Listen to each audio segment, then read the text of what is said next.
Once arriving at the barrier, Jack did as before. He resonated his consciousness with the barrier's mana. He then felt his consciousness expand. He felt as if he was looking at multiple cells at the same time. They stacked on each other like a massive beehive. There was no way he could remember everything with the wealth of information available here. He noticed that most of the nodes, although winding through different cells, most of them ended up at the same place. He sensed the outline of a colony there. That must be the village of peace that was their destination. Seeing this setup, as long as one stumbled upon nodes continuously, one would most likely end up in this village. However, he also saw that there were other destinations, more obscure. These destinations could only be reached by a certain combination of nodes, which meant it was less likely for one to get to these black zones if one just went through the nodes randomly by following the rats. Jack wondered what was there in that hidden destination. He couldn't sense anything from those places. Jack decided to forget about those places. Although they tingled his adventurous sense, he also suspected those places were nothing safe. Maybe when he had gotten much stronger then he might try visiting those places. Another thing he noticed, the nodes that he passed through before had now shifted positions. In other words, he couldn't map out the route he had taken before and gave it to his guild friends for a safe passage through this lost forest. He could inform them to follow the rats, but if they simply follow the critters, there was a chance that they would end up inside those black zones that Jack suspected to be unsafe. He memorized the shortest path towards the destination with the colony outline. It's a good thing his intelligence stat was high, so he didn't find it hard to memorize the complex pathway. He returned to his body. His teammates were fortunately not wandering around. They still stood guard beside him. Jack unsummoned his Thuras and wolves. He then shared his theory about them having to stick together. Otherwise, the forest might try to separate them again. Jack took them through many nodes.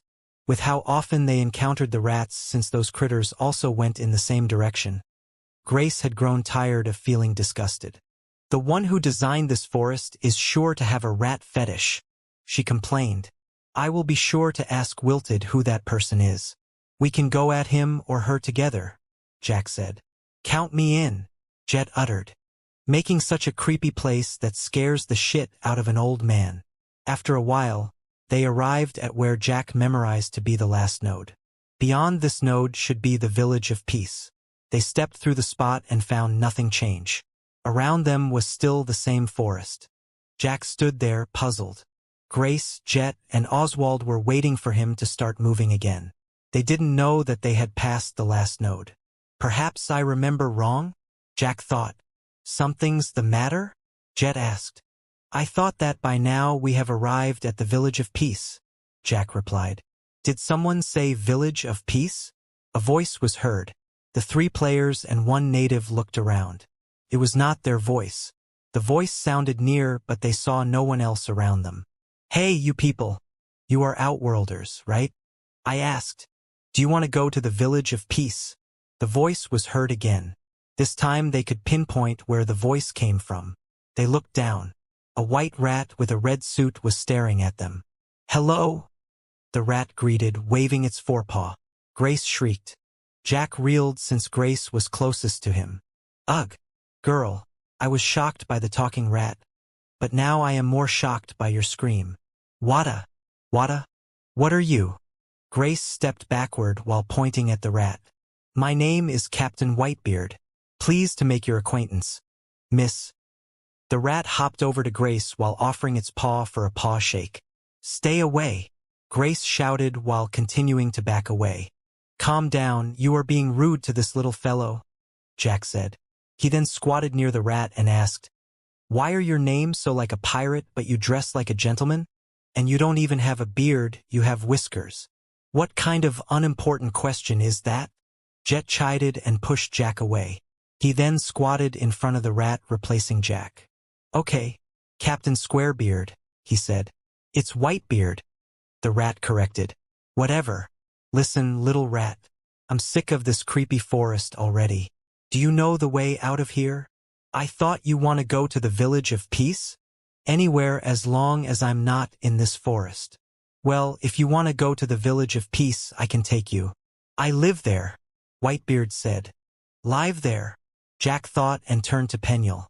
Don't tell me this village of peace is a village populated by talking rats, he asked Penuel silently.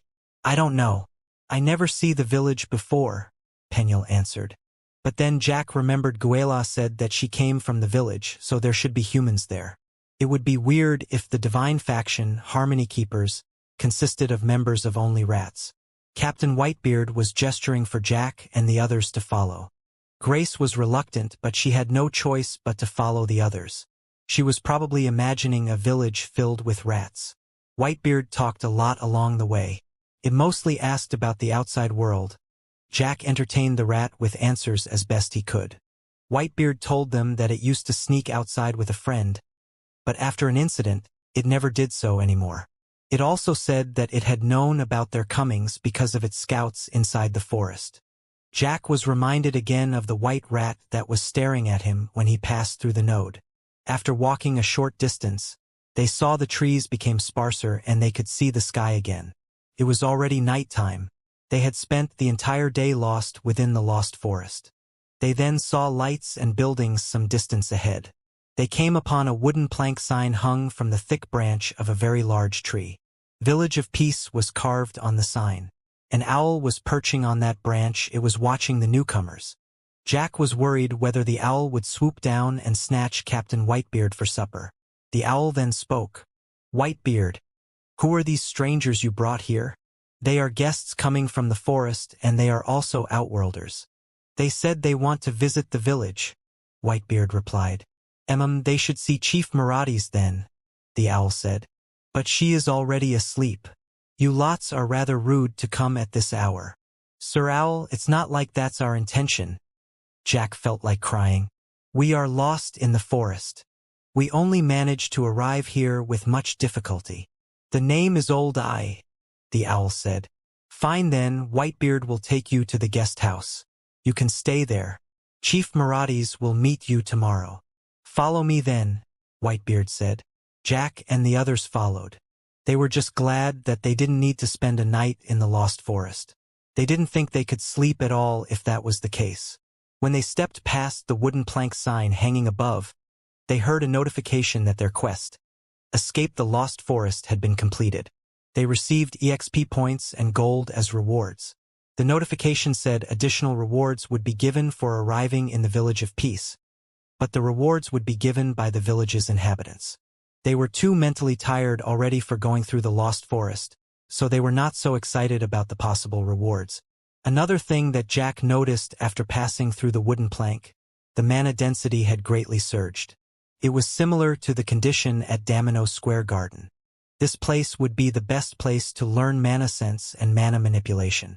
They followed Captain Whitebeard to a small hut by the edge of the village. There was a river running nearby. Jack also caught a glimpse of a lake some distance away. Please stay in the hut.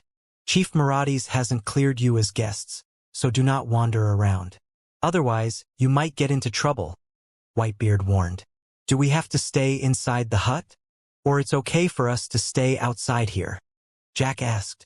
Outside here is okay, but do not go to other places. I would hate to lose new guests as soon as they arrive. We don't get many guests here, so I'm rather excited about your arrival. In fact, this is only the second time we met Outworlders. Second? Another Outworlder has arrived here before? Yeah. She was here almost 8 months ago. What? That was just about 1 month after we came to this world, Jack uttered. How can a young Outworlder journey here? Waita, did you say she? Is she by any chance named Wilted Tree? Captain Whitebeard appeared to be thinking. It then said, I believe that's her name. Well, if it's her, I guess it is more believable. Do you know what she is doing here? I don't. She mostly spoke with the chief. I tried talking with her, but her reaction to me was very much like that one. Whitebeard pointed to Grace. I guess we can conclude now that this lost forest idea was not hers, Jack said. Okay, we will take our rest. Thank you for your hospitality. It's my pleasure, Whitebeard said. It then went to the side of the hut. Jack realized only now that there was a small hole there. Whitebeard sneaked inside. This is your home?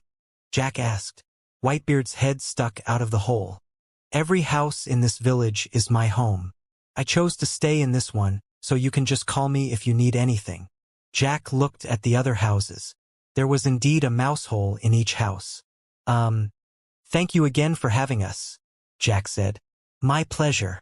Good night. Whitebeard disappeared into its hole again. Grace, Jet, and Oswald went into the hut to rest. Jack didn't go to sleep immediately. Despite it being almost midnight, he still wanted to do his regular training before bed. It didn't sit right with him to skip a training session, not to mention the mana density here greatly improved his learning process. That's why he had asked Whitebeard if they were allowed outside the hut. He couldn't train inside without disturbing the others. He cast his spells and trained his mana manipulation on the spells. He also cast spells to increase their proficiencies. Skills as well, especially the spirit weapon skill. Penuel mentioned that with each star, the spirit weapon would get more powerful. Jack had used the skill every 3 hours when it was off cooldown. The spirit weapon complained every time there was no enemy, just like it did when it was first summoned, but Jack ignored it. He had tried communicating with it, but he learned that although the spirit weapon could talk, it only responded to simple commands. It was not an entity like Penuel who was capable of complex communication. Once he trained for around 1 hour, Jack retired into the hut. Rise and shine. Rise and shine. Whitebeard's voice echoed throughout the hut, accompanied by loud gong sounds. The talking rodent was carrying a miniature gong and was hitting it with passion. Everyone inside the hut was awake due to the noise. Dude, it is still dark outside, Jack protested.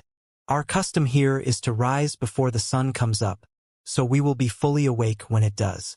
Come on. Give me that wake-up smile. Damn. You are one energetic mouse, Jack said. He then rose with a grunt. Oh, you are Rayala, Grace said when she saw Whitebeard again. She probably slept with the hope that it was all just a dream. I will wait outside, Whitebeard said. Don't make me wait long. I have talked with Chief Marathis. She will be seeing you once you are ready. All right, come on everyone. Let's get ready, Jack said. He was wearing loose clothes when sleeping. With a flick of his mind, all his armors re-equip instantly. Damn it! You Outworlders are cheats, Oswald uttered. He was changing his clothes manually. Hey!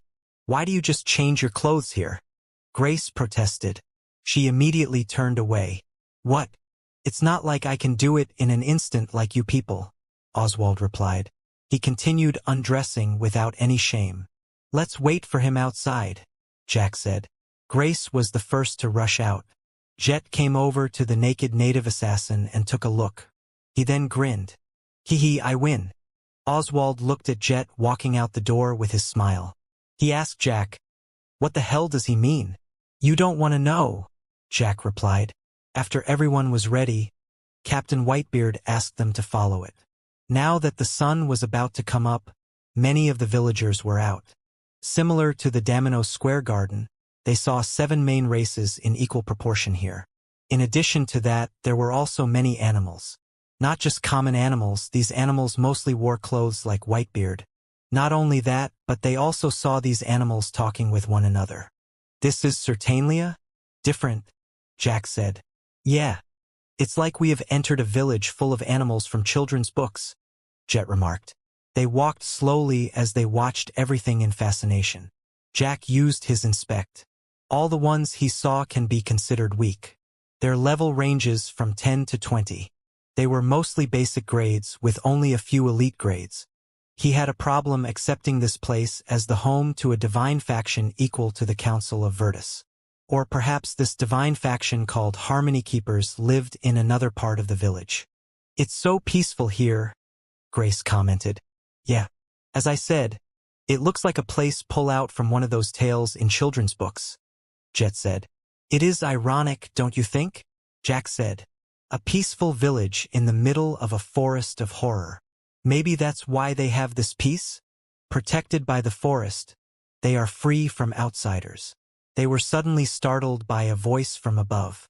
Whitebeard, these the guests you mentioned. They looked up and saw a monkey in a shirt, dangling from the eave of the roof. Yes, Short Paw, Whitebeard replied. Then to Jack and the others it said, "This is Shortpaw, my pal. Sup, you all?" The monkey extended its one hand for a handshake, with its other one still holding the eve. "Sup?" Jack said and shook the monkey's hand. Feeling weird while doing it, the others followed his lead. Only Jet had a problem because the monkey dangling from the roof was too high for him. Shortpaw dropped down and shook his hand on the ground. "Yo, what takes you so long?" They heard another voice. This time it was a German shepherd in some sort of a uniform. "Sorry, Sharpsnout. This is the first time our guests visit our village. I think it's a lot to take in for them," Whitebeard said to the dog. "It certainly is," Jack said in his mind. "Hurry up, will you?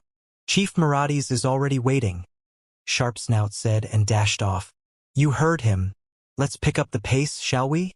Whitebeard said. "You can sightsee the village after meeting the chief." "Well, considering if she lets you stay, of course." "Why would she not let us stay?" Jet asked, but Whitebeard didn't answer. They were heading towards the largest building in the village. It was visible from afar.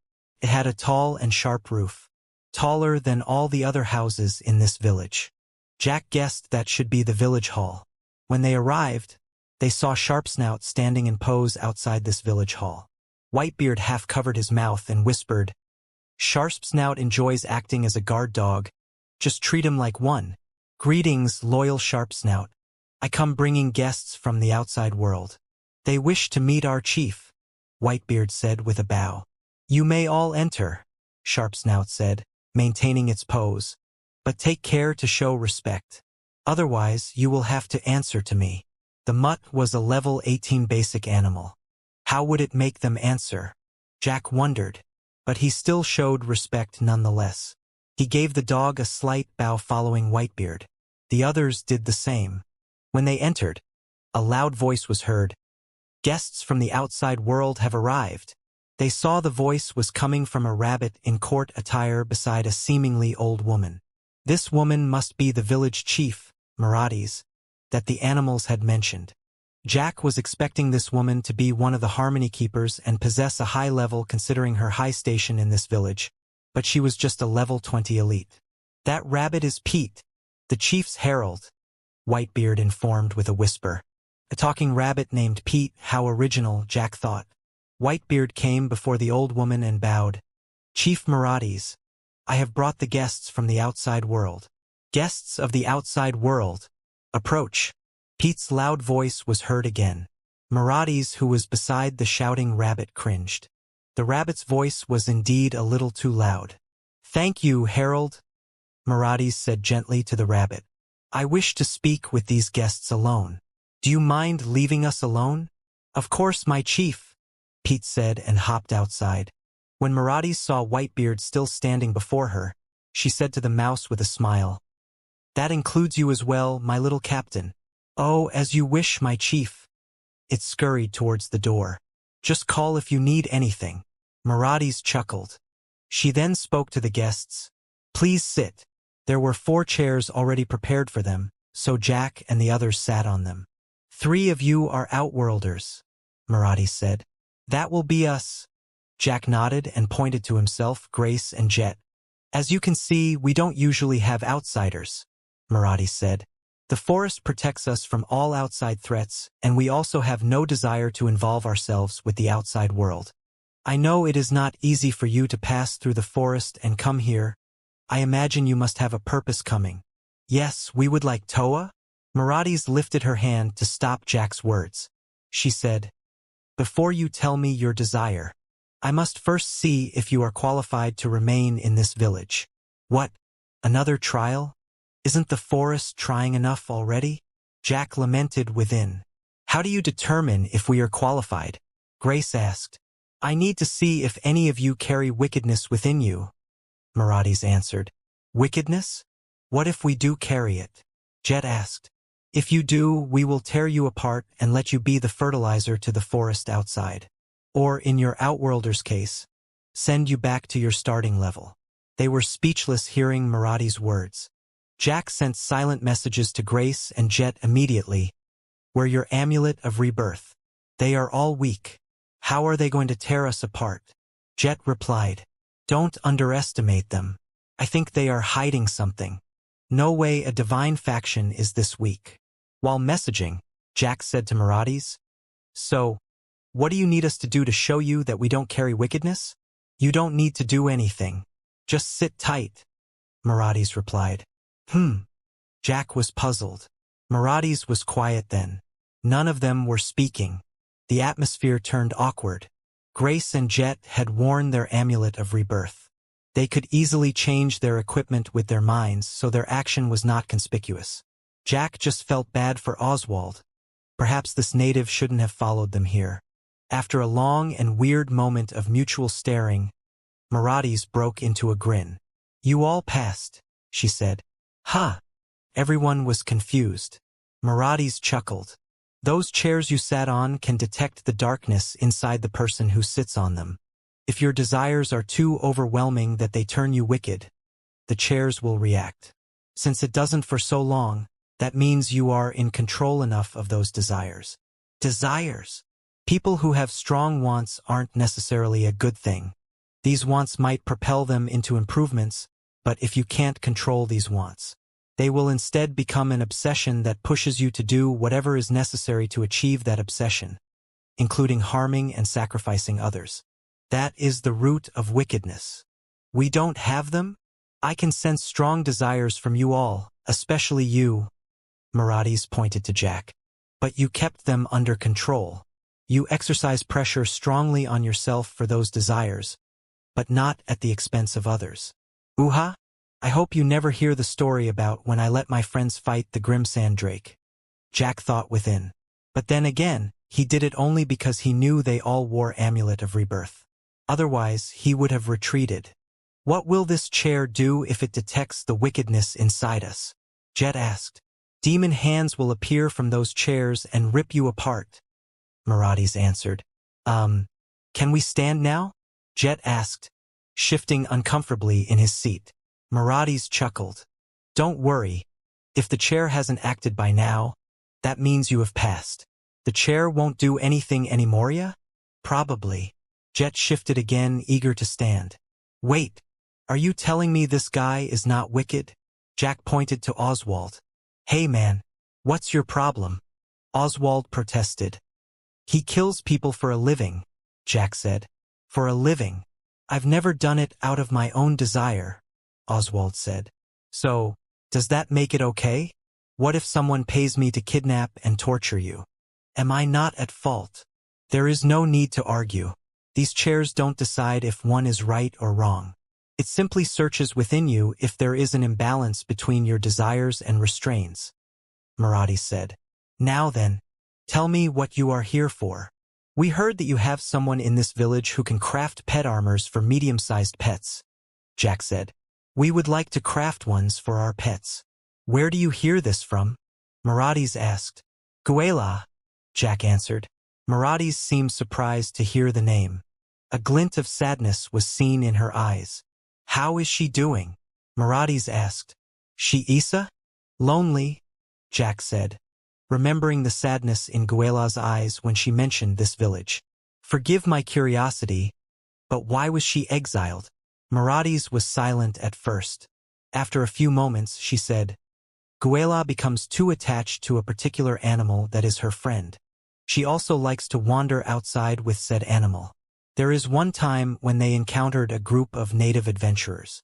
This group heard Guela's animal friend talking, so they attempted to capture it.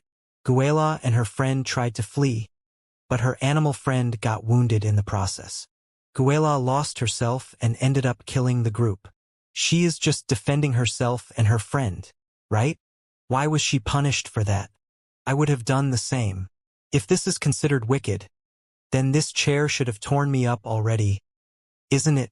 It might not be considered wicked for you outsiders, but we who dwell in this village bear a higher creed. Unless this village is attacked, killing others even for self-defense is a violation. At best, she was only allowed to wound them or scare them away.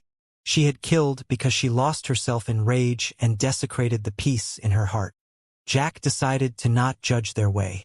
Every society had their custom. One thing confused him, though. He remembered Guela was only a level 20 elite. Was this group of adventurers so weak that a level 20 Guela could slaughter them all? But he also remembered Penuel told him that natives usually only came out to the wilderness after passing level 30. Was this group a bunch of daredevil youngsters who decided to brave the wild when they were still under-leveled? Maraudis stood. "Come," she said, and led the four outside. Jet was happy that he no longer have to sit on that trial chair. Maraudis led them to another part of the village. Whitebeard, Sharpsnout, and Pete walked beside them. Jack also caught the sight of Shortpaw following after them from the roof. It is tradition for those who have managed to pass through the Lost Forest for the first time to be bestowed a reward. Maraudis spoke on the way. The reward was the permission to stay inside this village for 30 days. 30 days? I will be able to improve my mana manipulation greatly if I can stay that long, Jack thought. He only stayed in Domino's Square Garden for 6 days, and it already helped him a great deal with his improvement. But of course, a large portion of it was due to the ancient battleground. Still, he believed staying in this dense mana place for a month should bring similar improvement. Normally, our blacksmith will need you to fulfill some requirements before she crafts anything for an outsider, Maraudis said. But I can vouch for you so you don't need to go through troublesome requirement quest. You only need to pay the fee and get the materials for the pet armor. However, your stay will be reduced to 10 days. Do you prefer this arrangement? Will we be able to search for the materials within 10 days? Jack asked. Don't worry, the materials are inside this village. But whether you can get them or not, that's another question. If you can't get them in 10 days, having 30 days won't make a difference. Jack thought about the proposal. Here he thought he could have 30 days of mana training in this place. If we cross through the Lost Forest again to this village, how long are we allowed to stay? Jack asked. We will ask you what business you need with us. If we deem it unimportant, we will politely escort you out, Maraudis answered. In other words, this would be the only chance we are allowed to stay for a long period. After giving the matter some thought, Jack said, In that case, all right, we will take your offer. Please vouch for us. Jack then turned to Jet. Okay? Okie dokie, Jet said. Good, Maraudis said. We have arrived. They came to a large house in which half of its structure was an open workroom. The open workroom had only a roof and one back wall. A large furnace, large smelter, several anvils, and various blacksmith tools were inside that space. There were also some empty stalls. A dwarven woman was hammering an iron plate on the anvil. Jack inspected her and found out she was called Headite, a level 20 elite. Headite, I have customers for you, Maraudis called out. The dwarven woman named Headite stopped her work. She looked over.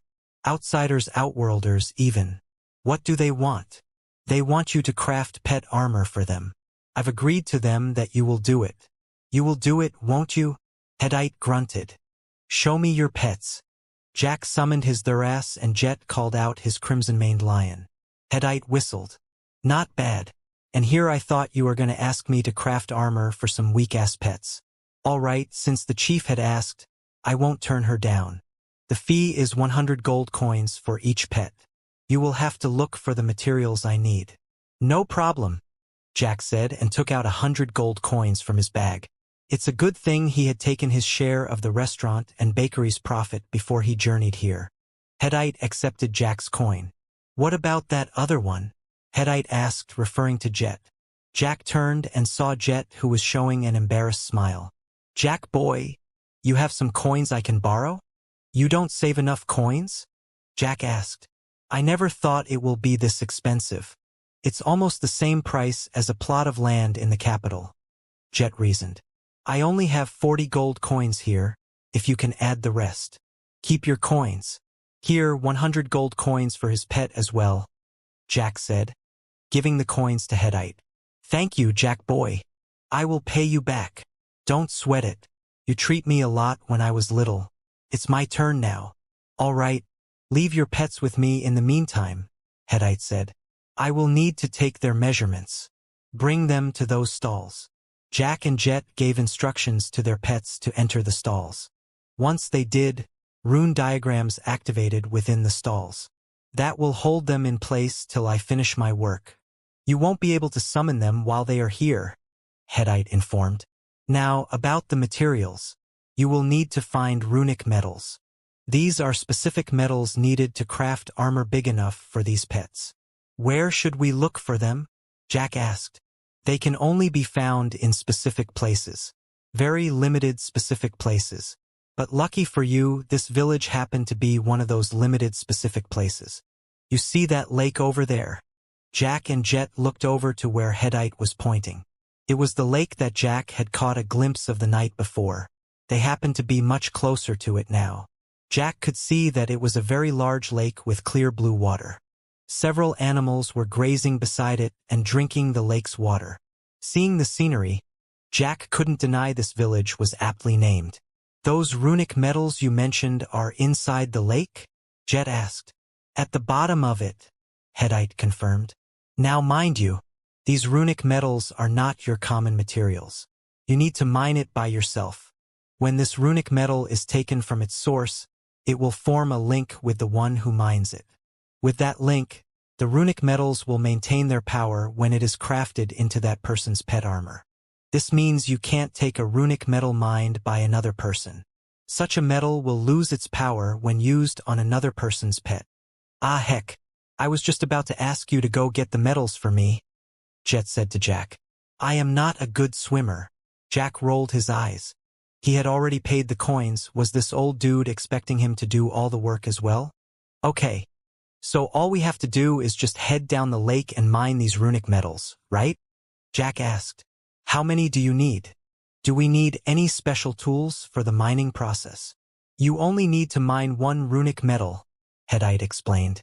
One person can only carry one. Mining another one will have you losing the link with the previous one, rendering the previous one useless. As for the tools here, you need a special pickaxe to mine it. Hittite gave them one green-colored pickaxe each. These pickaxes were larger than the normal ones. Will one be enough? Will it break upon failure during the mining process? Jack asked. That pickaxe won't fail, but it does break after you completed the mining process. Take care not to stop halfway after you start using it though, or it will break as well. Well, it's an easy task then. We just dive into the lake. Look for the runic metal deposit. Use this no-fail pickaxe on it and come back. Sounds simple. Hittite gave them a grin. She was seemingly amused by Jack's words. Yes, it is that simple. Jack felt like the dwarven blacksmith was mocking them. He then asked, Are the runic metal deposits difficult to spot under the lake? No, they are very eye-catching. They glowed a bright green, Hittite answered. Then what's so difficult about getting this metal? Jack thought. He felt like this woman was intentionally leaving some details out. Pay attention, though, that there are different grades of runic metal. The higher the grade you can find, the better the armor that I craft, Hittite said. How do we determine which deposit had a better grade metal? Any visible difference between the low grade and the high grade? The high grade ones will have a brighter glow. Lower grades are dimmer. Still sounds simple, Jack thought. Any other things that we need to know before we dive into the lake? He asked. Yeah, try to not die, Hittite replied. Damn, woman. If you know something, why don't you just tell us? Jack complained in his mind. While Jack and Jet were talking with Hittite, Grace stayed outside with Oswald and Maraudis. You are not here for a pet armor as well? Maraudis asked. I don't have one, Grace answered. Ah, I see. You are an inquisitor. May I ask what is your purpose for coming here? Eh? I'm just accompanying them. Well, since you don't have any special request, you can stay your full 30 days here. Do you wish to spend your 30 days here? Jack had mentioned the high mana density in this village compared to the outside. Grace didn't feel any difference when she was at Domino Square Garden. But now that she had started to dabble in mana sense, she could. There was a time chamber in Heavenly Citadel to increase her training time. But training for 30 days here would be much more effective compared to her using the time chamber daily for 30 days.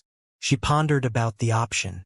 She was eager to get stronger, but this meant she couldn't accompany Jack since Jack would have to leave after 10 days. After some thought, she said, Yes. I will stay here for 30 days. She wouldn't be able to level up for these 30 days since there was no monster to grind here, but she thought improving her mana sensibility, for now, was more important than leveling up. Additionally, her level of 49 was already ahead of the current average player's levels. I'm glad to hear that, miss.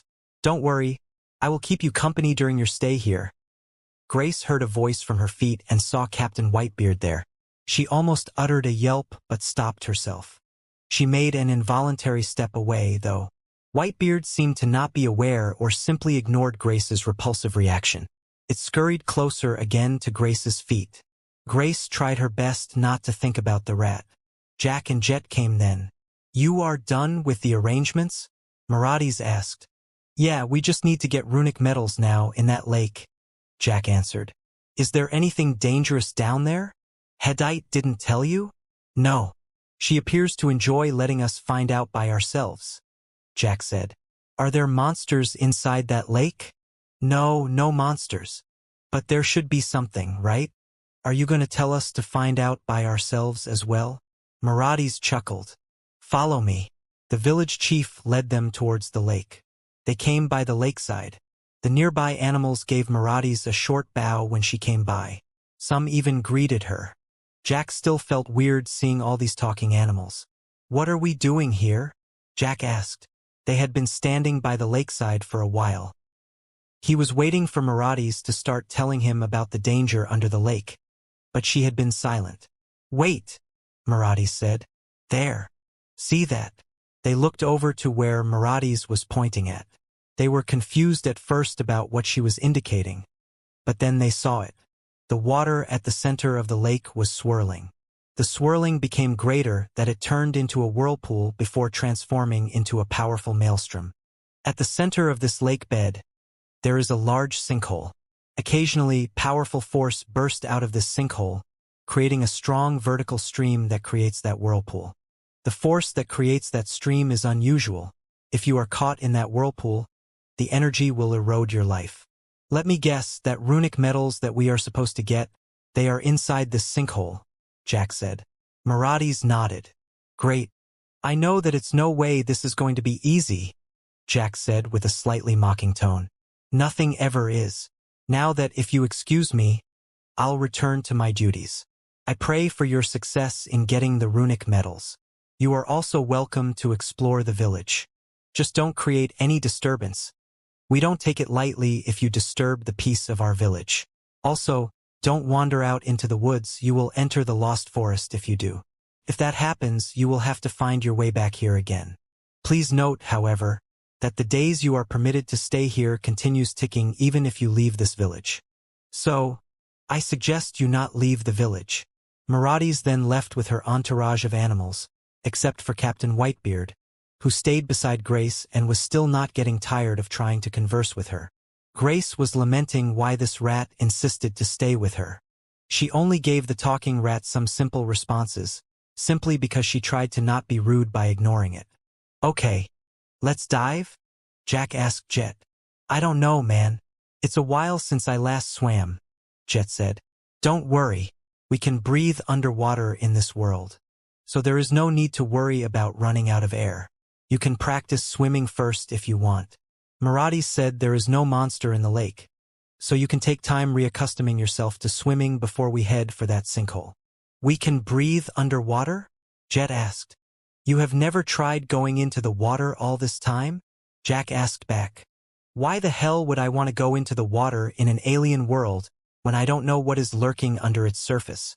Well, you will have to now if you want that pet armor for your sweet kitty. Are you looking down on my crimson-maned lion? You should know that it is the same grade as your pet. How about we decide whose pet is stronger by having them fight? What is the level of your tame pet and master tamer skills? Jack asked. 16 and 12, Jet answered. Ho ho. Sure, let's have our pet fight. You do know that aside from the pet's inherent skill, a medium pet got another skill every 10 levels of tame pet and master tamer, don't you? This means your lion should only have 3 skills at the moment. Not to mention, the highest the level of those 2 skills, the stronger the pet will be. What is the level of yours then? Ha ha ha, max at 20. For both. Still want to fight. Ugh.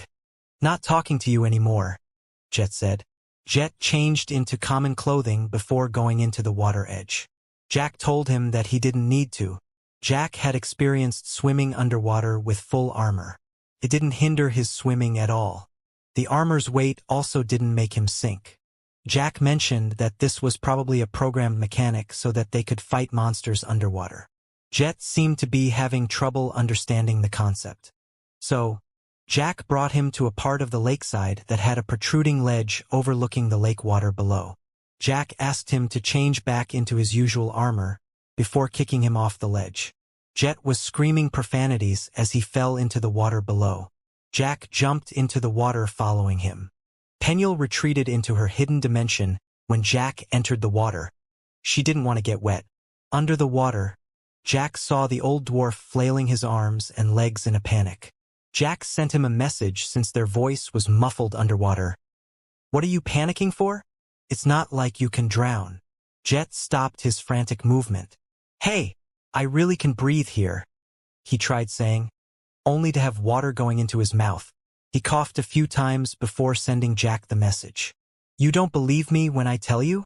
Now get accustomed to swimming. We will go to the center once you feel comfortable." Jack swam around while waiting. The lake had clear water. Many fishes and colorful corals decorated this underwater world of green-blue light. The morning sunlight that managed to pierce through the water gently shifted with the water movement. The sight here was nothing like the murky view inside the river when he escaped Death Associates headquarters. He wondered if Heavenly Citadel's lake was as beautiful as this lake. But some members had reported that there were monsters dwelling inside Heavenly Citadel's lakes. Some members had had the misfortunes of becoming their victims, so not many dared to explore the lake. As he marveled at the view below, a large shadow passed by. He was startled because he was too absorbed. Plus, he didn't sense any hostility. His weapons appeared in his hands ready for conflict, only to find out the shadow was a very large fish swimming lazily by. The size of this fish was as big as him, but the fish treated him as a fellow denizen of the water. He stored his weapon. Maraudis told them there was no monster under this lake. No sense for her to lie. This was a village of peace, so the lake should be peaceful as well. Additionally, his radar didn't show any red dot. "Look at me fly, Jack boy." Jack received Jet's message. He turned and looked at the old dwarf. Jet was doing some whip kicks that propel his body before staying still and letting his body float forward. "Ain't you enjoying it? You do know that we have a mission here, right? Are you good to go already? You can enjoy this diving all you like after we get those runic medals." Sure. Let's go. My problem with swimming or diving is always with breathing underwater. Now that it is taken out, I have no problem moving underwater." "All right, stay together. We should go that way," Jack pointed. The two swam in that direction. They were not sure how far the sinkhole was, so they continued forward while keeping close to the lake floor. Maraudis said the sinkhole was very large, so it should be visible as long as they traced the lake floor. Suddenly they saw a pillar of light shoot up in front of them. It suddenly appeared and churned the water around it. The agitated water then turned into a water tornado. The energy also radiated out, creating a powerful wave. It happened so abruptly that Jack and Jet didn't know how to react. The wave hit them and pushed them a distance away. It was some time before they regained control. They looked at the pillar of vortex in the distance. The vortex lasted for a few minutes before it finally died down. Jet sent a message. "Are we seriously going over there? It already felt so powerful from so far away. What do you think will happen if we get caught up inside that?" Jack replied, "We have no choice. You want that pet armor, right? We should time the interval between when the vortex happens and see if it happens at a fixed time. If it is so, then we can time our approach and search the place within the interval time." Jack sank to the lake bed. He sat cross-legged there. One part of his mind was meditating and training mana manipulation. The mana density here didn't decrease underwater. Another part was counting. The other part was paying attention to where the water vortex had appeared, waiting for the next one to happen. Jet felt it was a strange scene seeing someone meditating at the bottom of a lake. He would have taken a photo if there was a camera in this world. He spent his time swimming around, enjoying his time under the water. This was an experience that was not available in the real world. Diving without gear for an unlimited amount of time. After waiting for some while, they saw the energy pillar again, followed by the water vortex. They could still feel the wave rolling onto them. But their current distance was where the wave had reached its weakest point, so the force was not enough to push them again. The interval is 10 minutes, the vortex itself lasts 2 minutes. Jack sent Jet a message. That is a short time. How long do you reckon for us to swim from here to where that vortex is? Jet asked. Probably 3 to 4 minutes, Jack estimated. That has cut down almost half the available time. Do you think we can search for these runic metals in the remaining time? Not to mention we have to leave before that vortex appears again. We can only give it a try. So, should we go? Give it a try. No, let me check the timing another 2 more times. Make sure the interval is fixed. All right. Jet got back to his swimming. Jack returned to his meditation. The vortex happened another 2 more times. So? Jet asked. The timing is the same. There are no variations. It should be safe to assume the next one will be as well, Jack replied. So? Jet asked again. Let's go. Jack uttered and kicked the lake floor, propelling himself forward. Jet swam after him. Pick up the pace. The faster we arrive there, the more time we have for searching, Jack advised. He was doing the dolphin kick swimming, his 2 legs went up and down in a wave motion. Jet copied his style. After swimming for some time, they finally saw what Marathis described as the sinkhole. It was a very large circular hole at the bottom of the lake. Like a giant cave but going vertically into the floor. Jack had been keeping their time while they swam here. It was almost 5 minutes. Longer than he had estimated. We don't have much time. Let's hurry. Headite said the deposits give off a green glow. We should be able to easily spot them. Jack sent a message. They reached the edge of the hole.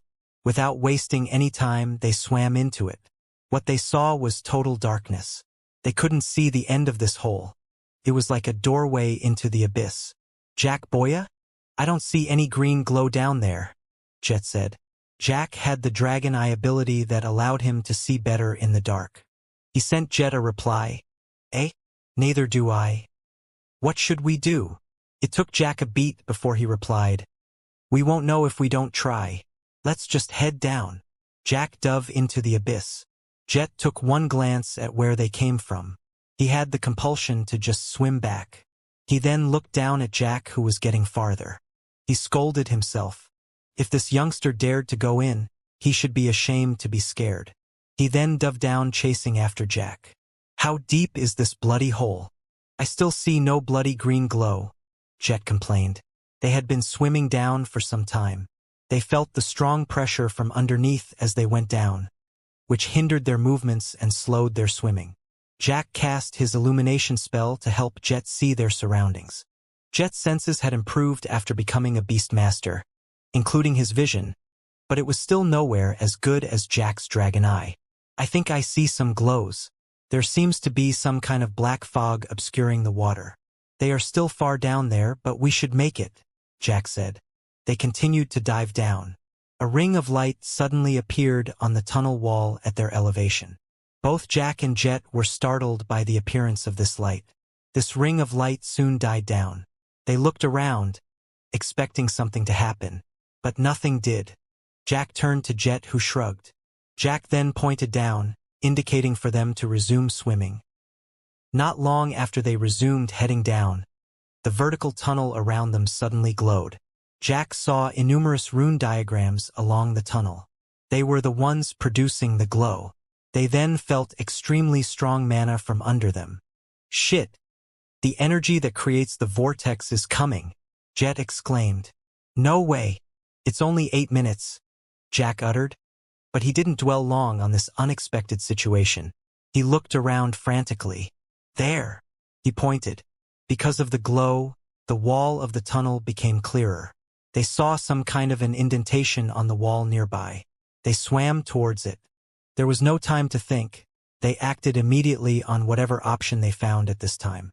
They swam into the indentation and saw that there were several bar handles inside.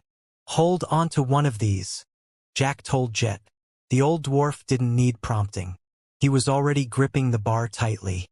The energy pillar that they saw before from the distance appeared right outside where they were hiding. With how close they were, the light was blinding. It also felt blisteringly hot. Jack had a feeling if they were hit by this energy pillar, they would be instantly evaporated. The energy dissipated, and what came soon was as expected. The water started to swirl, so strong that it even sucked Jack and Jet, who were hiding inside the wall. "Hold tight," Jack instructed. He slung one of his arms through the bar and used his other hand to grip his elbow, locking himself to the bar. Jet followed. The sucking force became so strong that their legs were forcefully lifted. Their bodies were now hanging horizontally with their legs dangling outside the wall indentation. Jack was in a better situation because of his high strength stat. Jet seemed to be truly struggling.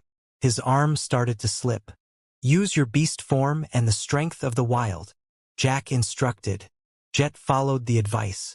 He activated the two skills. His attributes increased, allowing him to be able to resist the vortex's force, and kept his grip on the bar handle. After a long 2 minutes, the vortex receded. Jet was still agitated, so he was still gripping the bar tightly. Jack let go and peeked out. "I think it should be safe now. Let's continue," Jack said. "Are you sure?" Jet asked nervously. "Hurry. We only have 10 minutes before the next vortexa? Or Ada? I don't know. We have to move now." Jet understood that staying like this was not a solution. It was just that this handle gave him a safe feeling. He reluctantly let go and followed after Jack, who had resumed diving. The two subconsciously stayed next to the tunnel wall.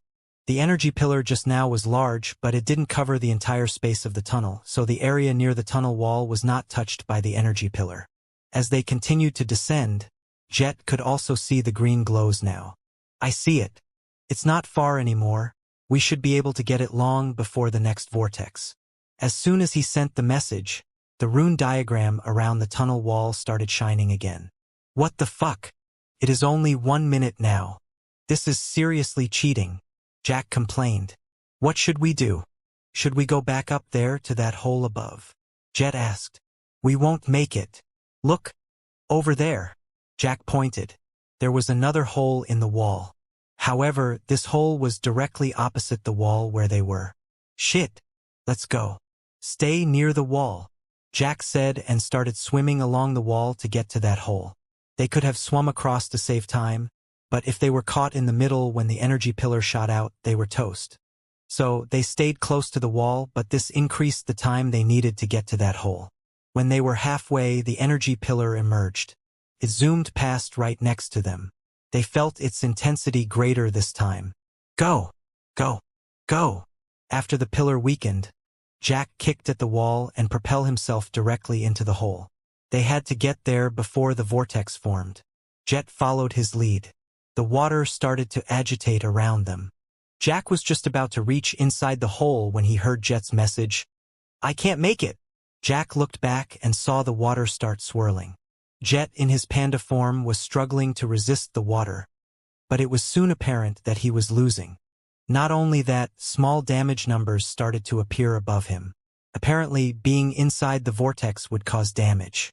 Fuck! Jack was about to touch the bar handle inside the hole, but he flipped back and kicked the wall, shooting himself towards Jet. He arrived and grabbed Jet. All his movement skills required foothold, which he had none at the moment. But he had a tool that gave him movement skills while in the air. He took out the Wind Jet scroll. However, after he grabbed Jet, the vortex had already become stronger. They were swept away. When he activated the Wind Jet spell in the scroll, it propelled them towards the hole on the wall. Yet, the force of the vortex's pull counteracted the Wind Jet's power. The spell only pushed them half from the intended distance before it expired. Shit! Jack cursed within. The vortex reached its full power and they were completely swept by its current. They were swirling inside the vortex, powerless as they were brought upward while their health points kept on going down. "We won't last 2 minutes like this," Jet sent Jack a message. Jack actually could survive because his health point was way higher than normal, but he agreed that Jet won't. In this predicament, he turned to Penuel. Penuel, is flying spell working underwater? I can't tell, but I think it should, Penuel replied. Jack gave the matter a brief thought. He remembered his float spell was working when he was resisting the pull from the sand whirlpool during the tournament. Water was less dense than sand.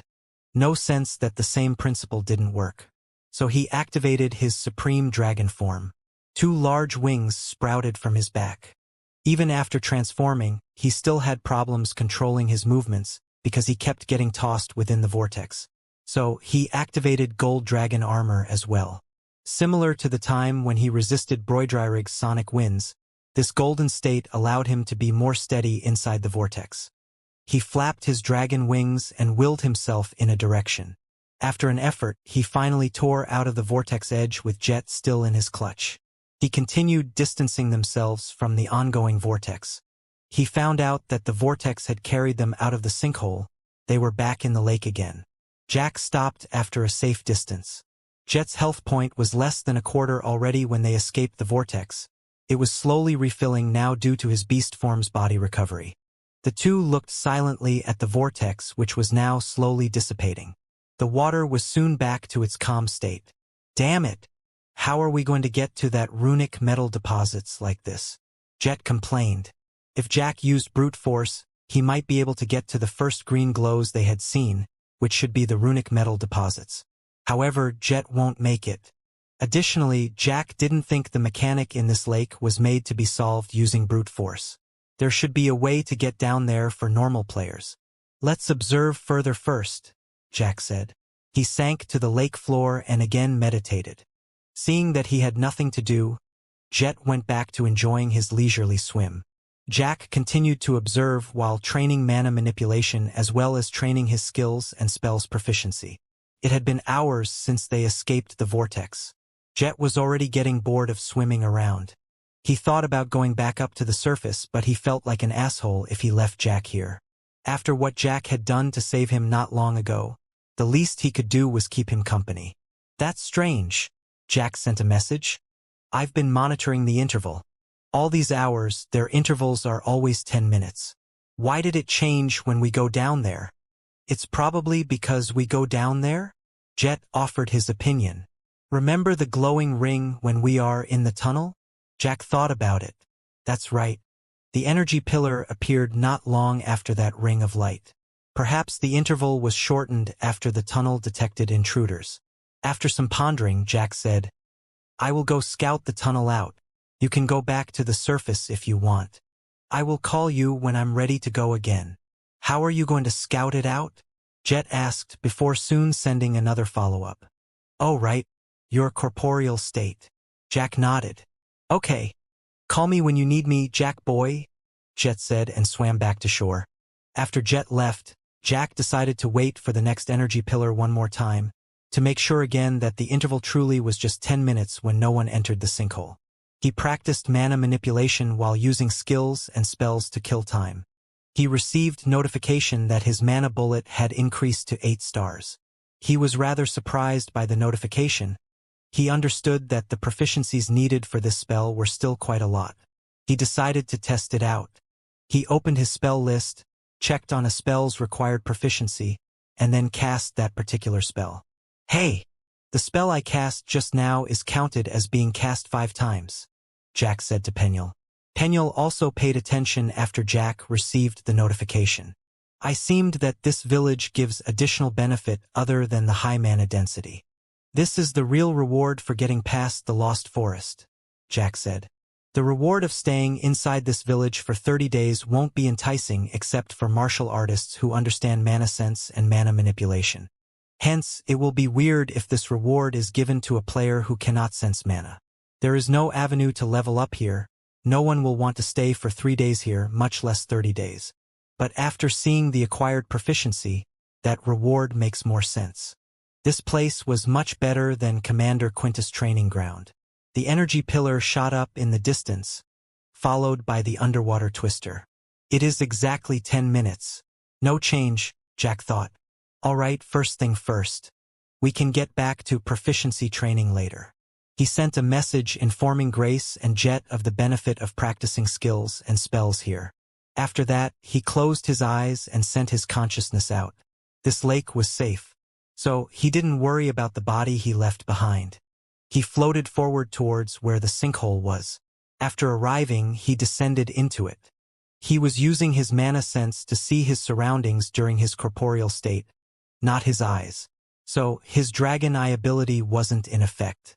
He couldn't see far ahead. Yet, his sensory of the immediate surroundings were enhanced. This was where the ring of light appeared before, Jack thought.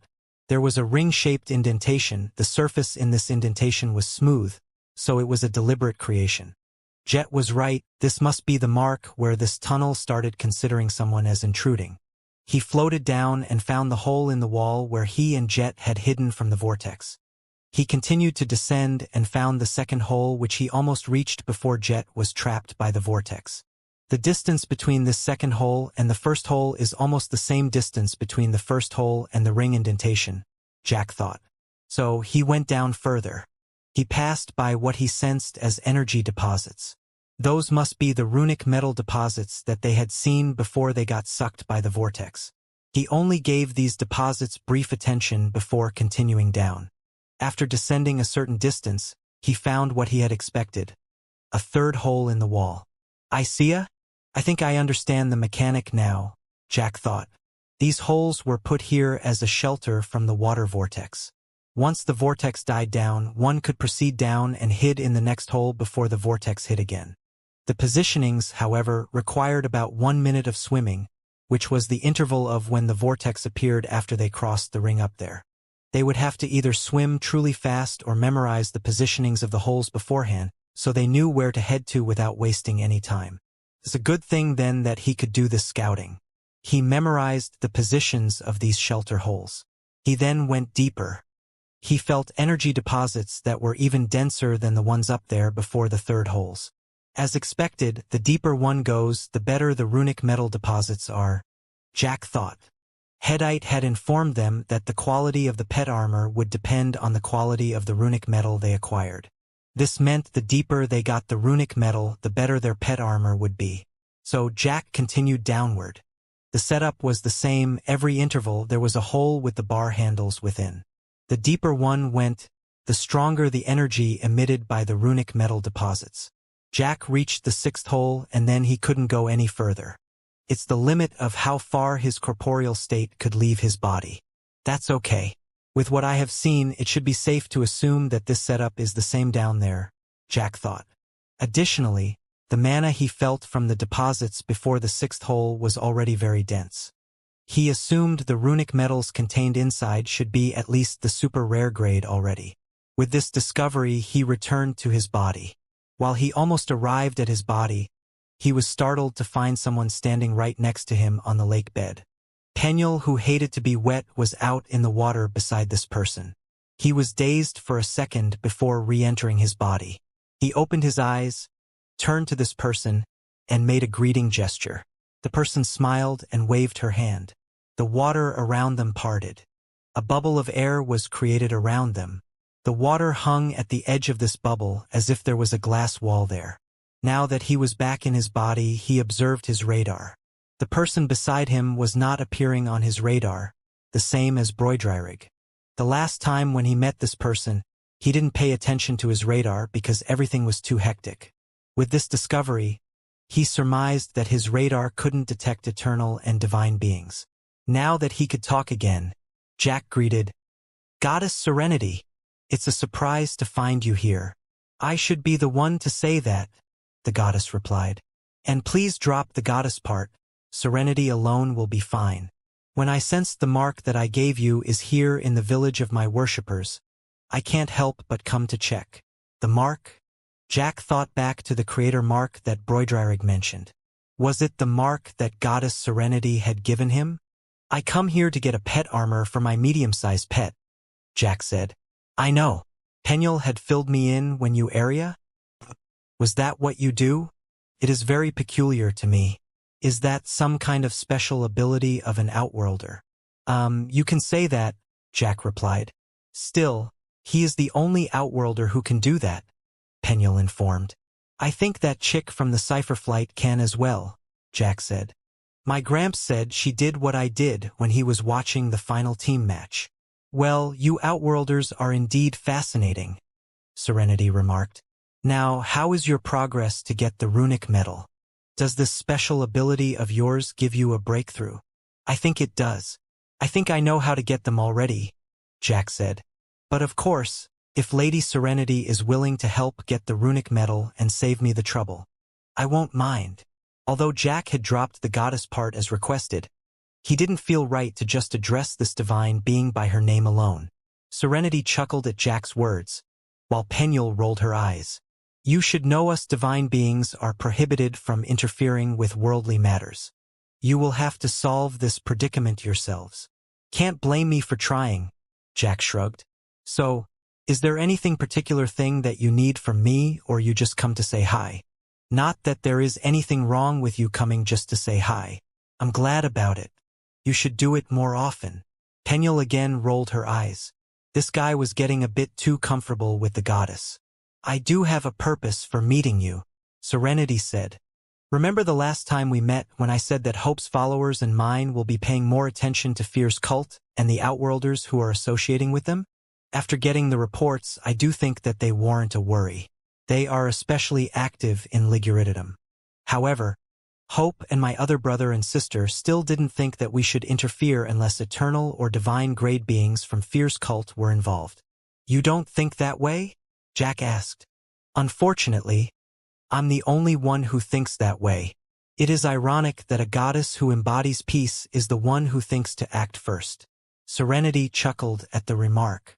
It is because I value peace that I can see that if we don't act now, this little war in Liguridium will spread out to the entire realm. So, will you be sending your force to aid the Liguridium's royal army? Jack asked. I can't. My followers have a creed that makes them passive in terms of conflict. To give them a command to involve themselves in violent acts is to betray their trust.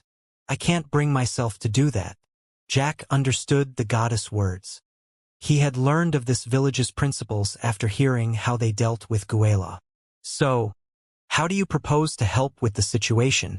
Although I can't have my followers aid in manpower, I can have them provide support, Serenity said. Do you have trustable Outworlder contacts who are on the side of Liguridium's rightful ruler? I have, Jack nodded.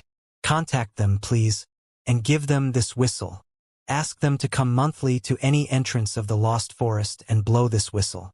My followers will then come to them and give them a supply of 5,000 bottles of Grace of Tranquility Potion. Grace of Tranquility Potion? Is it good? Jack asked. Penuel smacked Jack's head. How can something that is offered by Goddess Serenity to be anything mediocre? She scolded. I'm not doubting it. I'm just curious about the effect, Jack said. If you are curious. Here, let me give you 10 bottles, Serenity said. 10 bottles materialized and floated before Jack. Jack wasn't going to reject gifts from the goddess. He took the 10 bottles and inspected them. Grace of Tranquility Potion, super rare consumable. Effect on NPCs. Fully heal health point va stamina/mana. Cure all afflictions. Increase attributes and defenses by 100%. Grant health point regeneration of 100 health points/second. Immune to all mental status effects. Last 12 hours. Effect on players. Fully heal health point va stamina/mana. Cure all afflictions. Increase attributes and defenses by 50%. Grant health point regeneration of 50 health points/second. Immune to all mental status effects. Last 20 minutes. A super rare grade consumables, Jack uttered. It had different effects between being used on natives and players. But rather than calling them different effects, it's more appropriate to say that this potion was much more effective if used on natives. The buffs on natives were double, and it also lasted a whole lot longer than when used on players. 5,000 euro if the Liguridium's native top combatants used these potions. They might turn the tide, Jack said. I hope so. Since I can't interfere directly, this is the best I can do, Serenity said. Even with this help, I'm pretty certain I will get criticized by Hope and the others. Well, like the advice from many classic cheesy romance movies from where I come from, you should follow your heart. Don't be too bothered about what others thought of you, Jack said. Did you just advise a goddess? Serenity gave Jack a raised eyebrow. Did I? I must not be thinking straight then. Jack laughed. Penuel was speechless with the guy. He truly didn't put any hierarchy in his mind. Serenity didn't mind Jack's attitude at all. She gave him a warm smile. Her hand waved and another thing appeared. It's a flute. This is one other thing I want you to give to the Outworlder who fights at the Liguridium side. Or if you are planning to do that yourself, you are welcome to keep it. I trust you the most anyway. Jack felt flattered by the statement. He accepted the flute and inspected it. Pipe of Monster Control, legendary artifact, takes control of monsters of special elite grades and below within a 5,000 meters radius. Maximum of monsters that can be controlled, 1,000, will choose the strongest monsters among the available ones. Duration. 1 day. Cooldown. 5 days. Special restriction. Can only be used as Goddess Serenity intended. Euro Legendary Euro. Jack almost dropped the flute. 1,000 special elite monsters. This would immediately add 1 battalion to Liguridium's fighting force for 1 day. They don't even need to worry about this battalion not surviving. They could send these monsters as the tip of the spear. Please take note, though, I place a restriction on that artifact, Serenity reminded. If it is used for any other purpose other than helping the Liguridium during their struggle, the artifact won't work. I will not only be criticized if the other gods and goddesses find out I give such an item without this restriction. Thank you, Lady Serenity, Jack uttered. I represent the Liguridium country and all the freedom-valuing Outworlders to thank your grace for these aids. Jack stored the legendary flute. Okay, that's all I want to convey. I will leave now. Stay out of danger, Serenity said. I'm afraid that will be difficult, Penuel said. Jack only showed a grin for a response. Well, in that case, try your best to keep the peace in your heart, Serenity said. That I can do, Jack replied. Serenity's figure slowly dissipated. When she vanished completely, the air bubble holding the water crumbled. What the euro? Jack was taken aback as the lake water suddenly battered him and overran the place he was standing at. Penuel had instantly retreated into her hidden dimension before the water hit. Being submerged underwater again, he couldn't utter any curse words. He thought about the matter that had just happened and then sent a message to Wilted Tree. Wilted replied soon. What is it? You know long-range communication is expensive, right? Unless you are near Liguridium, please don't contact me if it is not important. So cold. I contact you because I have an important matter. Something that can aid your cause in keeping Master's force from beating Liguridium's legal ruler. Are you talking about Council of Virtus Special Squad? They have arrived more than a month already. Their aid allows us to hold the tide, but it was only a stalemate at the moment. But at least they lift the pressure off Cindrillis. She is now back to healing herself. Once she gets back to full power, we should be able to gain the upper hand. You might not need to wait that long. Jack then narrated to Wilted what had transpired just now, and the support that Goddess Serenity provided them. Goddess Serenity? You are in the Village of Peace? You successfully passed through the Lost Forest. Wilted was lost for words. Any of the achievements would have made her speechless, much less all of them together. Considering you managed to get to this village just 1 month after the world changed, I can't see what I did as anything impressive. Why did you come here so early anyway? Is it to get the proficiency bonus? So, you know about that as well? Yes, I am there for utilizing the 30 days of proficiency boost. But you should only have a few skills then. What's the point of maxing out the stars of those basic or standard skills? What are you talking about? The ones I aim for are the auxiliary skills, specifically the diplomacy skill. I need that skill to get through to the royal ruler of Liguridium. That's how I involve myself in their politics and prevent Master from completely getting the upper hand in conquering this country. This place affected the proficiency for auxiliary skills as well? Jack thought in surprise. Just now, one of his auxiliary skills, influence, had increased to intermediate expert when he was talking to Goddess Serenity. He credited the increase to he had somehow befriended a divine being. That might have been true, but now he knew this place's proficiency bonus also played a part. So, who are you going to send here? I will only be here for 10 days, Jack said. So short? I thought you have only arrived there? Didn't they let you stay for 30 days? I will go there myself. I can't hand such important items to anyone else. I should be able to arrive in 10 days. I will enter directly into the Village of Peace. They might not let me stay, but they should allow me enough time to just take those items from you. Okay. In the case that you take longer to arrive, I will give these items to another player named Grace. She is staying here for 30 days, Jack replied and looked into the crisp memory stone inside his bag. He could pass this item along when Wilted came. Oh, by the way, how do you know how to travel into this Village of Peace with 100% certainty? By following the white rats, of course. Didn't you use the same method? Wilted asked. White rats. He then remembered there were indeed different color rats when passing through the nodes. Those white rats must be what Captain Whitebeard referred to as its scouts. Wilted sent another message. All right, see you then. Oh right, since you are there, try diving into the lake. There should be 2 more treasure chests lying somewhere inside that lake. There were originally 3, but I have taken one of them. I cannot bring too many lockpicks with me at the time. Jack was astonished to hear the tips. Should he tell her that he was currently trading messages with her from under the lake? He looked around. Nothing that looked like a treasure chest was seen. But the lake was large, they were probably on the other sides. He thanked her for the info. After ending his messages with Wilted, he sent a message to Jeannie, informing her about this village and the Lost Forest as well as the village's benefits and the certain way to enter. He told her to only inform trusted core members. Next, he sent a message to Jet, telling him that he had found a way to descend. However, Jet sent a reply, Jack boy, do you want us to go down there now? It's already night, man. It is. Jack looked up. He was underwater and the lake bed here was pretty deep so not much sunlight reached there. Hence, he wasn't aware of the time. Now that he looked up, there was indeed no more light from above. I have spent so much time here, he thought. He decided to just put the descent on hold to tomorrow. He would also look for the 2 treasure chests tomorrow.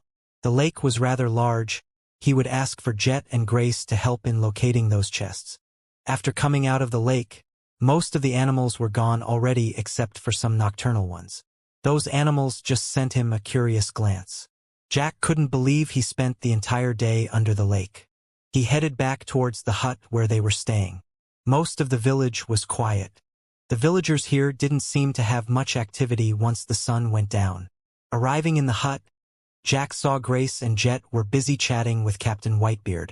The rat's monkey friend, Shortpaw, was also there. I see you have cured your aversion to our little furry friend, Jack said to Grace. He is not bad once you get to know him, Grace said.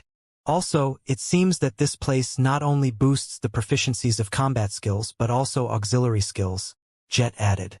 Both our diplomacy skill has upgraded after talking with the villagers here today.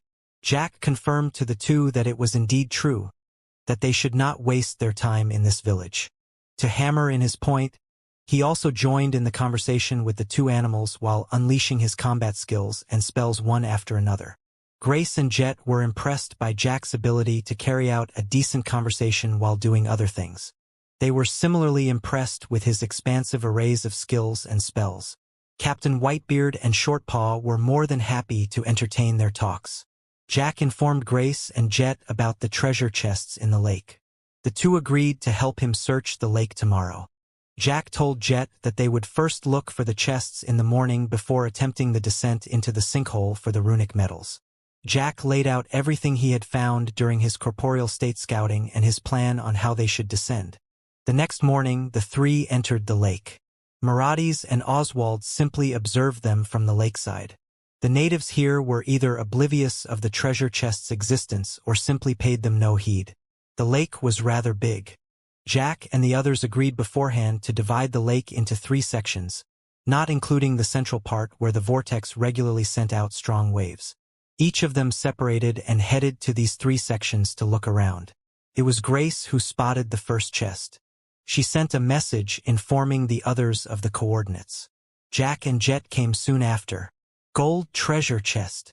Both Jack and Jet were amazed after seeing the color of the treasure chest. Jack told the 2 about his luck stat and runestone of luck. If he was the one opening the chest, the probability of getting good items was much higher. But he asked them if they wanted to improve their lockpicking grade, then this was also the best chance to do it. Both their lockpicking grades are rather low, so it was unlikely that they could open the chest. Yet, Penuel informed them although it was unlikely, it was not impossible. In the case that this fluke accident happened and they opened the chest, then it was not reversible. So, they decided to just let Jack work on the chest. They didn't try to move the chest out of the lake. By now, they had encountered several treasure chests in the wilderness. Sometimes, a treasure chest would even spawn randomly on the field. Though these treasure chests were mostly bronze grade, the same fact about them was that they were immovable. As usual, Jack used his enduring lockpick first. After that, he used the normal lockpicks which he had stocked a great number of. While Jack worked on the chest, Grace and Jet went and looked for the second chest. After finding it and marking its location, they came back to Jack, who was still working on the first chest. They then spent their time swimming and practicing their available skills while waiting for Jack. Jack spent almost 3 hours working on the chest before it finally opened, all the time using his runestone of probability to increase the success chance. He also activated his runestone of luck when he heard the successful click. Blinding light spread underwater, blanketing everything around them. Jack thought the visual effect was even more exaggerated underwater. While for Grace and Jet, this was the first time they saw a gold treasure chest being opened, so they were notably dazzled. Since the chest was opened underwater, its content floated out of the chest. There were a lot of goods. Jack took all the mana cores. They had agreed that the mana cores from these chests would all be donated to the guild. While for coins, Jack gave them all to Grace and Jet to be divided in 2. He had no shortage of coins. Aside from the coins and cores, there were 7 armors. 3 uncommons, 2 rares, and 2 super rares. 1 super rare weapon, a mace. This mace was unanimously given to Grace. 6 materials and ingredients, 2 of which were unique grades. These were also agreed to be donated to the guild. 2 gemstones. 1 rare amber and 1 super rare amethyst. Jack asked for the amethyst and he let Grace and Jet roll for the amber. He had no runestone of the earth element. The 2 didn't object to letting Jack take the super rare amethyst. The last item was a crystal. After inspecting the crystal, they found it to be a unique grade summoning crystal that could summon a level 70 mythical grade water serpent. However, this crystal was usable only during a guild conflict. So, they did not need to discuss who got this crystal, it was donated to the guild. No one would dare to mess with our guild if they know we have this thing, Jack commented in his party chat. As for the equipment, they were divided based on their types. Grace took the heavy armors, Jack the medium armors, while Jet the light armors followed after their classes. The cloth armor they rolled to decide. Finished with the loots, they had over to the second chest. It was also a gold treasure chest. These chests should be some kind of secret reward for those who came to this village first. Wilted was first. Unfortunately, she only had enough lockpicks for 1 chest at the time, so these 2 others became their boons instead. They left Jack to work on the lockpicking again. This time it took a shorter time, around 2 hours. Thanks to this village's boost, after the successful lockpicking, Jack's 2 auxiliary skills had upgraded. Both his lockpicking skill and runecraft skill were now intermediate expert. After the dramatic light show, there were similarly many items floating out of this second treasure chest. The coins and mana cores followed the previous treatment. 8 armors this time, no weapon. The highest grade was super rare. They dealt with this equipment following previous arrangements as well. Materials and ingredients went directly to the guild. There were 3 gemstones. 1 rare sapphire, 1 super rare emerald, and 1 unique diamond. The diamond was the most valuable since it could be used with any element. Jack asked to roll, but Grace and Jet agreed that Jack should have it. In their opinion, Jack was the one who knew about the chest and also the ability to open it. If Jack wanted, he could have monopolized everything without letting the two of them know. They were already happy to get some spoils from these treasure chests. Hearing them say it that way, Jack wasn't courteous anymore. He took the unique diamond and let them roll for the other two. Two other items from this treasure chest were the most special. Their values were not less than the unique grade summoning crystal from the first chest. One of these two was a runestone. It was called Runestone of Detection. This beginning grade was a rare grade. Penuel informed them that after fusing with this runestone, one could summon it to detect things within a radius of 100 meters. Jack asked Penuel what kind of things. She said living things like monsters, natives, or outworlders, and also valuable items, including the invisible ones. Jack said then it was almost similar to his Godai's radar. Except his radar didn't detect items unless those items were nearby and within his field of view. Grace remarked that if they had this runestone before, it would be much easier to find these two treasure chests. After giving the matter some thought, Jack offered the runestone to Grace. Grace felt hesitant to receive it at first. Jack explained that this runestone was less useful for him. He already had a monocle with a similar function, while Jet's mana sense was already advanced. So, Grace was the one who needed this detection ability more. Jet supported the decision. After seeing that the two didn't mind, Grace accepted the offer. The last item from the second treasure chest was a unique grade seed. This was even a higher grade seed compared to the super rare vampiric seed Jack had gotten from Obelard. His eyes were visibly glinting seeing the seed. Organic seed, unique consumable. Evolve a skill. Grace and Jet noticed Jack's glint. They looked at each other and silently agreed. The two then extended their hands and pushed the seed to Jack. Jack turned to the two with a surprised look. The two nodded at him. Since it was so, he accepted their generosity. He took the seed. What can this seed do? Jack asked Penuel. Well, the most likely answer I can think of is that it turns your skill alive. Alive? This is one of the seeds that have the most uncertain effects. You will have to use it to find out. HMA what if I use it on a skill that is already alive? Like for example, my tame pet skill. You can't, Penuel said. Why? Jack asked. You can't use a seed to evolve a skill that is linked to another thing. For examples, tame pet, master tamer, spirit weapon, and magic weapon. Those skills already change based on what you link them with. Like Thuras for your tame pet and Stormbreaker for your spirit weapon. A seed won't affect that kind of skills. I see. So, what are you going to use that seed on? Penuel asked. Let's put it on hold first. It's time to get those runic metals, Jack said and stored the organic seed. Same as yesterday, they waited for the next energy pillar to appear. After the vortex following it died down, they swam towards the sinkhole. Grace followed the two until the edge of the sinkhole. Jack warned her not to follow them in or else she would get caught up in the vortex.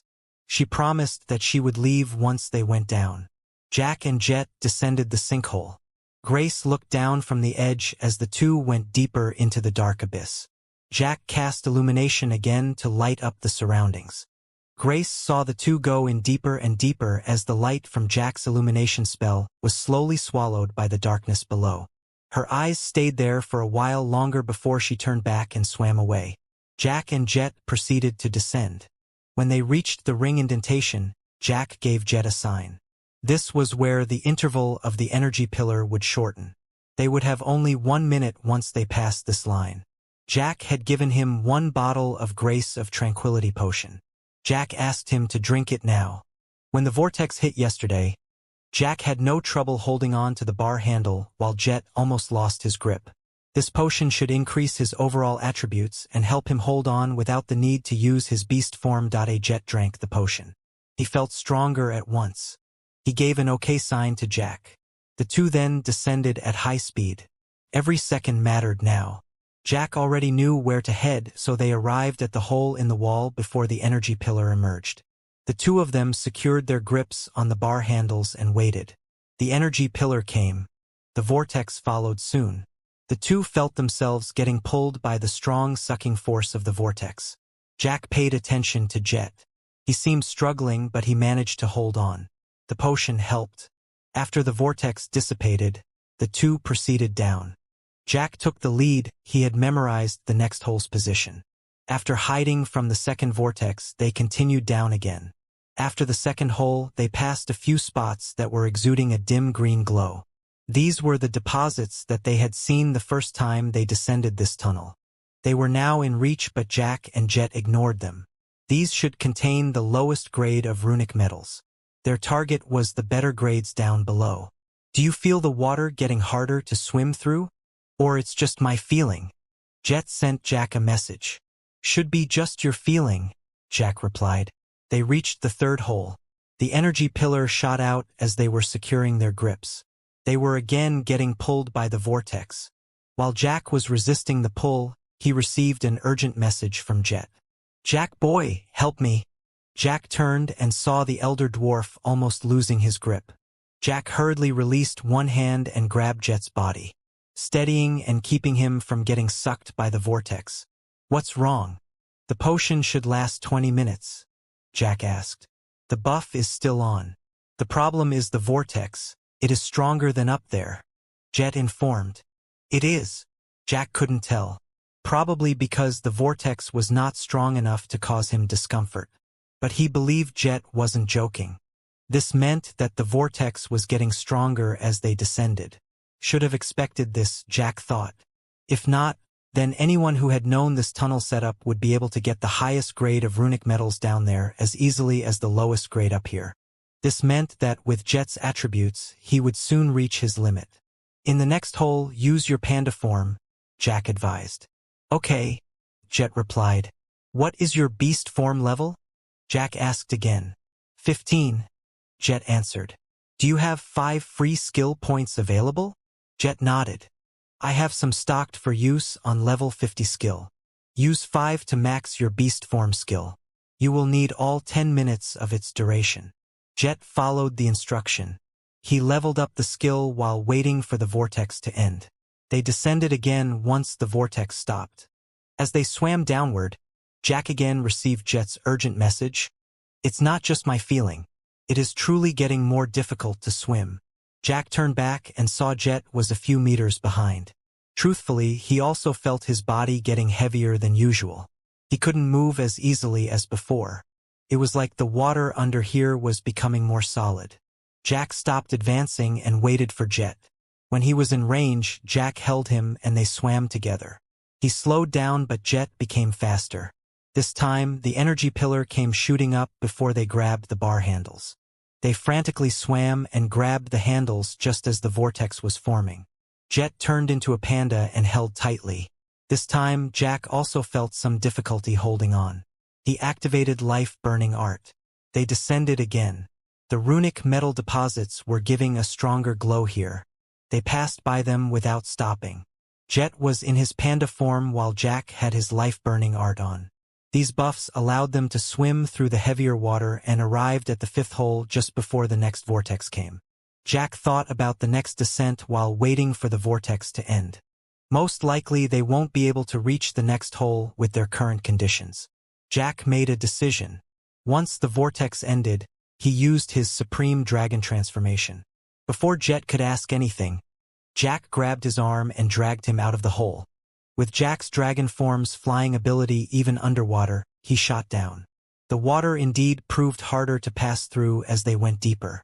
Jack could feel the resistance as he pierced through the water.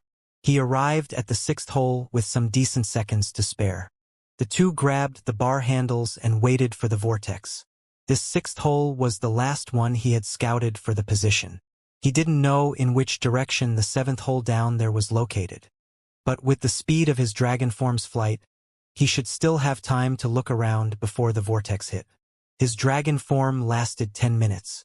He spent 3 minutes on each descent. 1 minute to reach the next hold and 2 minutes to wait out the vortex. This meant he could do this 2 more times, totaling 9 minutes. The remaining 1 minute would be used to take the runic metal and escape. This planning put his target for the runic metal deposits under the 8th hole. He delivered this plan to Jet. Jet said he would follow whatever Jack decided. He was just a passenger at this point. Jack rushed out with Jet in tow once the vortex ended.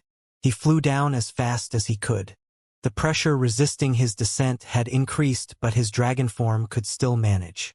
Going down another time was still a feasible feat. As he reached the distance where the next hole should be and searched for it, something caught his attention. The abyss below was suddenly cleared. There was light from below there. Soft light in the shape of a white round disc with a black dot in the middle.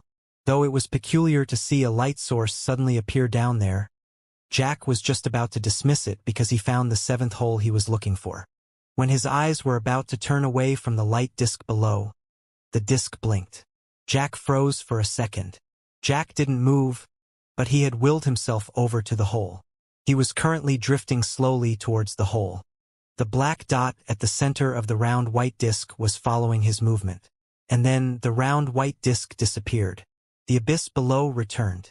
While Jack was still trying to make sense of what he had seen, another light emerged from down there. A bright, strong light this time. It was the energy pillar. The force from the pillar knocked him out of his trance. Luckily, they were already right beside the hole. They hurriedly leaned in and grabbed the bar handles.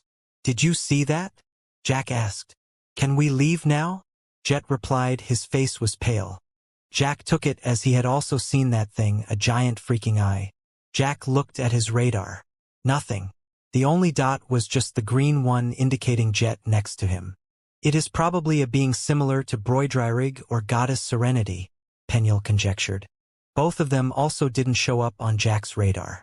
"With an eye that big, I will be surprised if it is anything lower than an eternal grade," Jack said. "What is a thing like that doing down there anyway? Aside from being backed by a god or goddess. There is one other thing that makes a divine faction unlikely to be attacked by others. It's that they had an eternal grade guardian watching over their territory." "An eternal grade guardian?" Jack's eyes went down there. There was an eternal grade being down there? Wait, does that mean the Council of Virtus also has a guardian?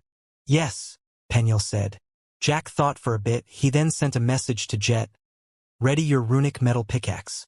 "Finally," Jet replied. "I am about to tell you that I will just stay and mine the one here if you still want to go further down." Jack decided to not take any further risk. After seeing that he was unsure if going deeper would have a trial involving that eternal guardian. He didn't think the guardian would show its eye for no particular reason. One huff of its breath was enough to send him to heaven. The runic metal at this depth should also be not bad already. Once the vortex dissipated, the two rushed out and headed to the glowing deposits below them. The green glow emitted by these deposits was much brighter than the first ones they encountered while descending. The two also sensed intense mana from them. Yep, not bad already, Jack thought. He glanced down. There were several more glows down there. Those glows were so bright they were as if beacons of a lighthouse. Jack was tempted for a beat to dive down there.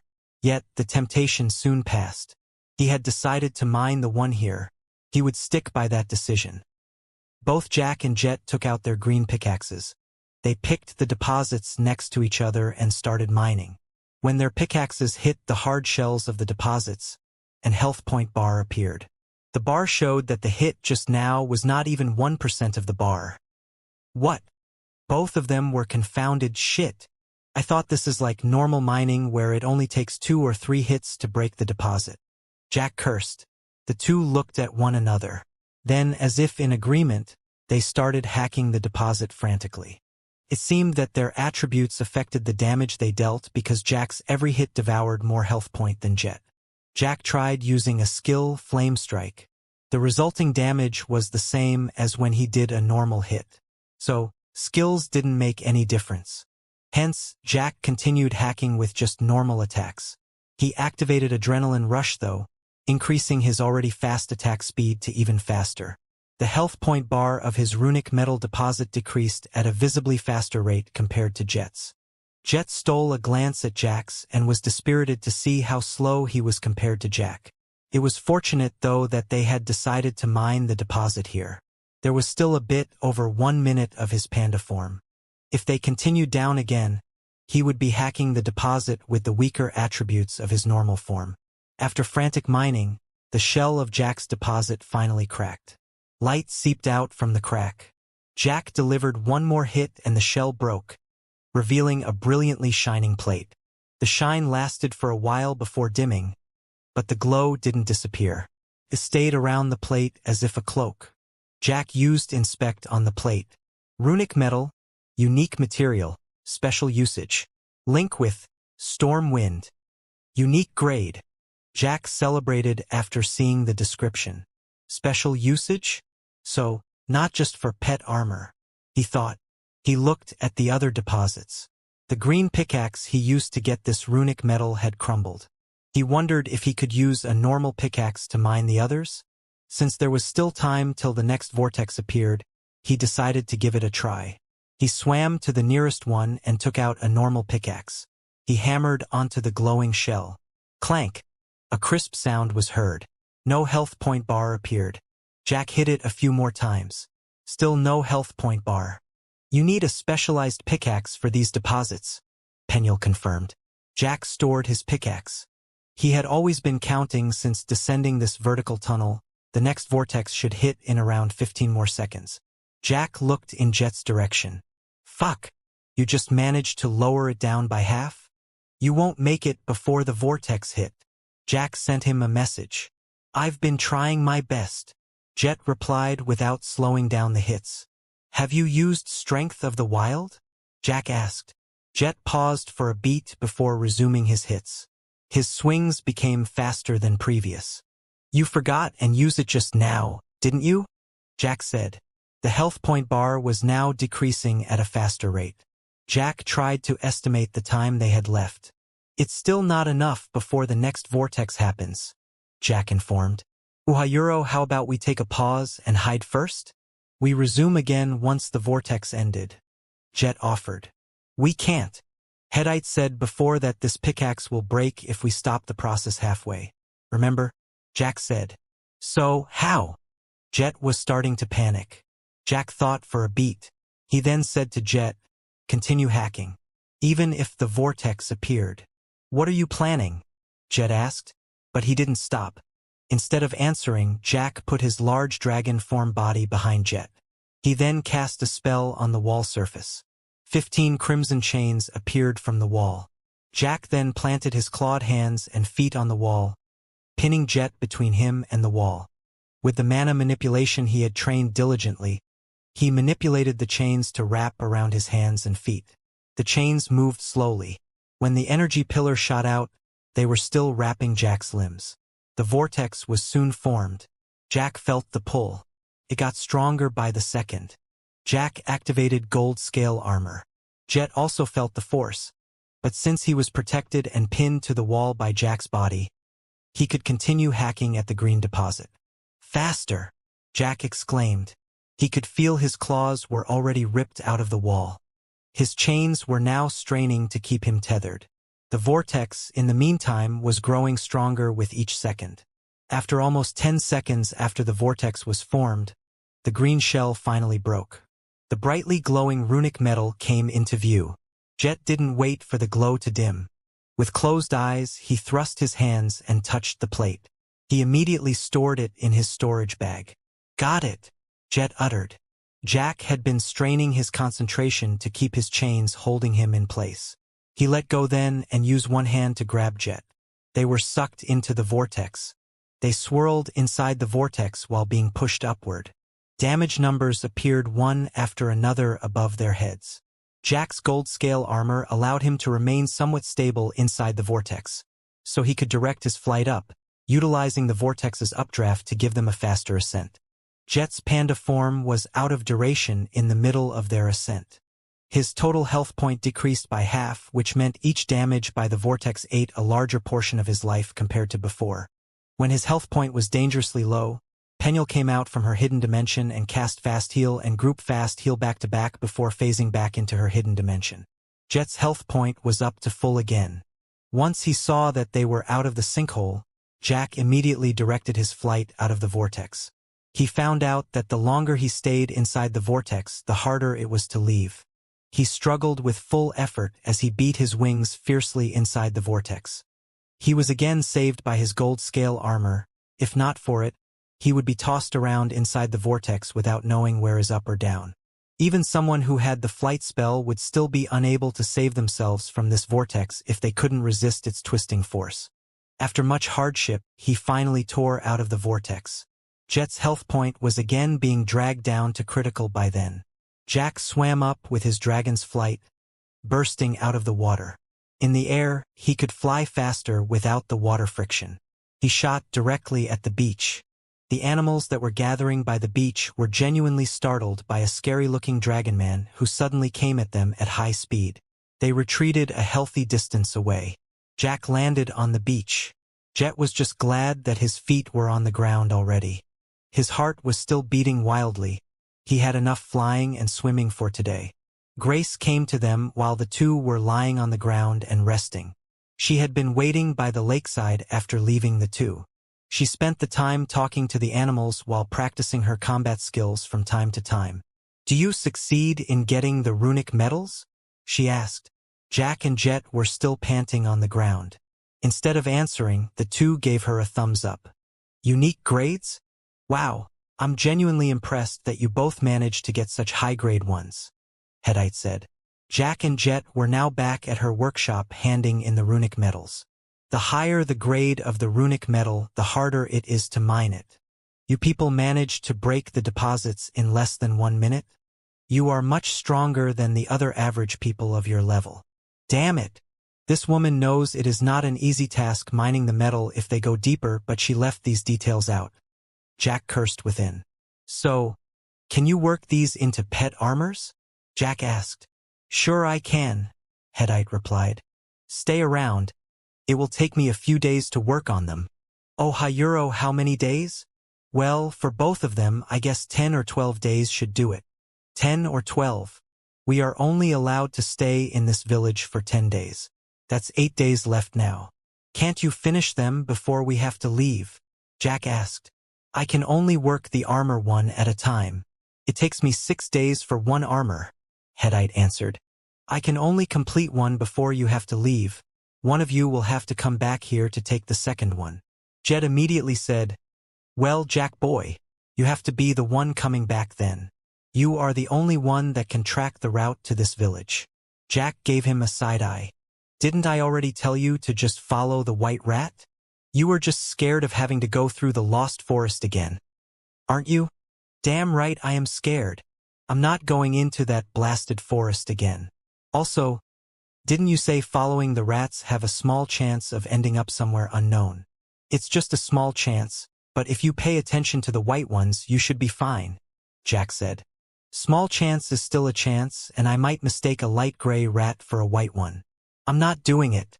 Miss Hittite, please craft the armor for my pet first," Jet uttered. "Bloody hell. This is your gratitude for me helping you get that unique grade." Jack complained within, but he didn't reject. It was indeed much safer for him to travel back here. "Are you okay with that arrangement?" Hittite asked Jack. "It's okay. Work on his first," Jack said. "I know you are a reliable person, Jack boy." Jet hugged Jack. Due to his dwarf stature, he was hugging Jack's, but instead, Jack felt the urge to kick him away. "All right, I will get right to work," Hittite said. "Sorry for your need to return. I am the only blacksmith in this village, after all." Hearing that, a thought came to Jack. "Hey, will it help if I help with the work?" Jack asked. "Oh, you can do blacksmithing work?" Hittite asked. "My blacksmith grade is advanced expert," Jack answered. Hittite gave an impressed expression. "Didn't your kind only arrive in this world less than 10 months ago? Are you a skilled blacksmith where you come from?" No," Jack said. "Anyway, yeah, you can help. You just need to follow my instruction to the letter. With your help, I could probably cut my time to 8 days and complete the armors before you have to leave." "That will be great," Jack uttered. "What about you? Do you want to help as well?" Hittite asked Jet. "I don't know shit about blacksmithing," Jet replied. "Well, then get the hell away from my workshop. We will start working soon." Hittite shooed Jet away. "Go train your skills. Don't waste your time here," Jack reminded. "Okay, don't you slack off in your work as well." I will want a refund if I'm not happy with your work. Jet returned. Bloody heck. I paid the coins for your pet armor. Remember? Jack uttered. I still want a refund if I'm not satisfied. Take this refund then. Jack took out his magic staff and shot a mana bullet. Jet jumped back while punching the mana bullet. So uncivilized, losing a debate and using violence instead, Jet said. He was walking away while keeping his attention on Jack. You Outworlders are weird. Isn't he supposed to be your elder? Headite asked. He is what you call a childish elder. Never mind him. By the way, since I help with the forging process, shouldn't I get a discount? I don't mind working alone. You are welcome to come back 12 days later to pick up your pet armor. Let's start working, Jack uttered. All right, here. Headite handed a runic medal to Jack. Jack checked it and found out it was his since the description said it was linked to him. As a matter of fact, if the owners work the medals themselves, the resulting armor might be improved, Headite informed. I will work on your friend's one while you work on yours. You can use these tools. Headite brought him to a large anvil next to the smelter. There were various blacksmith tools, including a hammer by the side. Jack picked up the hammer and inspected it. €1 unique grade €1? Jack stammered. His mobile blacksmith tools were only rare grade. Even the blacksmith workshop he rented in the capital only provided rare grade tools as the highest option.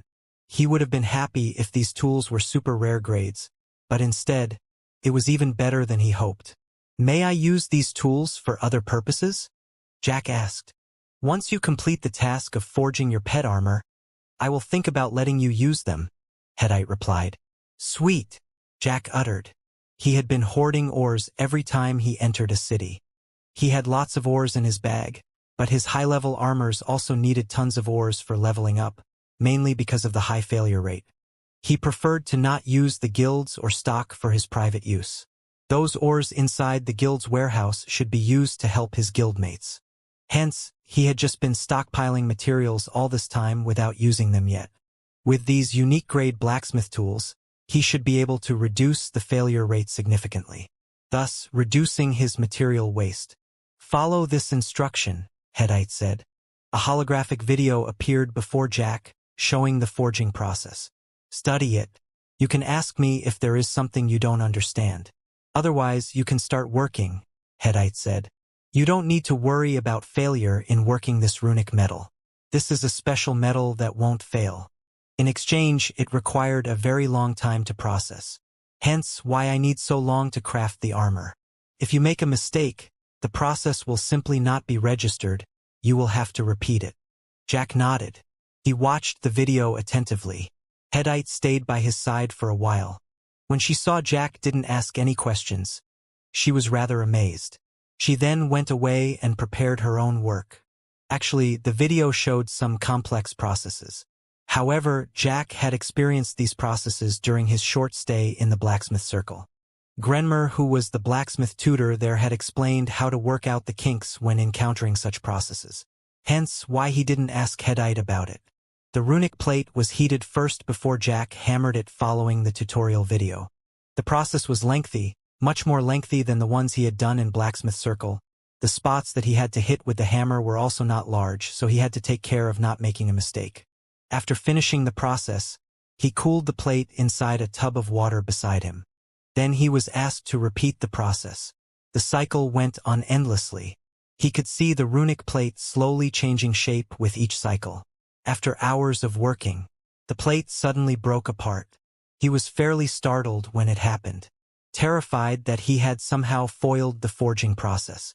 Seeing his expression, Headite chuckled. Don't worry. I said before, this process won't fail, right? This is normal. Your pet was big. How do you suppose such a small plate can cover its body? The plate has split so you can craft each part at a time. Jack looked again at the broken pieces. Even though they had split into 9, each of their sizes was the same as when they were still 1, probably larger even. Now that you are ready for the next phase, here is what your pet armor's end product should look like, Headite said. The tutorial video in front of Jack was replaced by a holographic representation of their ass. a version of Thuras that was covered by majestic armor. His Thuras already had a bulky body. This armor added to his body mass. It made his pet look like a tank. Jack was worried if this would make Thuras slow. Can we make the armor a bit slimmer? Jack asked. Oh? You don't like the look? Hittite asked. I had actually made a few options when I was measuring your pet. This one will give the pet armor priority in defense. If you prefer, you can see these other ones. Hittite made a swipe and a different holographic image replaced the current one. It was still Thuras but with thinner armor. It had that aerodynamic look and even sported some sort of a backpack with small wings on its back. This prioritizes on speed, Hittite explained. She did another swipe and a different image appeared. The armor this time sported spikes all over, with 2 large tusks by the side of the helmet. This enhances your pet's offense. Another image.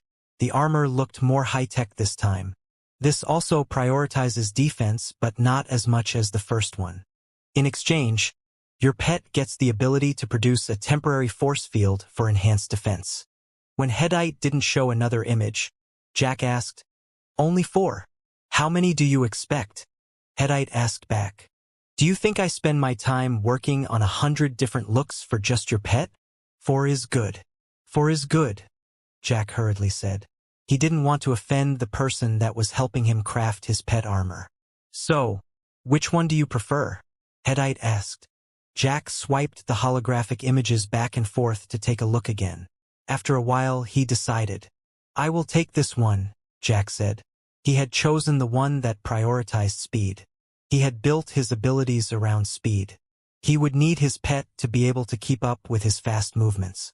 Okay, Hittite said and did something with the interface. Okay, the design had been inputted. It will show you the process to work on each part. There are 9 parts. Head, neck, upper body, lower body, for leg parts and rear guard. You just press the part you want to work on first and it will show you the process. Jack pressed on the head part in the holographic interface. The image was then replaced by a tutorial video showing the crafting process. When Hittite saw Jack proceed to work, she left him and went back to her work as well. The two worked for the whole day. During the forging of the head part, Jack finally encountered some roadblocks where he asked Hittite questions. Hittite was rather surprised with how few questions Jack asked. Yet she noticed that Jack's work progressed smoothly. By the end of the day, Jack completed the helmet part. Hittite gave him pointers to do a few finishing touches. Some smoothings and shapings using different tools as well as applying spray for color. Jack asked if these were necessary. A good look was fine, but it was not his priority. He preferred to not waste work hour on this unnecessary embellishment. Hittite assured him that these were necessary if Jack wanted his pet armor to be considered complete. Hittite stopped working once the sun was setting. Jack wanted to continue working, but Hittite closed the holographic interface and took the hammer from Jack's hand. Hey! Jack protested. Go! We rest when the sun rests, Hittite said. Jack left unwillingly. But his mood was lifted again when he saw how much blacksmith proficiency he had earned from this half-day work.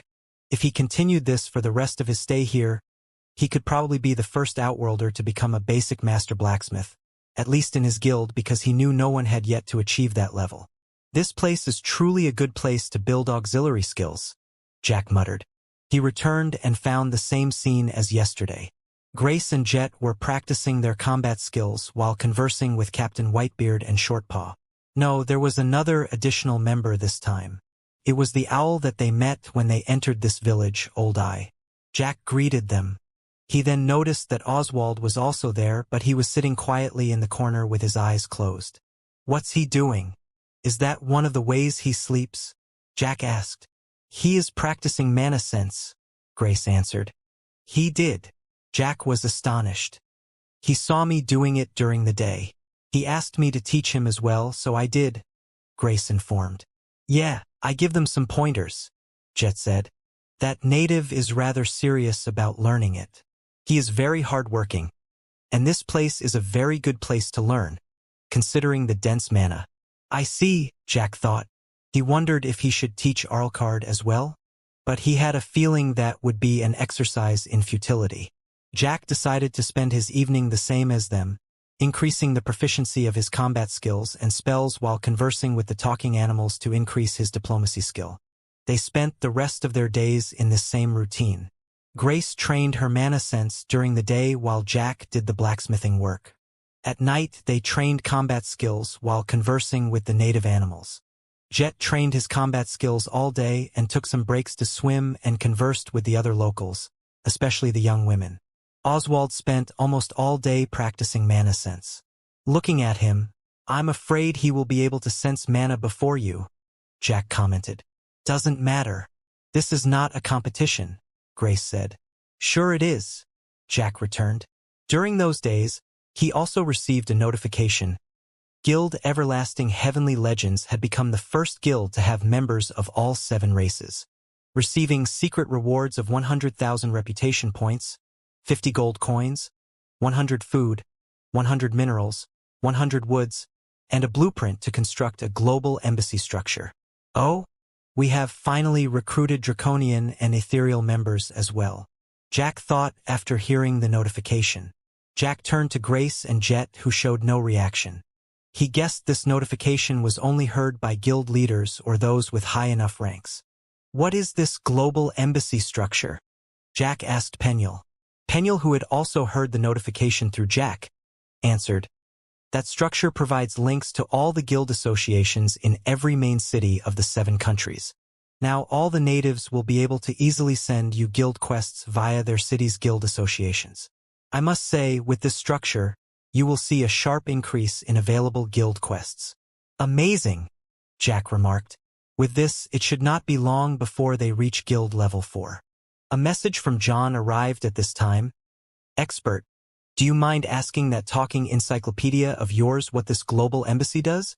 Jack had expected either John or Jeannie to ask, so he told John what Penuel had just informed him.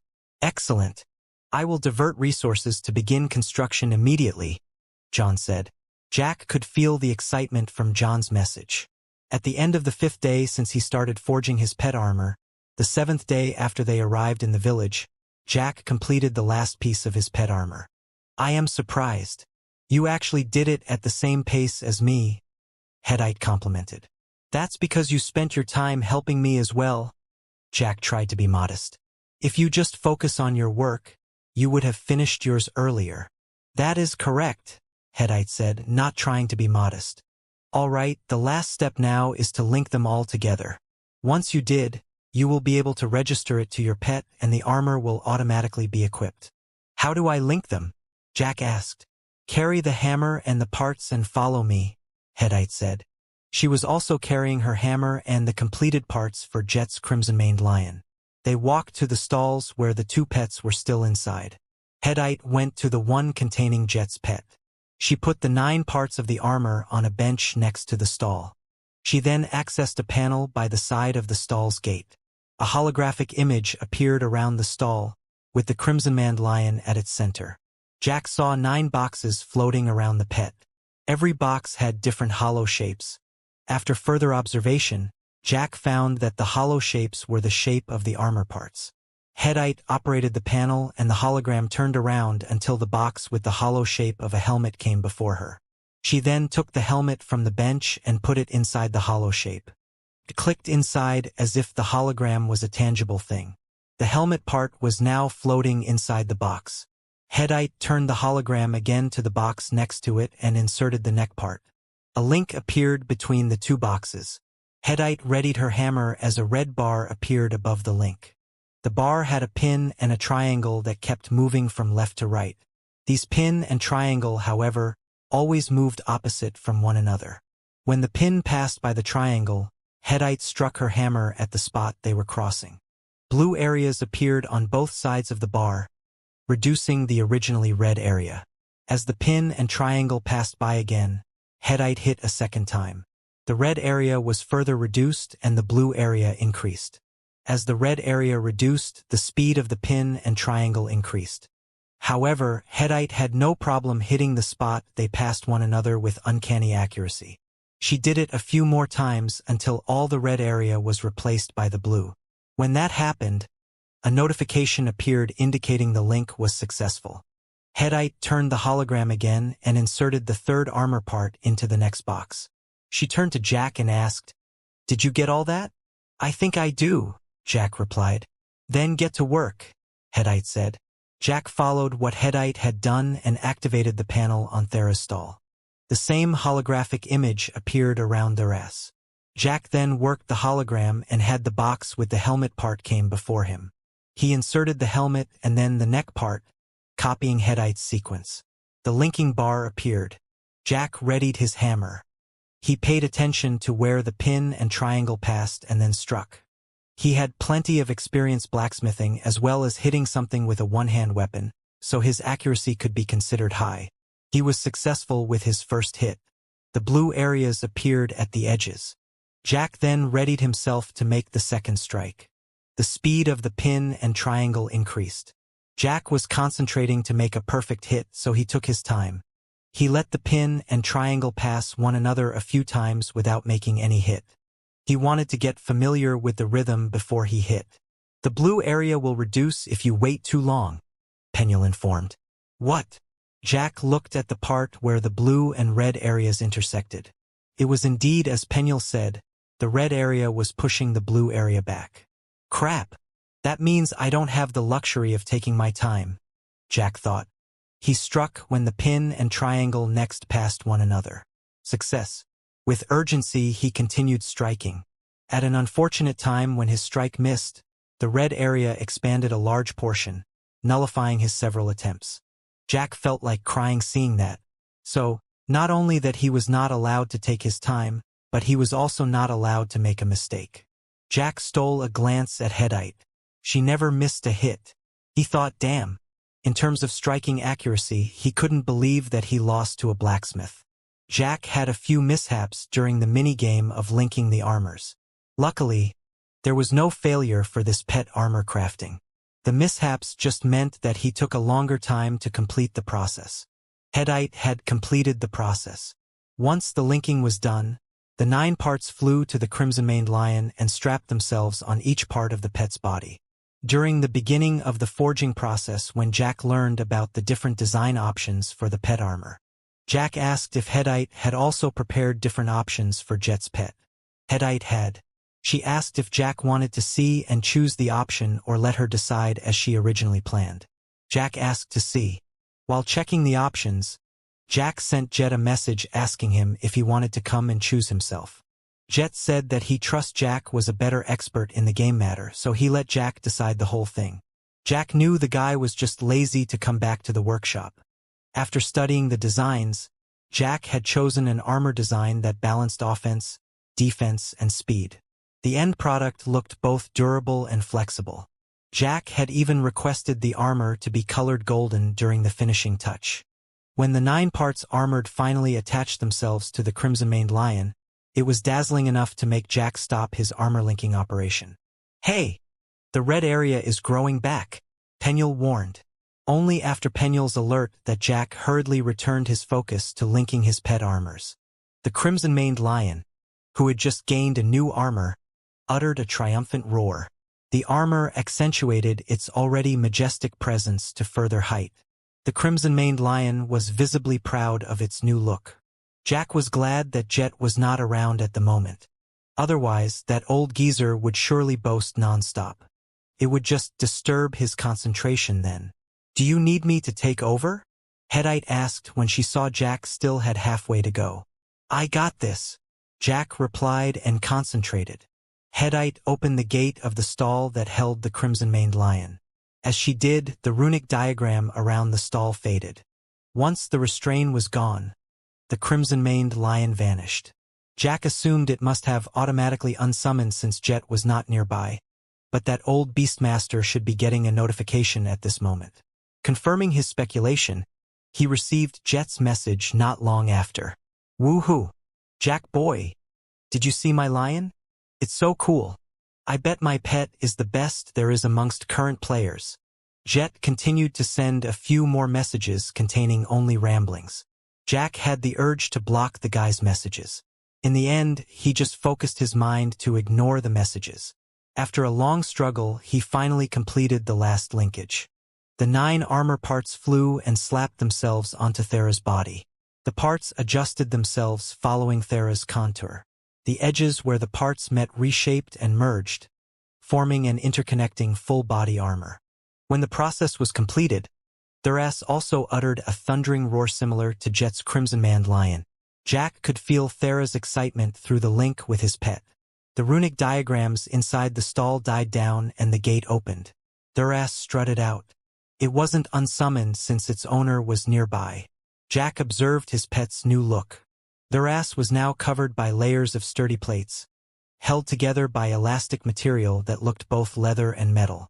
The backpack with the small wings that Jack had seen in the hologram representation looked more like a jetpack in its final form. The armor didn't appear to hinder Thera's movements. It accentuated the pet's majestic appearance. Jack had chosen to use light blue color with gold lining for the armor. The armor brought more life to Thera's dull dark gray color. Jack knocked on the armor. Sounded hard. Jack used inspect on it. Thera's supersonic armor, unique pet armor, physical defense. 1978, 43x pet level, comma, magical defense. 1472, 32x pet level, comma, all attributes plus 30%, movement speed plus 50%, comma. When health point is below 50%, reduce all damage received by 20%, comma, nullify movement restriction, responsibility. Cooldown, 30 seconds, supersonic mode, active ability increase speed by 500%. All melee damage dealt during this mode is increased by 20%. Moving without hitting any enemies during this mode will accumulate 100% damage per second, to a maximum of 1000% damage. Duration 1 minute. Cooldown 3 hours. Special condition ability. When Thera's damages an enemy, place a mark that lasts 45 seconds. If Storm Wind damages an enemy with this mark, the damages are increased by 30%.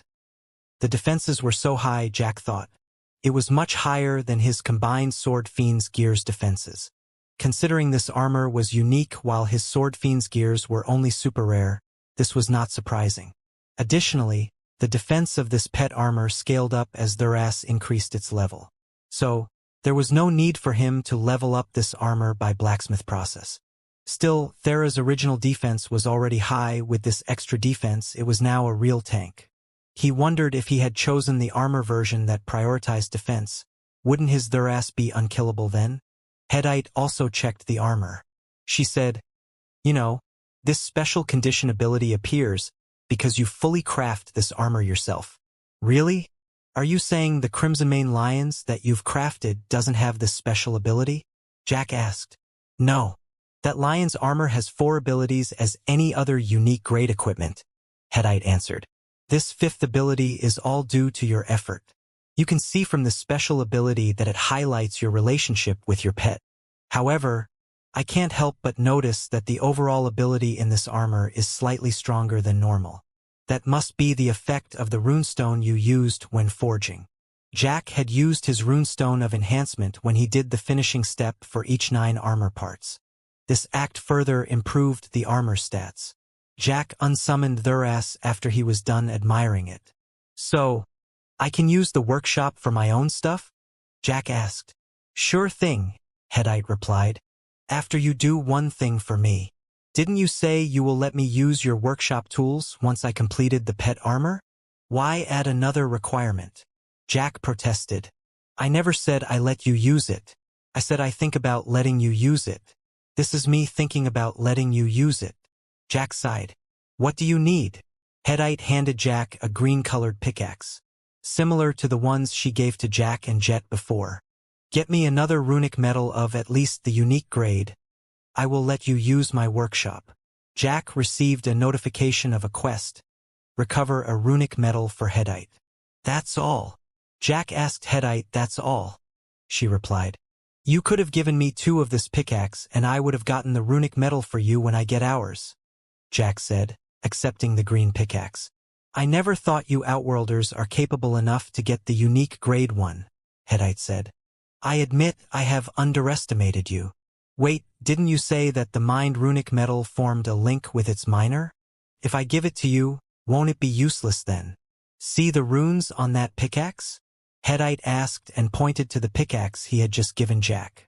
Jack observed and saw that there were indeed some rune carvings that were not there in the previous green pickaxe he used to mine his runic metal.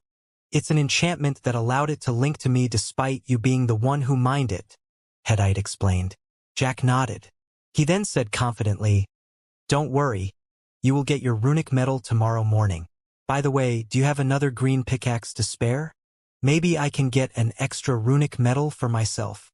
He remembered the metal's description mentioning that it was for special usage, so he thought he probably could use the metal for some other purpose. Headite replied by shaking her head. "Sorry." Jack shrugged. Worth a try, he thought. He then checked his newly acquired quest's description on his quest page.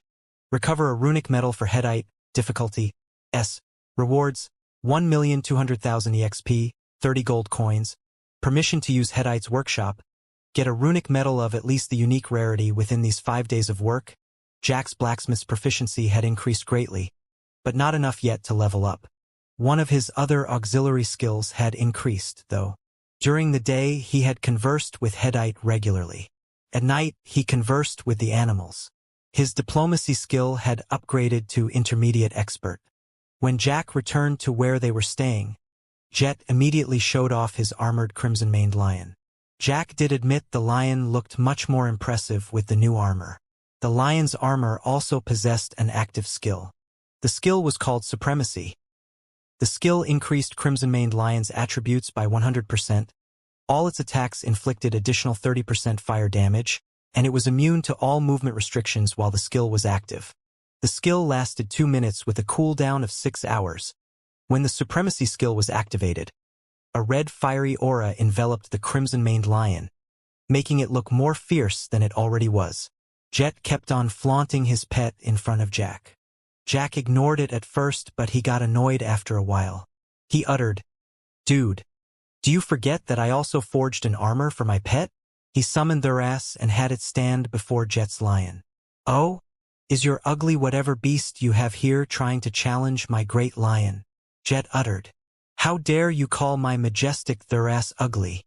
You are asking for a beating. My Thurass will beat your kitty down, no sweat." Jack didn't back down. "You are on. Let's fight then. Come. If you two want to be kicked out of this village, go ahead." Jack and Jet heard a voice from under them. They looked down and saw Captain Whitebeard looking up at them with arms akimbo. The mouse continued, "We tolerated you throwing your skills or spells around as long as no one is hurt.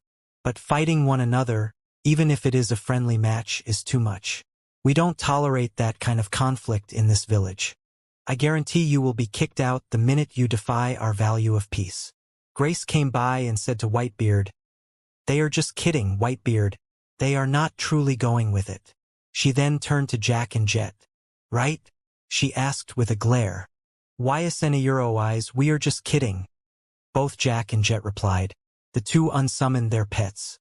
Jack spent the rest of the night with his routine, talking to the animals while practicing combat skills and mana manipulation. He also used the 2 gemstones from the treasure chests to upgrade his runestone.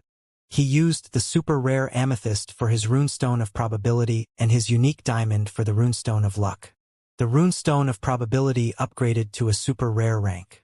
Runestone of probability, super rare runestone. Increase approximate 40% success chance to auxiliary jobs. Elemental energy required for upgrade. 710/10, 000. With this increase, he would be able to reduce the failure rate for tomorrow's equipment upgrade even further. As for his runestone of luck, the unique diamond was not enough to level it up. He still needed 5,150 lightning energy to level it up. That required at least 2 more unique amethysts or diamonds plus a rare grade 1. Jack asked Grace and Jet if they want him to upgrade their equipment as well. The two happily gave him their current equipped equipment. But Jack informed them first that he would prioritize his or stock for his own use. He would only work on theirs after he was done. The two had no problem, they even gave Jack whatever ores they had on them. The quantity was pitiful compared to Jack's stock, but it was better than none. The next morning he went directly to the lake and dove in. Now that he was doing it alone, it was much easier. Last time, he began his dragon transformation starting from the 5th hole. This time, he didn't transform until the 6th hole. He could still swim until the 6th hole in his human form, albeit barely. The deposits containing unique grade runic metals were after the 7th hole. Since he only transformed starting from the 6th hole, his beast form still had plenty of time to spare when he reached the 7th hole. He was tempted to go down further. The quest indicated that he needed to get at least the unique grade, which meant if he get an even higher grade, there was a possibility of an increase in the reward. But after some pondering, he decided against it. He might be reckless sometimes in taking risks, but it was always a calculated risk. If there was no eternal guardian beast dwelling down there, he might have taken the gamble. But he was sure if he went down further to get the legendary grade runic metal, the guardian beast would involve itself as an additional obstacle to test if one was worthy enough to get the material. If he somehow failed and was killed, he won't be able to get back here from Themisphere in 3 short days. He didn't think Maraudis would let him stay for long on his second visit. He would then be unable to utilize Headite's workshop. So, he decided to play it safe this time and mine the deposit under the 7th hole. Once he got the deposit, he waited for the vortex to appear before utilizing the updraft to push himself back up to the lake's surface. He then jumped out of the lake and flew in the sky directly to Headite's workshop. Headite was visibly startled when a humanoid dragon landed right in front of her workshop. Jack saw her expression and immediately transformed back. "It's you? I thought, which abomination dares to attack our village? I was about to attack you myself. You are lucky you changed back when you did," Headite said. "You attack me?" Jack wondered. He inspected Headite again to make sure. Yep, she is still a level 20 elite.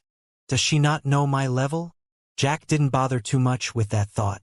He took out the runic metal from his bag and gave it to her. "One unique grade runic metal, as requested," Jack announced. Headite received the metal and Jack received a notification that his quest was completed. He received EXP points and gold coins. "Can I use the workshop now?" Jack asked. "Knock yourself out," Headite said. She was still admiring the runic metal in her hands. "Yes." Jack went inside. While preparing the tools, he asked Headite, "You don't happen to have any ores I can buy? This is a workshop, not a store," Headite replied. She was walking back to her house beside the workshop. On her way, she said, "I remember everything inside this workshop. Don't you dare to snatch anything. Do you think I am that kind of person?" Jack asked. He then looked at the unique grade blacksmith hammer in his hand. "I am tempted to be one, though," he thought. He spent the day working on enhancing his equipment. With the unique grade blacksmith tools assisted by the super rare runestone of probability, the failure rates were very much being suppressed. After he leveled up his rapid dazing staff and sword fiend's gear set to level 56, he still had many ores to spare. So, he took a spare super rare grade longsword and leveled it up to level 56 as well. He then fed that longsword to his Stormbreaker, bringing it up to level 56. At level 56, his Sword Fiend's gear set combined with Beastmaster's inherent defensive boost gave him a total of 1742 physical defense and 1562 magical defense. He almost caught up to Thera's unique grade armor physical defense, while his magical defense was now higher than his pet's armor. Considering his gears were level 56 while Thuras was still level 46, this didn't come as a surprise. If Thuras leveled up to 56, its unique grade armor would give a much higher defensive stats. For his rapid dazing staff, its magical damage had increased to 427, while his Stormbreaker's physical damage increased to 470. Since he still had a decent number of ores, he used them to upgrade both Grace and Jet's equipment. He concentrated on their weapons first.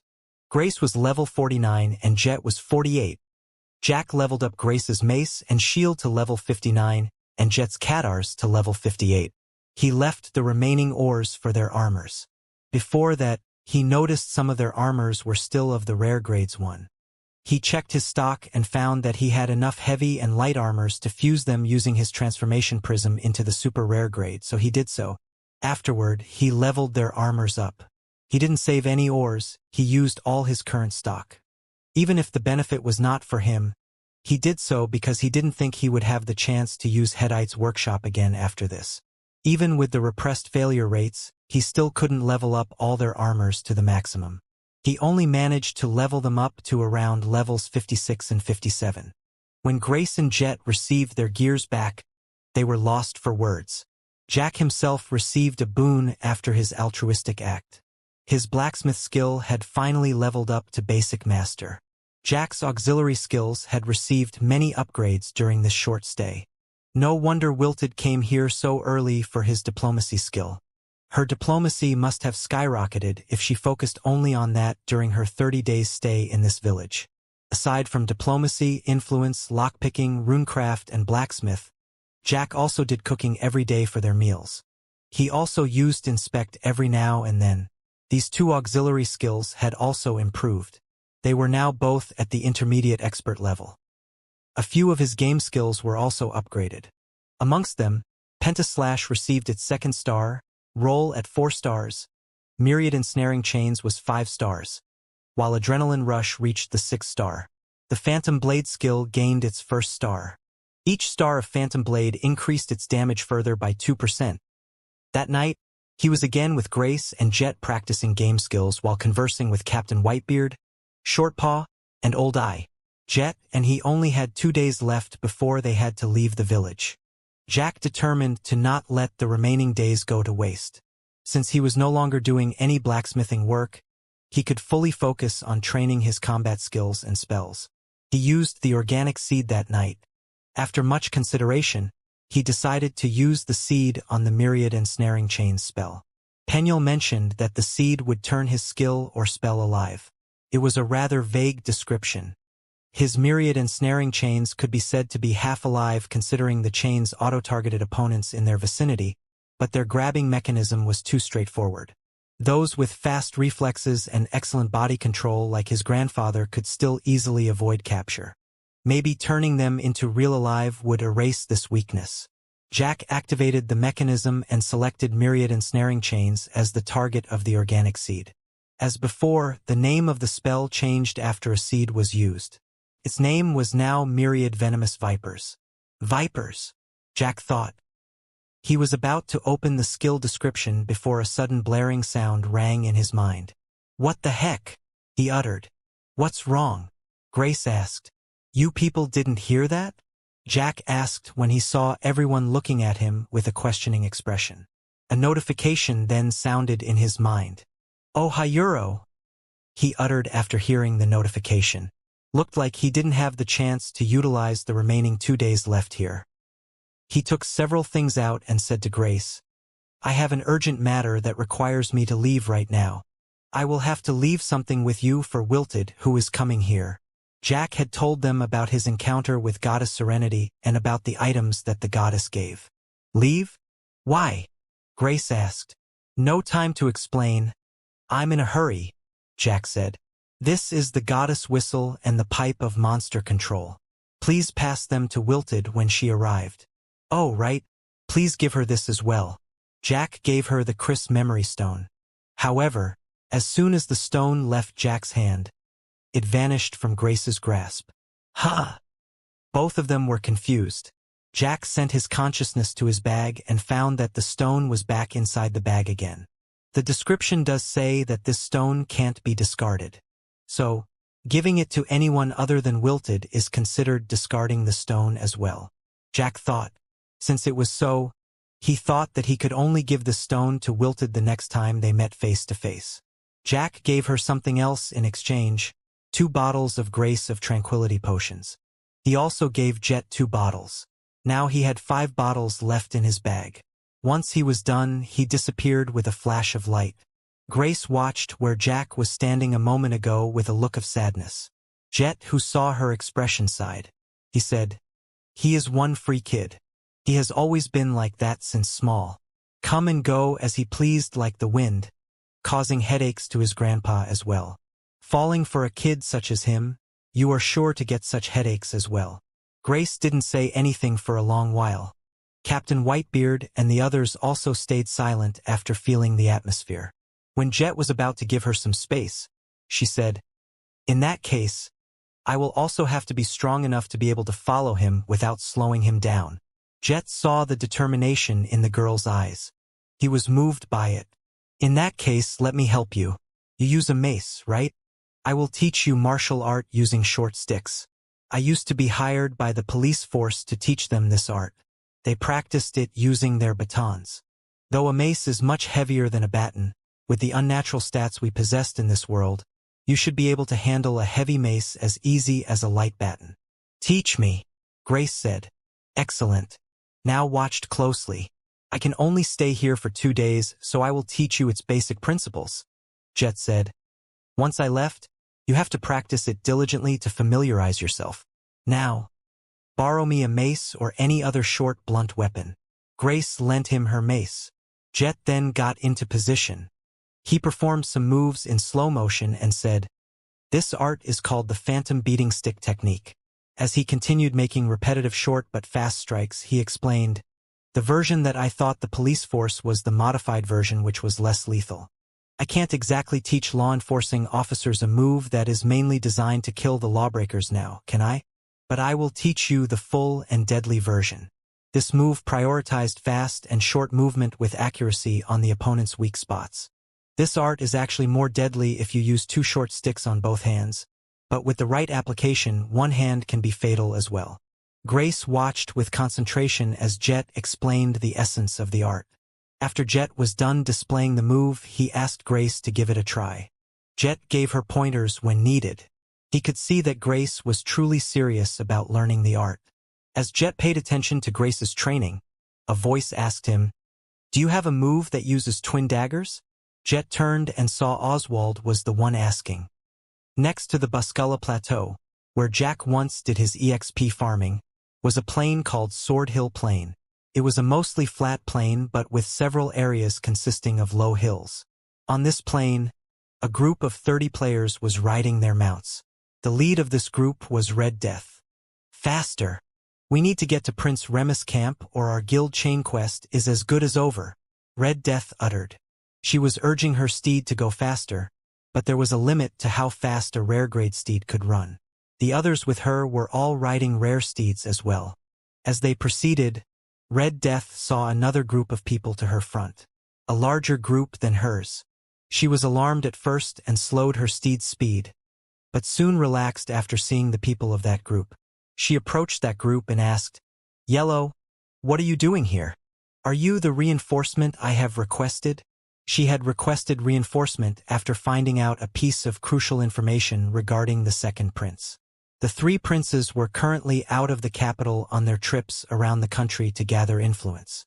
Remus had almost completed his trip and was currently setting up camp not far away from here. She was heading there to meet the prince and warned him about the information she had learned. She was expecting reinforcement to come from her back since there was no closer city they could teleport to for reaching Remus' camp. Hence, she was rather surprised to find her reinforcement arrived here before she did. "I am," Yellow Death answered. Behind Yellow were Big Arm and Grimclaw. The group with Yellow numbered almost 100. Seeing the large number, Red Death felt much better. Perhaps she could still help Prince Remus escape the ploy that targeted him. If anything happened to the prince, it would be a serious blow to the quest that they had been focusing on for so long. She had also sent a message to Scarface to ask for reinforcement from any of the Coalition's players in the vicinity, but she didn't put much hope in that. The relationship between the Coalition was not exactly harmonious at the moment. "All right, let's us head immediately to Euro." She didn't finish her sentence because she sensed attacks coming from all around her. Her fast reflexes allowed her to make a jump to escape. While somersaulting, she saw her steed receive countless magic and range attacks. It died shortly. When she landed, she noticed everyone around her had their weapons at the ready. To add to her consternation, a notification informed her that she had been expelled from the Death Associates Guild. "What's the meaning of this?" Red Death asked. She looked around. Everyone was displaying a hostile expression. She didn't understand why everyone turned on her. Even more, she didn't understand why she had been expelled from the guild. She was pretty high up in the guild ranking, The only one who had the authority to do so was only White Death. What's the meaning of this? You still dare to ask? You should know what traitorous act you have done against our guild, Yellow Death said. Me betraying the guild? Stop spouting nonsense, Red Death uttered. No? All right. I will spell out your transgression, Yellow Death said with a grin. You have conspired with our sworn enemy, Stormwind, and acted in a manner that put your own interest over our guild interest. Don't be absurd. Are you talking about what happened during the World Tournament? I have said that my decision at the time is for the larger picture. You can bring up your complaint to Black Death once she returned to us. Oh, is that how you gain a sudden level increase at the end of the tournament? I know you go somewhere with Stormwind's group after the tournament. Don't you deny it, I saw it myself. You also get that nice new boots. Is that how he enticed you to make us lose the tournament prizes? So that you get a better one yourself? And don't you think you can rely on Black Death's protection? She is nowhere to be found. We aren't even sure if she is in this world at all. I have taken up your case to White Death and he agrees that you should be punished. Then do it after we deal with the matters at hand. We need to reach Prince Remus fast or our guild chain quest will be in jeopardy. Don't you worry about the quest anymore, Yellow said. His grin turned wider. It is no longer your concern. Red Death frowned at Yellow's words. What did he mean by that?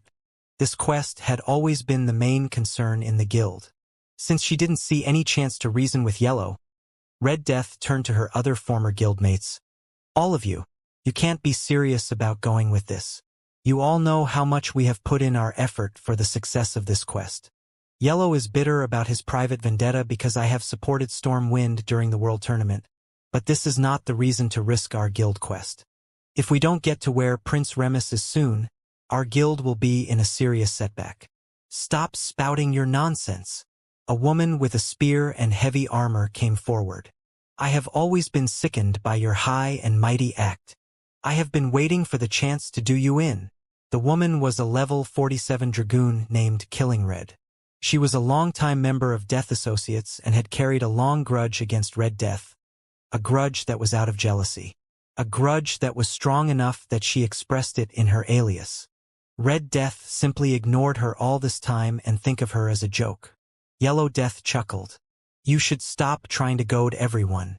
Your crime goes further than before the tournament. Everyone must be wondering why Stormwind still managed to escape after we managed to trap him inside our guild warehouse. Well, wonder no more. Yellow Death took out a recording stone which then played out the scene where he had spied Jack and Red Death conversing during the night before the tournament started. He was listening in at that time? Red Death's scowl became deeper. In this case, it was pointless to try persuading them. She used Vanish. Her figure disappeared. Yellow Death wasn't troubled by her sudden disappearance. An orb appeared in his hand. It was the Orb of Detection. Over there. Yellow Death knelt and activated shooting stance. Several elite marksmen in the group aimed their bows and crossbows at where Yellow Death's rifle was pointing at. Yellow Death used Rapid Shot. His Rapid Shot was originally at level 10, but his full set equipment bonus increased his gunner's standard skills by 5 levels, so it was considered to be at level 15. The bullets that came out of his rifle numbered 5. He shifted his rifle when he made the shot. The 5 bullets came out in a fan shape, covering more area. The Orb of Detection only allowed him to pinpoint the general area Red Death was, not her exact position. The elite marksman players who had followed his aim used their fan shot skills. These fan shots covered a much larger area than Yellow's Rapid Shot. The shots were also aimed at different elevations. With that many shots flying her way, Red Death couldn't dodge them all. She shifted to a position where the arrows were fewest and cut the ones that she couldn't dodge. She survived the barrage, but her invisibility was dispelled. The elite marksmen followed up by using Shower of Arrow. Innumerous arrows came from the sky raining on Red Death. She could only take a defensive stance and again cut at any arrow that was coming at her. When she was defending against the arrows, the other players came and surrounded her again. Forget about escaping. All the ones I bring here are elite class players, Yellow shouted. He continued to shoot using his max-level shooting stance that covered a great distance. Your pride of never getting an amulet of rebirth has come back to bite you now. You never imagine you will be in such a situation, do you? Red Death indeed never bothered getting an amulet of rebirth. She thought such an item would only weaken one's resolve. Additionally, the amulet wasted an equipment slot and didn't carry any strengthening effect. She is mine. Red Death heard a yell from above at the same time she sensed the attack. Killing Red had used jump attack. Red Death made a swipe to strike the other players around her at the same time dodging Killingard's stab from above. She then backflipped with a leg striking Killingard's head. Killing Red was smacked away by the kick. No damage, only the pain on her face, but the pain of embarrassment in her heart was greater. Red Death activated Trinity Assault and Combat Clone. She had the clone block her rear while she tried to escape. She and her two copies by her side stabbed at anyone who tried to block her. She suddenly sensed a threatening force from the side. She turned and saw Grimclaw with his martial art, tearing Twister, coming at her. She tried blocking the best she could, but she had been unprepared when the Twister came. She couldn't stop all the erratic assaults within the Twister. The halberd finally struck her waist. Several magic binds locked her while she was reeling from the attack. She then sensed multiple backstabs coming behind her while she was retreating. She used her race's skill, willpower, to break the magic binds before making a super jump to dodge the backstabs. Shoot her, Yellow Death ordered. Multiple ranged and magic attacks flew at Red Death, who was in the air. Some magic class even placed arcane turbulence at where Red Death should be landing. However, before their attacks hit, Red Death made another kick in the air. Her kick hit the air as if it was a solid object. She then jumped a second time in a different direction. The ranged attackers were all taken aback by Red Death's feat. That feat was due to Red Death's unique grade boots. It possessed the ability double jump, allowing her to jump the second time in the air. She drank a healing potion while in the air. This double jump saved her, but the enemies were still nearby. It only gave her a short breath of reprieve. She wanted to resume her escape, but several wolves and pets came blocking. While she was dealing with those pets, the other players again surrounded her. With so many enemies, she couldn't help but feel despair. The fact that these people used to be her comrades further added to the anguish. Hiro help Euro. A voice surfaced in her mind. Ha ha ha. Accept your defeat, Red. Yellow Death shouted. Hearing Yellow's laugh, Red Death's resolve was instead being hardened. The despair that she felt turned to anger and fury. She had determined a long time ago to not depend on another. She would solve her predicament herself, even one that seemed to have no way out like her current situation. She gritted her teeth, then let out a steely cry. Her daggers stabbed in a flurry as she slipped in and out amidst her opponents. However, even with her determination, it was still not enough to overcome such a disadvantage of being heavily outnumbered. She suffered damage after damage. At one point, Yellow Death's snipe hit her shoulder. Her health point was now very low. Yellow's snipe pushed her to the side. A side where she saw an opening that was not blocked by any players. She instinctively ran that way. In her haste, she didn't sense the mana on the ground. The ground she stepped on lightened up. She received small damage that brought her life to critical and was unable to move. She had stepped onto the immobilizing trap that a technocraft had placed. Unable to move, she was helpless as the enemy approached. Killing Red was the closest and also the most passionate. She used charge with her spear ready to impale Red Death. She wanted to see Red Death's expression up close when she delivered the final blow. Red Death looked at the spear that was coming. Watching the inevitable demise, her despair returned. While her heart was down, a small shining plate suddenly floated before her. It took her an instant to recognize that it was the recall plate that Jack had given her. The recall plate in front of Red Death exploded with bright light. She had to shield her eyes due to the sudden brightness. When she opened her eyes again, she saw the back of someone familiar. Jack was now standing in front of Red Death. Killingard's spear that was about to stab Red Death instead stabbed Jack. Damage number 186 appeared on his head. Jack looked at the spear that was stabbing him and then at the dragoon woman who was holding that spear with a look of surprise. He then turned back and saw Red Death, who was wearing a similarly surprised face. Then to the players around them. He had used Inspect while doing it. He saw that Red Death no longer carried Death Associates guild tag in her description, while all the players here were Death Associates members. He could roughly hazard a guess as to what had transpired. He then looked back at the woman who still had her spear impaling his body. "You stabbed me?" he asked. "I stab you sente." Killing Red stammered. She knew who was the one before her. She had joined the previous clashes between her guild against this person. "Then you don't mind me returning the favor, do you?" Stormbreaker appeared in his hand with a swift thrust.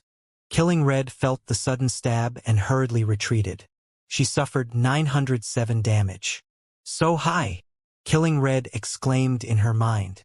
That one simple stab took almost a quarter of her life. "So low," Jack thought within. He had tried applying mana manipulation in that stab just now. It didn't work. The damage was just the standard damage without using any skill. He concluded it would still be a long way before he could apply mana manipulation in real combat. After that one stab, Yellow Death was awakened from his trance. He had no time to wonder why this demon suddenly appeared here out of nowhere. He sent an order in the party chat. "Everyone wears your amulet of rebirth." He proceeded to do so himself. He sent the next order, "Concentrate your attacks on Red Death. No need to deal with him. We disperse once we kill Red." Yellow Death knew they had no chance of winning with the numbers they had at the moment, but he was unwilling to go back with failure. No matter what happens, at least they should kill Red Death. Jack activated Dragon Eye. With his perception of time slowed, he cast one spell after another. He first cast Magic Wall, protecting Red Death from all the attacks from one side. He then cast Barrier and put himself on Red Death's other side, using his body as a shield. Then he cast Tracing Beams, Mana Beam, and Arcane Turbulence at the enemy's range players, causing them disruptions. All the spells were cast in the span of a few seconds. His casting was already fast due to his multi-runes casting. Combined with the time warp perception of his Dragon Eye skill, it was as if multiple archmages were casting the spells at the same time. With his body still protecting Red Death, Jack sent her a party invite as well as gave her a bottle of Grace of Tranquility potion. Red Death didn't bother checking the bottle using Inspect. She also didn't waste time asking Jack how he was able to appear here at this exact moment. She believed Jack meant her no harm and she knew she had no luxury of time. So, she accepted the invite. She took the bottle and downed the content immediately. Her health point and stamina were fully refilled. Not only that, she heard the notification that she had received attributes, defense, and recovery buffs, as well as being immune to all mental status effects for 20 long minutes. She looked at Jack with astonishment. Jack simply grinned back. Jack could have asked Penuel to heal Red Death, but he wanted her to have the buffs for extra protection. Jack said to her, "Leave everything to me." Then to Penuel he said, "Stay with her." Jack turned back to the crowd. He summoned his wolves, who circled Red Death in a protective formation. He then summoned Thuras and his spirit weapon. He could have decimated the crowd here in an instant using his Lightning God Barrage, but he wanted to test his upgraded pets and spirit weapon against these players. Thuras didn't waste time. It unleashed Autocratic Roar once it appeared, damaging and causing multiple negative status effects to all the enemies in the vicinity. Supersonic mode. Jack gave the order. Jack was rather happy with this opportunity. He had been itching to see how Thera's new ability performed. Upon receiving the command, Thuras activated its armor supersonic mode. The jetpack on its back truly was a jetpack. The back of it was an afterburner. A long tailpipe fire shot out of this afterburner, propelled Thuras forward. At the same time, the two small wings by the side of the jetpack extended out. The small wings were now two long wings projecting out to Thera's two sides. No, not wings, Jack thought as he saw Thuras pass by the Death Associates members. They were blades. Two large blades cut the players as Thuras zoomed past them. With its enhanced speed, Thuras just ran around the enemy ranks chaotically. Damage numbers occurred non-stop as their ass continued to ram and bash at anyone it passed by. The spirit weapon on Jack's other side activated its melee mode since there were enemies nearby. It just dove into the enemies with its two long blades dancing around using the formless flowing sword style. With the fast and consecutive cuts, its chaos damage mowed down the enemy's front line effortlessly. Jack didn't stay idle. He was interrupted when he was about to read the description of his evolved spell. Now, he decided to just see the effect directly. He cast the myriad venomous vipers. Death Associates players who were still unsure of what to do suddenly found the ground below them was shining an eerie green. It took them just a beat to decide to run from that shining ground. However, as they started running, numerous green shadows leaped out of the ground. The shadows' speed was frightening. Before they knew it, they had been wrapped around by very large green ropes. No, not ropes. They realized. The end of these so-called ropes stared back at them. They were large snakes. The snakes opened their mouths and bit at the ones they had ensnared. The players received damage from the bites as well as suffering from poison status. They couldn't do anything because the snakes' long bodies were still entangling their bodies. The snakes didn't stop with just one bite. They bit again and again, causing damage each time as well as refreshing the poison status. When their captives died, they turned to those outside their area. These players had been scared shitless by the scene and put a safe distance away. When they thought they were safe, the snakes opened their mouths and spit. Green liquids shot out and hit those at the distance. They suffered damage and received poison status as well. Jack was amazed by his spell's transformation. The spell was not only a crowd control spell now, it was also an offensive spell, both melee and range. The unique grade seed was indeed not disappointing. Yellow Death was speechless at such a drastic turn of events. In just a short moment, a large number of casualties had occurred on his team. He turned to Red Death, thinking about stealing a killing shot. But when he saw her health point was back to full, his heart sank. I think we should flee, said Big Arm, who was beside him. No, we should finish our mission and kill that bitch, Killing Red uttered. She was not willing to let go of this opportunity of taking down Red Death. It was a dream come true for her. How could she let it go? Before Yellow Death could answer, he noticed 3 flashes of green light. He jumped away instinctively as 3 wind energies rushed by. He was cut by one of them and suffered huge damage. Big Arm and Killing Red were not that aware. All 3 wind energies sliced their bodies and took out all their health points. The 2 fell lifelessly to the ground. Yellow turned to the source of the green flashes and was terrified when he saw Jack so close. Jack had used Shooting Dash to cover the distance. He then activated Adrenaline Rush and Overlimit before executing Wind Slash. This will be the second time you lose your Amulet of Rebirth because of me, Jack said with a grin. Don't you think it will be easy? Yellow yelled. He frantically called out his drone and his pet and threw a grenade at Jack. Jack shot Mana Bullet at the grenade, detonating it mid-flight. His reflexes and accuracy were good enough to perform the feat when Yellow's elite-grade pet, Nimble Cat, arrived. Jack said, "You are still using this weak pet? Let me do you a favor." Jack's Stormbreaker was still at its overlimit state. He activated Phantom Blade and used Pentaslash. 5 slashes from the real blade and 5 slashes of the Phantom Blade took out a large portion of the pet's life. Jack followed up with Devouring Cross, all the while ignoring the small damages caused by Yellow's drone. The Nimble Cat soon turned into dust. "Now you can focus on finding a better pet," Jack said after the deed. But Yellow was already fleeing from the moment he called his pet out. He was again using the tactic of sacrificing his pet to cover his escape. But unlike the tournament, his pet died for real this time. When Yellow thought he had put enough distance, he suddenly found another Jack in front of him. Jack had used Body Double after sending his minions. Yellow Death's attention was on the Ras, who was wreaking havoc at the time, so he didn't notice when Jack was casting. Jack then sent his 3 copies out in different directions, in preparation if the enemy's leaders decided to flee. One of his copies now caught Yellow in his escape path. Yellow instinctively shot at Jack's copy. The bullet passed through Jack's copy as if he was not there.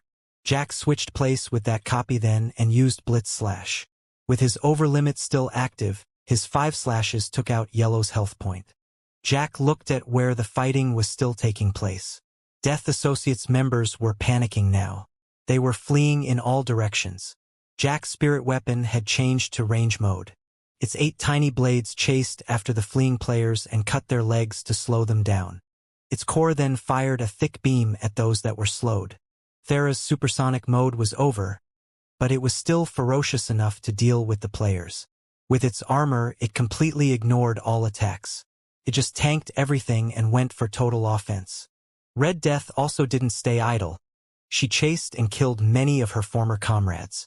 Jack's wolves stayed by her side assisting her hunt. In a short while, most everyone was routed.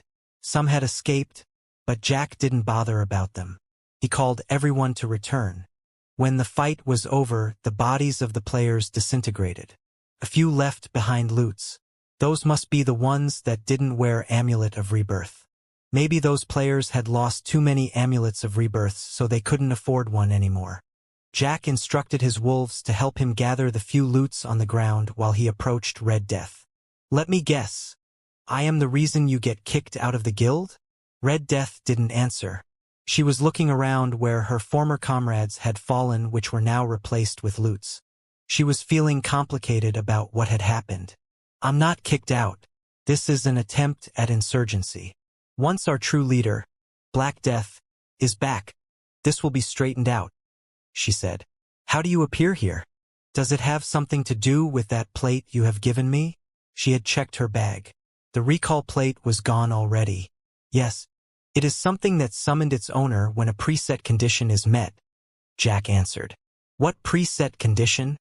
"Depends on what the owner input before giving it away. In your case, I set it to summon me when you are feeling desperate and are thinking of help." Jack could only set such a vague condition for Red Death. He couldn't set it like the recall plate he gave to Peidoin, where Peidoin could call him deliberately. Jack knew that Red Death would never intentionally summon him, even in her most desperate moment. He also couldn't set it with a condition such as when Red Death's health point was lowered to 20% or something like that.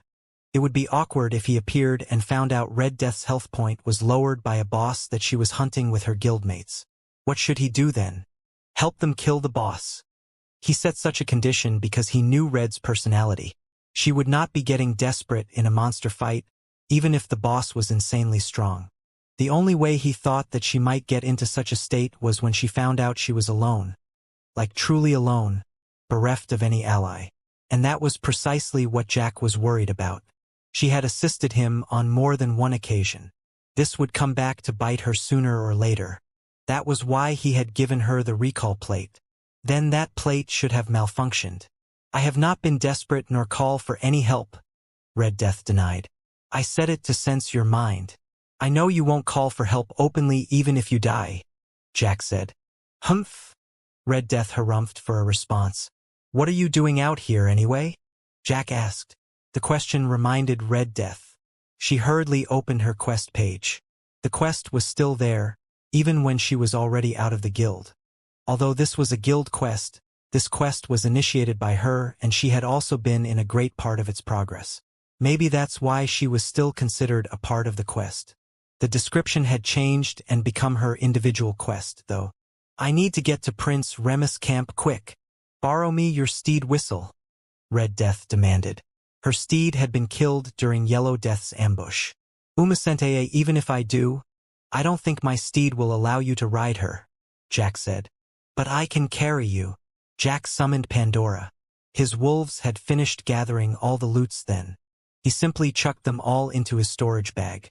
He then told the nightmare politely that she would be carrying an extra passenger.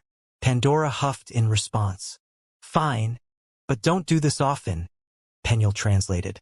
"Great, come." Jack climbed to Pandora and offered his hand to Red Death. Red Death wondered why Jack was being so courteous to his steed. But she had no time for that. She took Jack's hand and sat behind him. "Where to?" Jack asked. Red Death pointed in a direction. "Hold tight," Jack said and asked Pandora to bolt. Red Death had seen Jack's steed before. She knew how fast the steed was. He held Jack's waist firmly. Yet, when Pandora shot forward, it still caught her in surprise. She spontaneously tightened her grip and pressed her body to Jack's back. Feeling the sensation on her back, he sent a thought to Penuel. "Can you persuade Pandora to let me do this more often?" Penuel could sense the source of his excitement. She rolled her eyes at him. "What's wrong with Prince Remus? Isn't he traveling with his private army?" Jack asked. Jack had been receiving regular reports about the country's situation from Bowler and the others. After coming back from the World Tournament on Mount Audacious, the three princes had doubled their efforts in securing support. They had been traveling all over the country, visiting the nobles and factions in one city after another. Of course, they didn't do it together. It would be awkward if they were lobbying the same family at the same time. They each chose a different city as a starting point and then worked their way from there, so it was less likely for them to be in the same city during the same period. All three princes brought their private army during this trip. Firstly, it was for security. Secondly, it was a show of force. Any organization would prefer to back one who was more likely to win.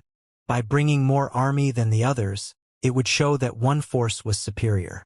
In this case, Prince Therabus' camp brought the largest force. He had always been the most feasible candidate to inherit the throne according to the general masses. While among the three, Prince Alonso had the smallest force. However, he settled this problem by enlisting the Outworlders. Many of Everlasting Heavenly Legends' core members had joined Themisphere military faction. Commander Quintus had taken the chance and issued a kingdom faction quest for them to join this trip. Additionally, Prince Alonso had also sent an official request to their guild. So, other members of Everlasting Heavenly Legends who were not part of the kingdom faction could still join, as a guild quest. In the end, a large portion of Everlasting Heavenly Legends members ended up going on a parade with Prince Alonso's camp. The number of Outworlders that joined the camp bolstered Prince Alonso's army and allowed him to not be seen as too weak compared to his two brothers' camps. It had been more than 1.5 months since they started their trips. They were nearing the end of the journey. All three princes should be on their way back to Themisphere at this time. "Hey, Cleo," I asked, "what's wrong with Prince Remus?" Jack asked again when Red Death didn't answer his question. "Just hurry," Red Death replied without answering his question. Since Red Death was not in the mood for conversation, Jack didn't ask her further. He instead opened his skill page. He had not yet checked his evolved spell because he had been interrupted. He had seen the spell in action, but seeing its description would provide a better understanding. Myriad Venomous Vipers, active skill, level 2020, star 5. Mark an area of 5 meters in diameter.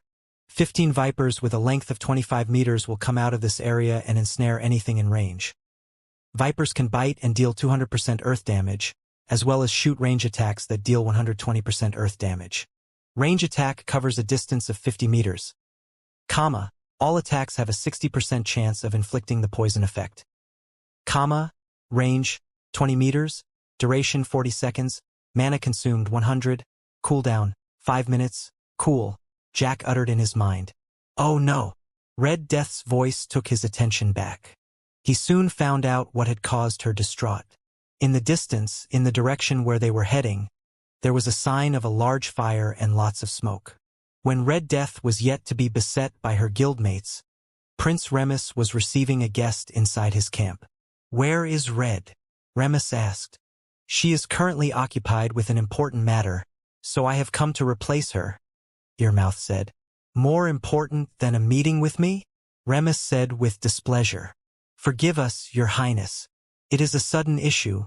We are helpless about it as well." "Fine. How goes the search for the information I have tasked you, people? Have you made any progress?" "We make more than progress. We have found one of the acolytes." "Really?" Remus, who was sitting leisurely all this time, sat upright now. He was visibly excited by the news. "Where is this person?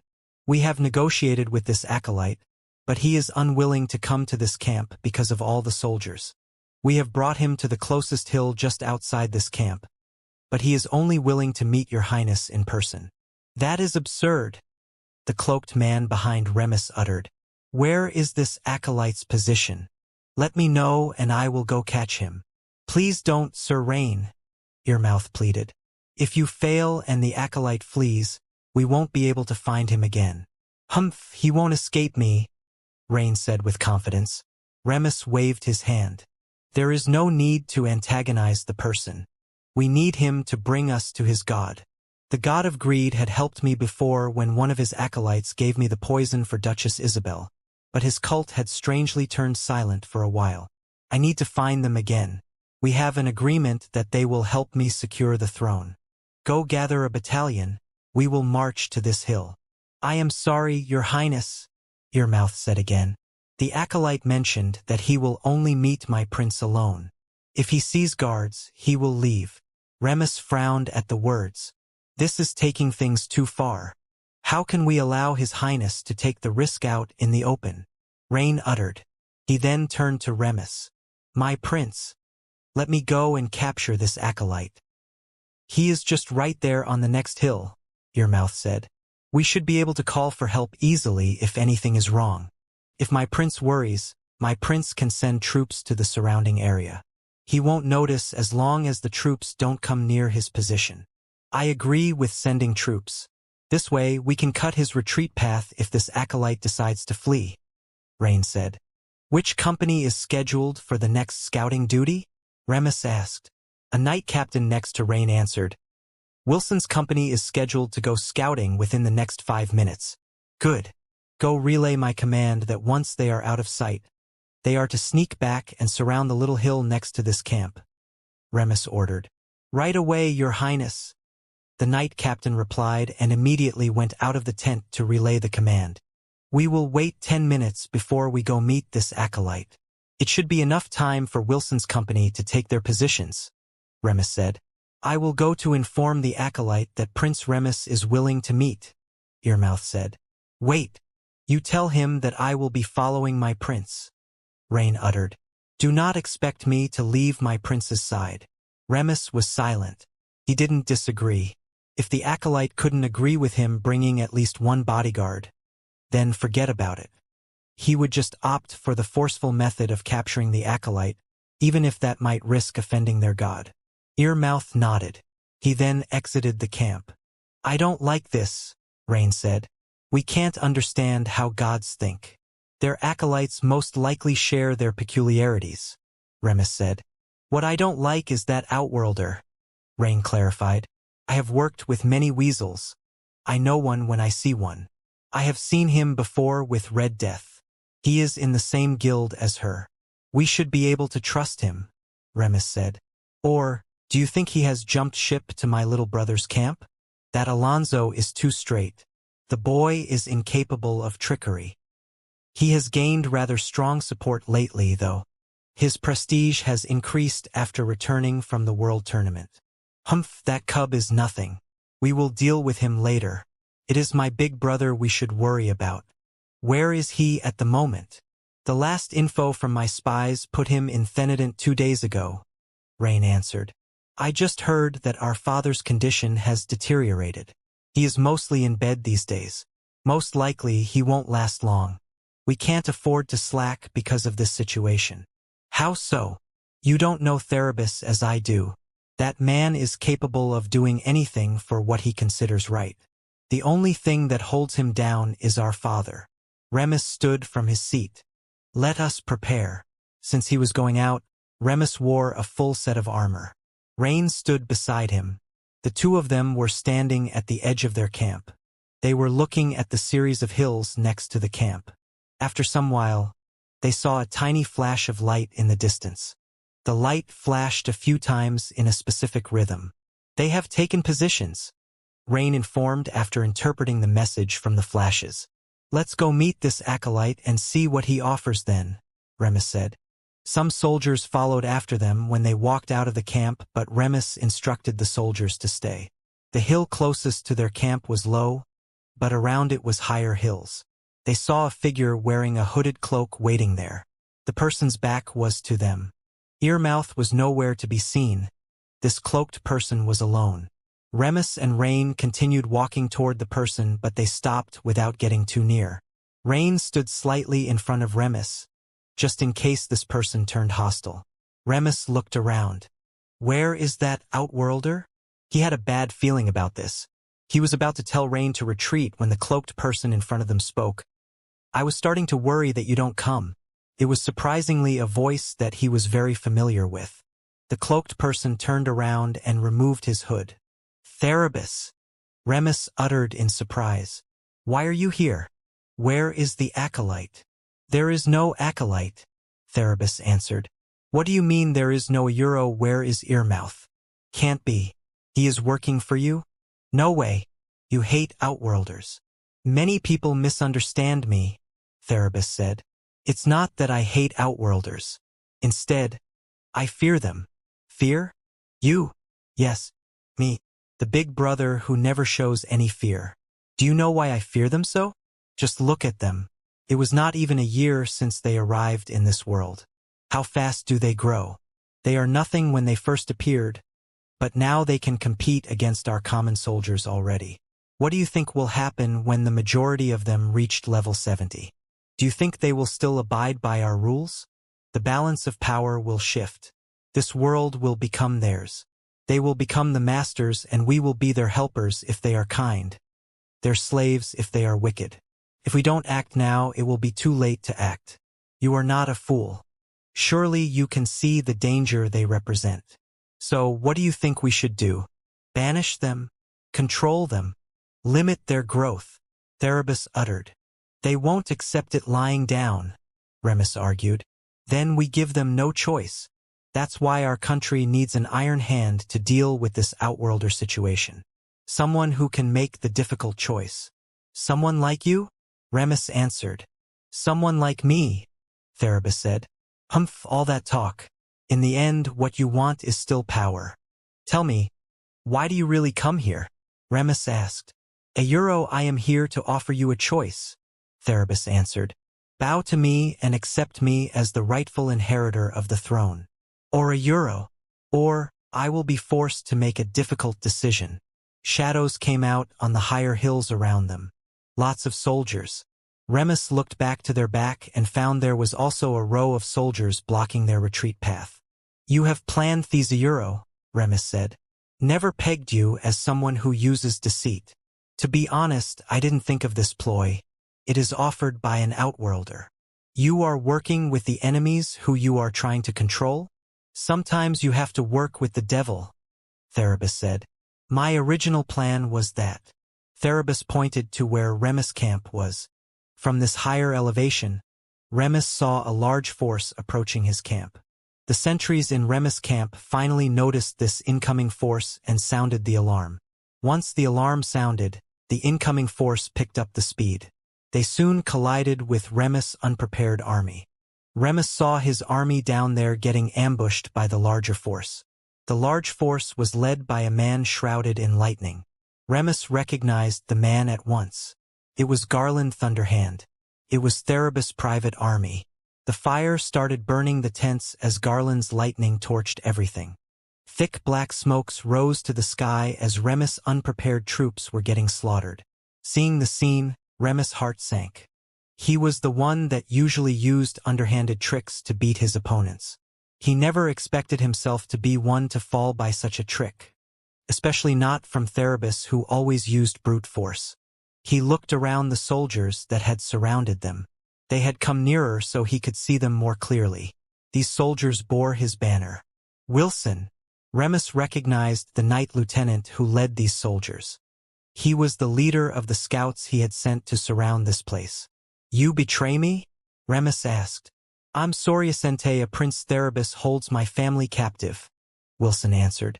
I also offered him a nice reward if he joins me, Therabus added. So, instead of surrounding this place for me, you are surrounding this place for my brother, Remus said and made a mocking laugh at himself. Then he asked Therabus, how do you know he will be the one I sent out to surround this place? You couldn't have bribed all my scouts' leaders, could you? It's timing. He is the next to set out for scouting when the outworlder went into your tent. All to lure me out here? It is a way to make sure you won't escape. If I attack your camp as I originally intended, you could have escaped under the chaos. Now you won't. You want my life so bad? Remus asked. I want none of it. But if it is to save Themisphere, I won't hesitate, Therabus answered. As I said, we are running out of time. Drastic situations call for drastic measures. Remus looked around a second time. Surrender and pledge your vow to me, Therabus said. You will be my right-hand man. We will rule this country together. I have been your shadow for too long that I've promised myself that I would rather die than be that again, Remus said. Therabus closed his eyes hearing that. There was rare sadness in his expression. Remus turned around and whispered something to Rain. The cloaked aide revealed a complicated expression after Remus was done. Remus turned around and faced Therabus with a steely face.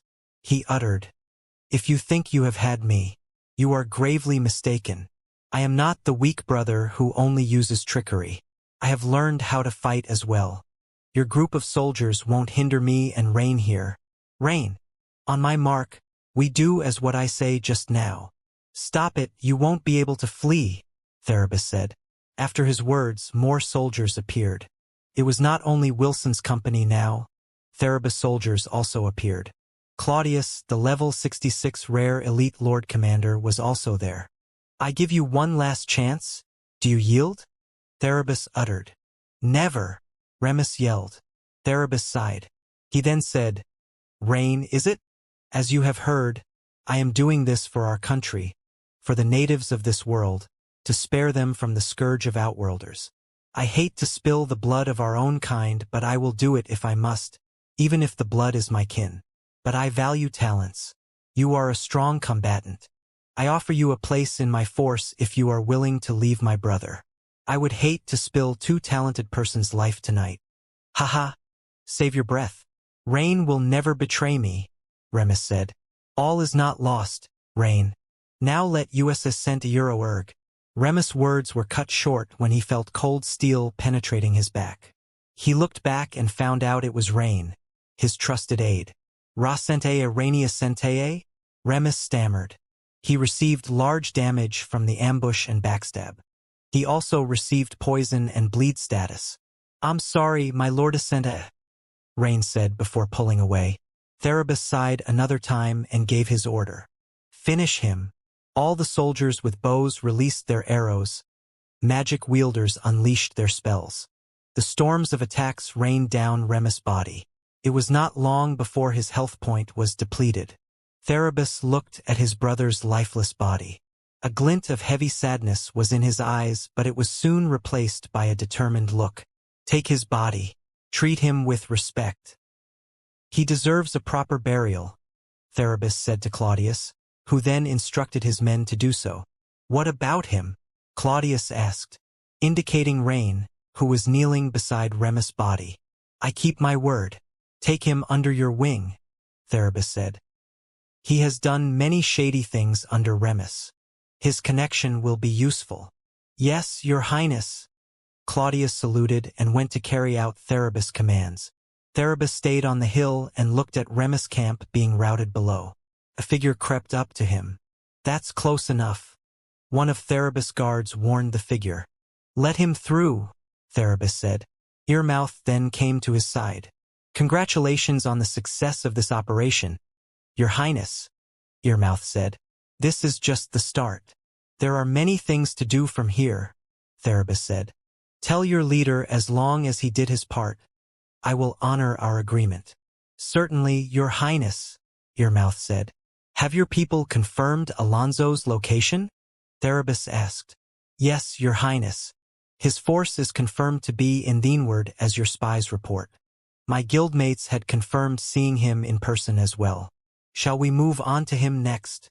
"Yes, we can't prolong this any longer. With the old man on his deathbed, he won't be able to do anything. This is the perfect time to act. Your guild headquarters is located near that city, isn't it? Inform your people to prepare. My force will be marching there soon." "Yes, your highness," Earmouth said with a deep bow. Not far from there, Jack had arrived with Red Death. He had unsummoned Pandora when he saw the chaotic movements of white dots on his radar. Those chaotic movements indicated heavy fighting among large numbers of individuals. Jack asked Red Death to move cautiously, but the girl didn't listen. She just ran forward until the site of the camp on fire was visible. She stopped and looked at the scene in bafflement. At that time, she heard a notification. "No Xianxia," she uttered weakly and knelt to the ground. "Cleo, what's wrong?" Jack asked worriedly. "The quest had Phileta Xianxia Remus has Dieta Xianxia," Red Death replied. Jack placed an arm on her shoulder. Although he didn't like that Remus fellow, it seemed that Red Death had developed some kind of relationship with the native prince. Probably something similar to him and Alonso. He could see the sadness in her eyes. Jack's eyes noticed something in the distance. His dragon eye and archer-class keen eye allowed him to see faraway objects. But it was still too far away, so he activated Gold Dragon Sight, which not only slowed down perception but also give him the ability to zoom in on distant objects. "It is Therabus," Jack informed. "Where?" Red Death asked. Jack pointed to the small hill next to the burning camp. Red Death couldn't see so far, but she believed Jack's words. "Theta Xianxia Earmouth is also there," Jack said. "What is Xianxia? Impossible. Our guild's quest is to help Remus, not Therabus. I'm just telling you what I see. One other thing is Xianxia, they are putting Remus' body on a stretcher. And this cloaked man who used to stand behind Remus, he is now standing with them. Rain? It couldn't be a Xianxia, you must have seen wrong." Red Death protested. "Lady, again. I'm just telling you what I see. I would have told you to go see for yourself if you don't believe me. But then I would end up having to rescue you again, this time from those powerful natives." "No one asks for your rescue." Red Death turned away. "I know you are upset, but we can't let emotion control us at this time," Jack advised. The fact that Therabus had taken action against Remus meant that he is willing to go all out now. This country won't be in peace anymore. He will be going for his last competitor soon, Prince Alonso. With that thought, he immediately sent a message to Jeannie, who should still be accompanying Prince Alonso on his trip. The prince would need to understand the situation fast. Remus had been decimated because he was caught off guard. Prince Alonso, who had a weaker force, couldn't afford such a blunder. While waiting for Jeannie's reply, Jack asked Red Death, "What will you be doing now?" Red Death gazed at the distant hill where Jack said he had seen Therabus. She answered, "I'm going to rip that fucking prince's heart out of his chest. I think you look sexy when you are mad. But can we leave the heart ripping to later when he is not surrounded by like a million soldiers?" Jack said. Red Death didn't respond. She just stared at the flames that were still raging at Remus camp. There were occasional lightning strikes there. Jack could venture who was there wreaking havoc. It would not be wise to head over there at this time. Red Death was silent for a long time. After seeing her feature calming down a bit, Jack asked again, "Seriously, what will you be doing now? You are no longer a member of Death Associates, you can't return there. You won't be able to fight the first prince by yourself." "I won't be joining your guild if that's what you are asking?" Red Death said. "Oh Hayuro," Jack uttered in his mind. He was honestly disappointed hearing that. "However, I know your guild will support the third prince in fighting Therabus. I will join your fight for the time being. Once it's over, I will go my own way." "If that's what you want, that's okay," Jack said. "Just stick close to me for the time being. Your guild is hunting you. And from the look of it, Death Associates has now changed allegiance to the First Prince's side. We will certainly clash with them during the conflict. Are you okay with that?" Red Death didn't reply. Jack didn't force an answer from her. He took out his town return scroll. "Let's head back to Therath. There is nothing we can do here. I will need to look for Duke Alfredo to work out our next plan." Red Death stayed silent, but she also took out her town return scroll. Seeing that, Jack activated his. Jack appeared inside Therath's zone portal. When he saw he was alone, he was worried that Red Death had tricked him to return here while she rushed to where Therabus was in a bid for his life. When she appeared beside him soon, he heaved a relieved sigh. The two of them then headed to the noble district. It was late at night, but Jack couldn't care less. He had exchanged messages with Jeannie. Commander Quintus and Duchess Isabel were with them. They were now discussing how to deal with this sudden turn of events. Jeannie said that Prince Alonso requested Jack to inform Duke Alfredo and Royal Advisor Mason about this. This was what he was doing now. When he received Jeannie's message, he received a notification that his Kingdom Chain faction quest had been updated. It was now part 4 of the chain quest. Help Prince Alonso to survive the Civil War. It was an SS difficulty quest. Civil War? He thought about the words after hearing the notification. So, Themisphere was now on the brink of a civil war. The Outworlders here would now experience what Liguridium's Outworlders were experiencing. Luckily, Duke Alfredo's estate was not blocked by a barrier like so many times when Jack came to visit. He went past the vast courtyard directly to the mansion. Jack banged on the main door. After a while, Winston appeared. The butler appeared composed, but Jack could see the irritation in his eyes for being disturbed so late in the night. "Mr. Storm Wind," the butler greeted. "May I ask what manner of an urgent matter forces you to grace us with your presence so late in the night?" "An urgent matter that involves the fate of the kingdom. Is Duke Alfredo in?" Jack asked. "He is, but he is asleep. I am afraid I will have to ask you to come again in the morning," Winston said. "I'm afraid I won't do such a thing. Take me to the Duke, please," Jack said politely. Winston eyed Jack uncertainly. "Take me to the Duke or I will force my way in," Jack threatened. Winston sighed. "Follow me," he said. Jack and Red Death followed Winston to the second floor where Duke's quarter was. In the meantime, he sent a message to John informing him about the situation. If what Wilted said about country war would be involving Guild's forces, they would need to prepare their forces for the coming conflict. War? Yes. I am bored to death with this peace. I have been thinking about tricking the coalition into attacking us again if this continues. Jack received John's reply. Lunatic, Jack thought, but he didn't think the guy was joking. John had been proposing they go for the offensive against other guild headquarters. Jack didn't feel like invading others. He told John that he won't join if they proceed. He was too busy with his own stuff anyway, while Jeannie was too polite to invade others. The anger he felt for his mother had cooled down. So even when John proposed that they attacked Wicked Witch's headquarters, she wasn't truly on board. In the end, the proposal for an invasion was scrapped. Jack decided to not send John further messages after the guy's psychotic reply. John would know how to prepare from that small piece of information. When they arrived at the Duke's bedroom, Winston knocked on the door, lightly. "Shit. Manayuro, do you not eat today?" Jack said in his mind. When there was no response inside, Winston said, "I think the Duke is fast asleep. We should return to Moayuro." Jack didn't wait for Winston to finish his sentence. He moved forward and banged the door. "Duke Alfredo, forgive me, but there is an urgent matter," Jack shouted. Winston was speechless by Jack's rudeness, but he could do nothing to stop Jack. He could only grumble.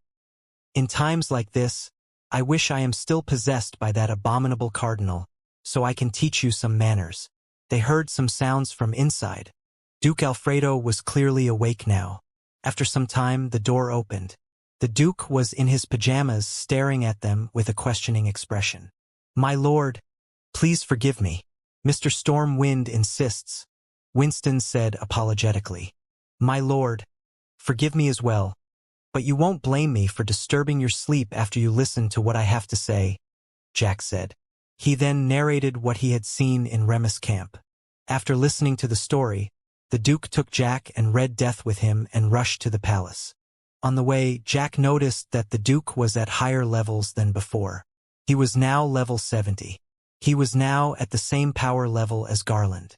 When Jack asked him about it, the Duke explained that it was all thanks to Jack winning the World Tournament. The Duke was one of the individuals who Prince Alonso appointed to receive the Council of Virtus Blessing and Training. That's how he had managed to improve within this short period. They arrived at the palace soon. Because it was the Duke who brought them, they were not turned away by the guards despite the late night. A servant brought them to the royal advisor's quarter.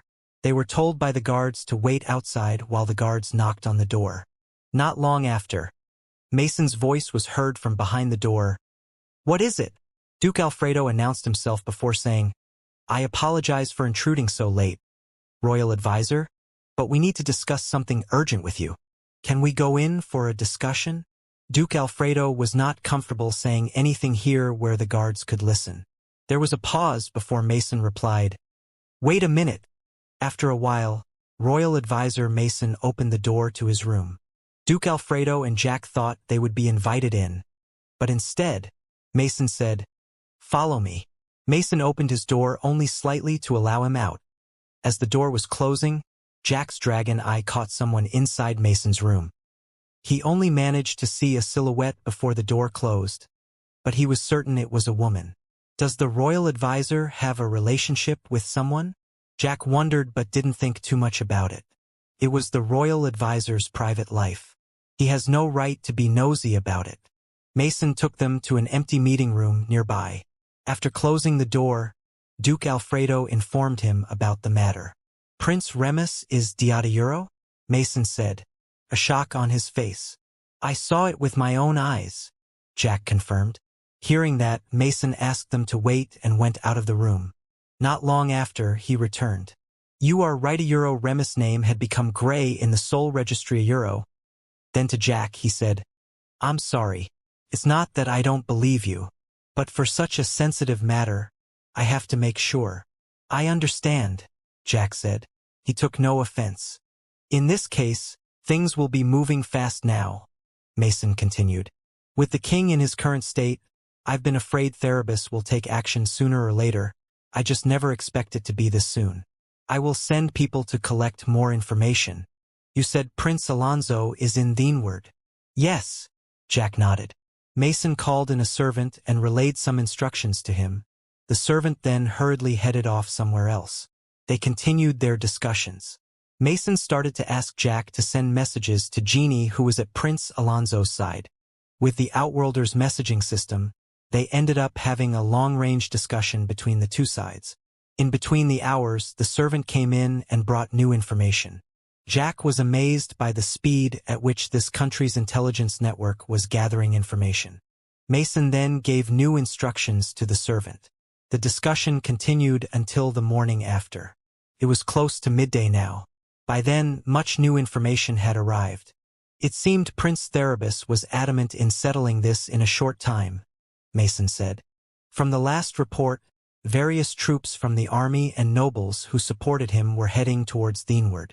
The report mentioned the force when gathered will be around 100,000 strong. 100,000? Jack was amazed. When they went on the expedition to Temple of the Divine Squall with 3,000 soldiers, the army already seemed like a lot. Duke Alfredo misinterpreted Jack's reaction, thinking that the Outworlder thought the number was few. He was not yet king, so he can only summon a fraction of the country's army.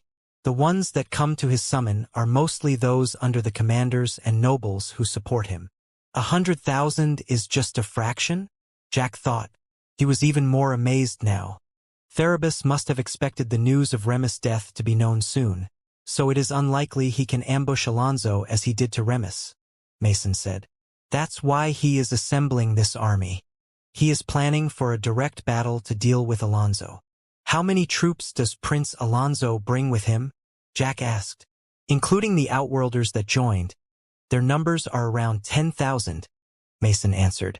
That's too few if compared to Therabus' army, Jack said dejectedly. Alonso is only going for royal visits. Taking that many troops are already impressive. No one is expecting a war will break, Mason said. It will still take Therabus several days before their army arrived at Theenward. We will do as we have discussed. We will gather the available army here before marching there to provide support. In the discussion they had, they reviewed the number of troops they could gather. It was 30,000. Jack complained about how come the capital could muster only so few soldiers compared to Therabus. Mason answered that many officials in the army were loyal to Therabus, or at least didn't want to offend him. That's why they couldn't muster too many numbers. Even combined with the troops at Alonso's side, their total number was only 40,000. Not even half of Therabus' army.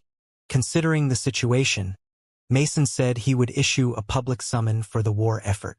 The royal advisor explained this summon would allow Outworlders to join. The summon would be broadcasted from both the Guilds Association and Adventurers Association in the form of a quest.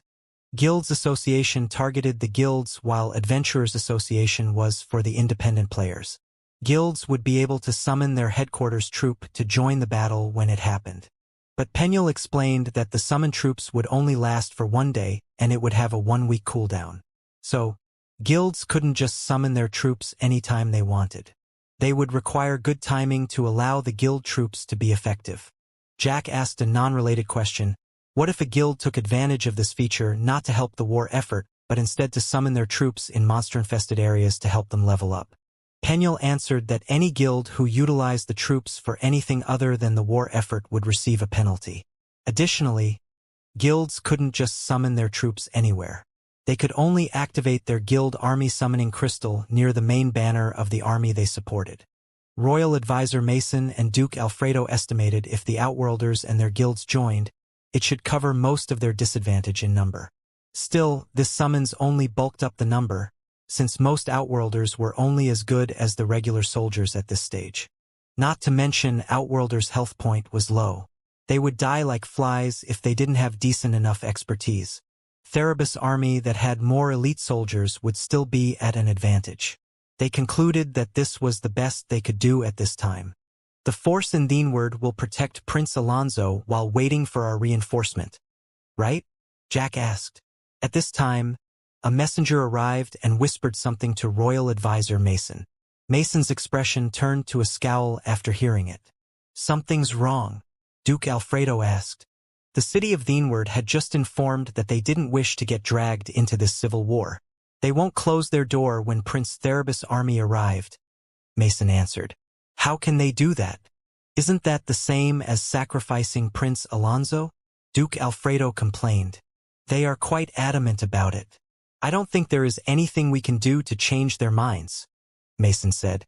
In that case, the only choice Prince Alonso has is to go here. There was a large table in this meeting room. It could generate a 3D projection map just like the platform inside the guild hall, but the map here showed the entire country. Mason had zoomed in to the area around Theenward. He was now pointing at a structure that looked like a fort. Tell Prince Alonso to head to Fort Garradhor, Mason said. It was an old fort, but it has fortification to defend against a siege. It should buy them enough time until our reinforcement arrives. Ask them to buy enough supplies before heading out. The fort has been mostly deserted, so no supply is stocked there. Jack immediately sent the instruction to Jeannie, who relayed it to Prince Alonso and his retinues. Hopefully, they can hold out until we arrive, Duke Alfredo said with concern. They have Duchess Isabel. She should be able to keep everyone safe inside the fort, Jack said. She is a mythical grade. She has also fully recovered. If Therabus wants to force his way into the fort, he will have to sacrifice lots of his men. I'm afraid it won't be that easy, Mason said. In the reports I have received, General Arthur Pendrake has taken up arms to join Therabus. He is one of the 3 Themispheres Lord Marshals, a war hero who guarded one of our borders and had seen many conflicts. He was also a level 80 mythical grade, same as the Duchess. What's a war hero like that do joining Therabus? Jack asked. Mason simply shook his head in silence. Still, he is a melee type, while Isabel is a magic user, Duke Alfredo said. As long as she cast her spell from within the fort, Arthur won't be able to get to her. But that also meant that she needs to concentrate on Arthur to prevent him from breaching the fort. She won't be able to help with the other fortifications. After all is said, we still need to get there fast, Jack said. How soon can we leave? The request for summons has been issued. The call should have reached every Outworlder by now, Mason said. Jack also heard the notification an hour before. As for the native army, tomorrow will be the soonest when we can gather everything. How long will the journey take? Jack asked again. With the speed of the army, I will say around 12 to 14 days, Mason answered. That long ascent, eh? Jack thought. He could just teleport and arrive there today. But what could he do alone? Then we leave tomorrow, Jack said. By then, we might not have many Outworlders joining yet, Alfredo said. Don't need to worry about the Outworlders, They can teleport to theenward and join us from there. Speaking of which, can the army teleport themselves directly to theenward using zone portal? I'm afraid that is not possible, Mason said. You Outworlders are special that you can use the teleportation features without any cost. For us, natives, every time we use them, we need mana cores. The number to transport an army will be astronomical. There is no way we can afford it. The army will have to travel by normal means. Jack nodded an understanding. That's why in the past, the army didn't just teleport to Theeswall during the expedition to the Temple of the Divine Squall. If everything is decided, the two of you take some rest. I believe you will be joining the army tomorrow, Mason asked. Yes, Duke Alfredo answered. Jack confirmed. Mason nodded. I will deal with the preparation of the army. You two just make sure to have enough rest before departing. The royal advisor then left. Jack heard him calling for his aides as he headed somewhere. I will send words for my personal troops as well, and then I will rest for tomorrow's departure, Duke Alfredo said. You should take a rest as well. Jack nodded. He was indeed tired. He had not slept since yesterday. Jack and Red Death left the palace. Jack decided to go to Amy's bakery for a short shut-eye before preparing for tomorrow. Jack offered Red Death to stay there as well, but she refused. She said she would look for her own accommodation. She would meet him tomorrow morning before departing with the army. Jack sent her a friend request so they could communicate. She finally accepted it this time. When Jack entered Amy's bakery, Amy was delighted to see him come during the day. Jack had a short chat with her. When Amy saw how tired Jack was, she understood and told him to go rest. Jack slept until the sun was about to set. He was still tired, but he decided to wake up as he needed to make some preparations. He could rest again later. When he woke up, he received notification of a guild quest, or summon.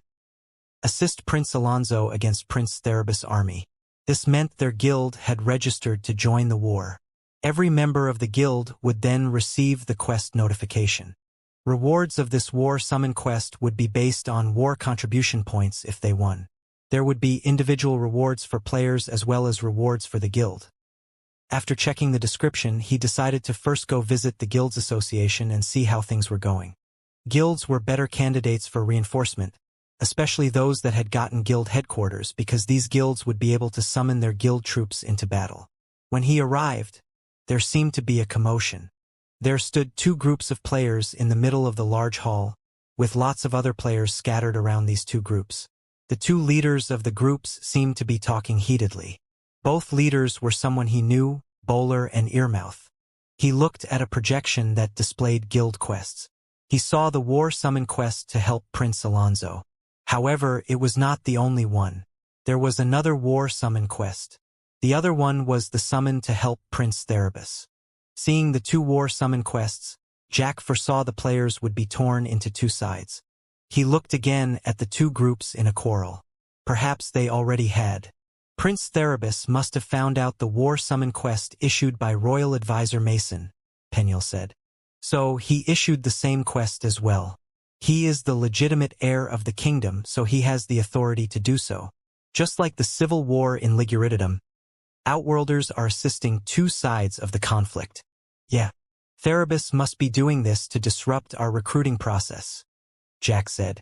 There was nothing he could do about it. This was the intended system. He couldn't prevent Therabus from recruiting players. All he could do was influence the players' decisions. Jack came to where Bowler and Earmouth were addressing the crowds.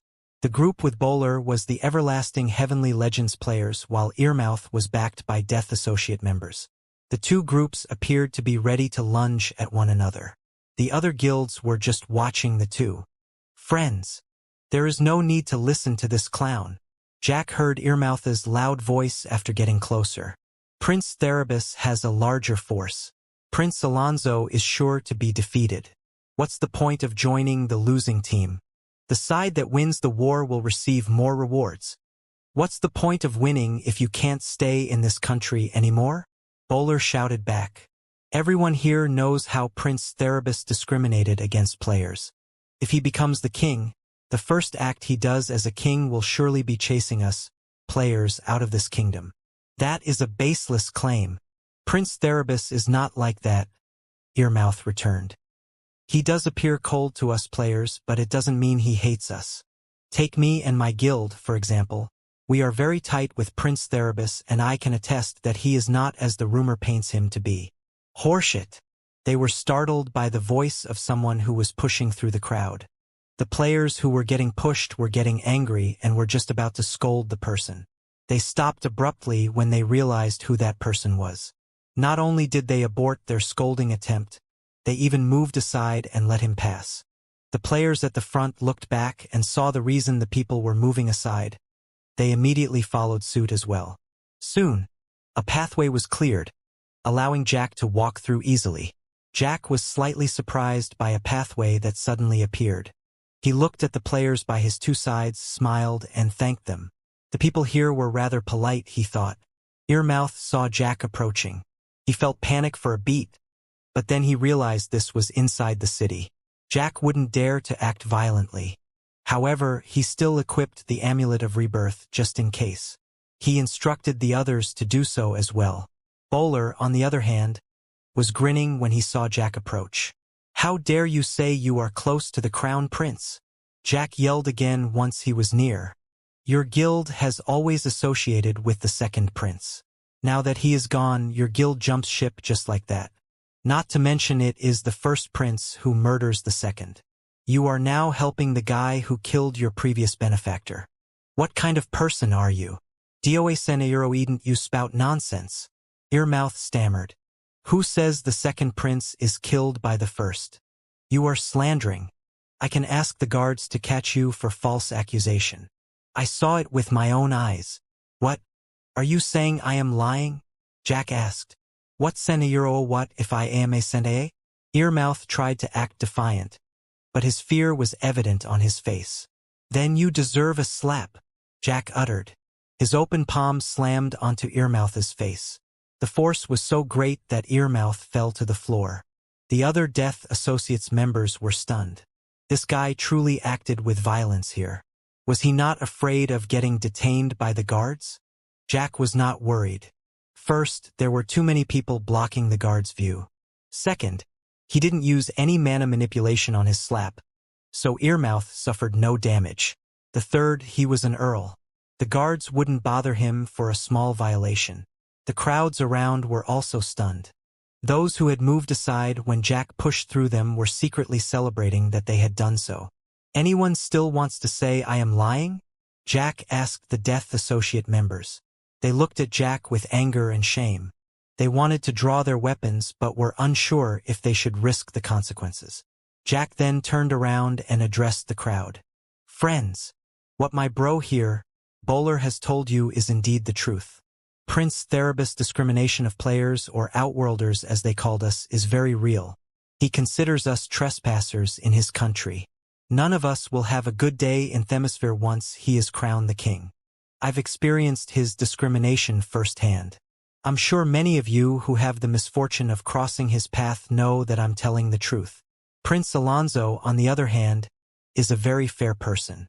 He is kind to both his friends, subjects, and also us, players. I implore you, we have to aid him. Not for this country, not for good cause, but for our own future." Queen Magenta, who was amongst the crowd, shouted at this time. "You are saying all that, but that is all your own opinion. We, who never involve ourselves with both the first and third prince, how do we know you are telling the truth?" Jack glared at her.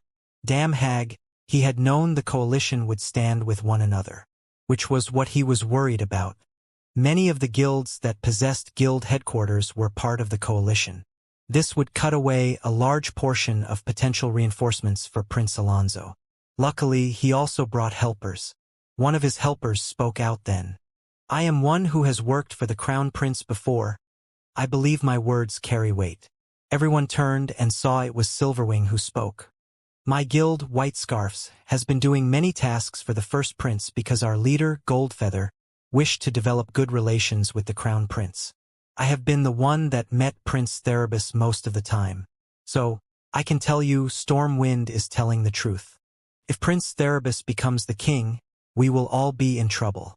In this war, my guild, White Scarfs, will stand with Prince Alonso. Jack didn't call Silverwing here to help him debate. He didn't even know he was going to do a debate here. He contacted Silverwing after he woke up not long ago because he remembered White Scarfs members represented Therebus during the selection tournament. He was worried that White Scarfs won't be joining the war summon, so he contacted Silverwing.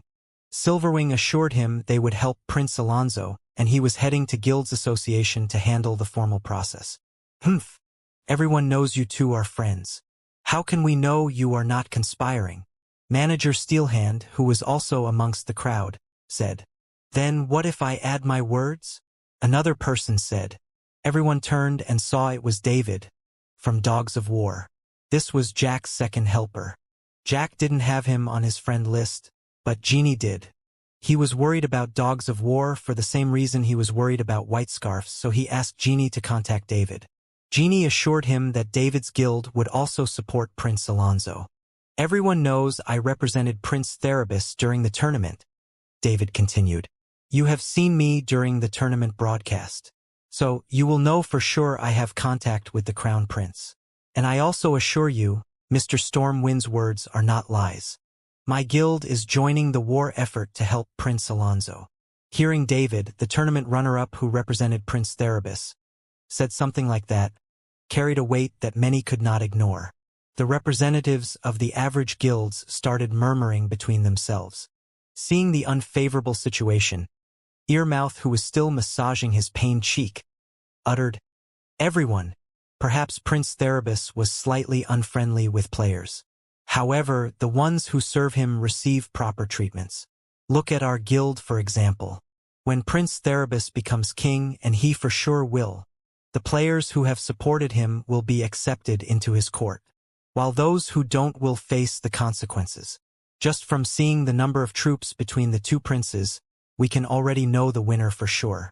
Prince Therebus brings 100,000 troops of army, while Prince Alonso is cowering with only 10,000. How do you expect he can win? The smart ones will choose the winning sides. I believe everyone here is a smart person, aren't you? The palace is preparing a reinforcement army to go help the prince. The army will depart tomorrow, Jack said.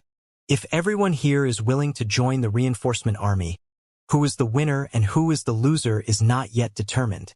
Reinforcement army? And how many troops do they prepare?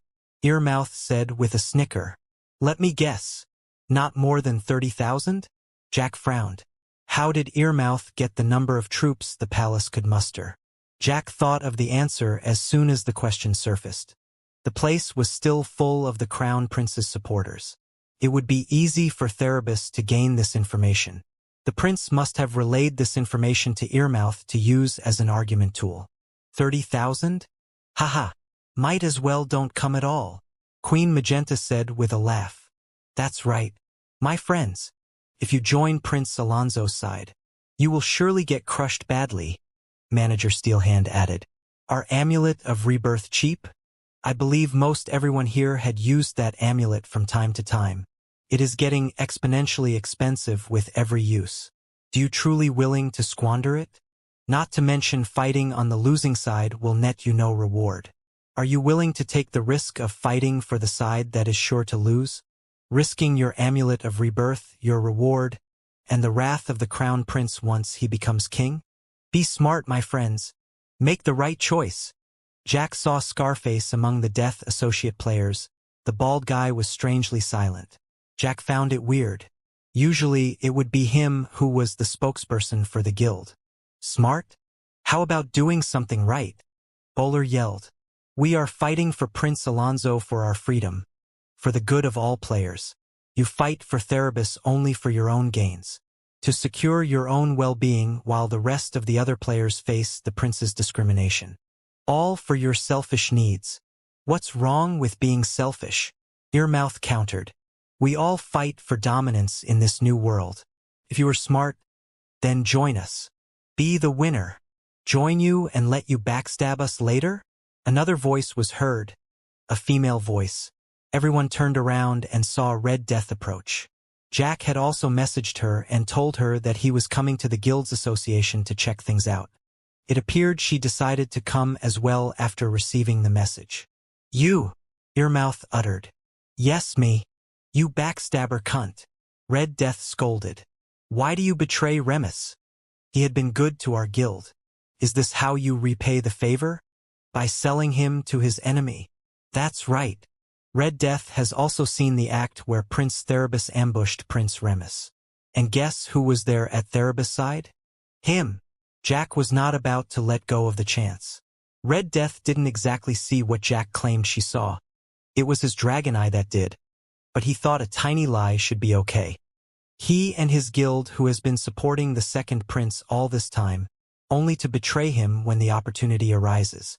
And look what they do to the person who is against it. They expelled her. Jack pointed to Red Death. Everyone used Inspect and was shocked to see that she no longer carried Death Associates guild tag. Jack saw Scarface's complicated expression when he saw Red Death. Now, wait a minute. She was expelled because Euro. Earmouth tried to explain, but he was cut short by another voice. You should be the one who should wait for a minute. Prideful Josh came out from the crowd. I have been trying to contact you people, but my messages have been ignored. I've joined the coalition because of the quest you three offered. Josh pointed to Scarface, Manager Steelhand, and Queen Magenta. Even having to swear using that shackle of vows, so I cannot say what this quest is. However, that quest has suddenly failed last night, rendering all our efforts all this time a waste. What are you going to say about that? Yeah, I want to ask that as well. Fat Gregory, Health Holder, as well as others from the coalition came out. You are bound, but I am not, Red Death said. Let me tell everyone here then. The quest is to support Prince Remus to ascend the throne. So, you throw away a quest that we have worked so hard on all this time? Then change allegiance to someone else without even asking our opinions? Prideful Josh asked. There you have it, folks. These people betray their benefactor, even betray their own coalition, Jack uttered. He guessed the coalition had officially disbanded by the looks of it. Are you willing to follow these groups of snakes? The murmurs from the crowds were becoming stronger. Some even started throwing insults at the three founding members of the coalition. Manager Steelhand and Earmouth tried to say something, but their voices were drowned by the crowds. Everyone was now clamoring that they would join Prince Alonso's camp. Earmouth, Manager Steelhand, Queen Magenta looked at each other. They figured this was the best they could do under the situation. They were just about to leave when Queen Magenta was stopped by Selena, who said, The Wicked Witches are joining Prince Alonso's side. What? Who makes that decision? Wicked Witches will join Prince Therabus' side, Queen Magenta uttered. It is Leader Nova's order. You can take it up to her if you want, but the decision is final. I'm going to register the quest. I'm only telling you out of courtesy, Selena said. Then she walked away. Queen Magenta watched her back before storming out, fuming. So what truly happens to the quest? Prideful Josh asked Red Death after Earmouth, Manager Steelhand, and Queen Magenta left. Red Death told him the story. Fat Gregory and the others listened as well.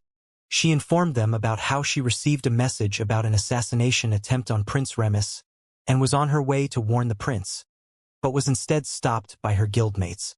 She managed to arrive at Prince Remus' camp, but she was too late. I'm sorry.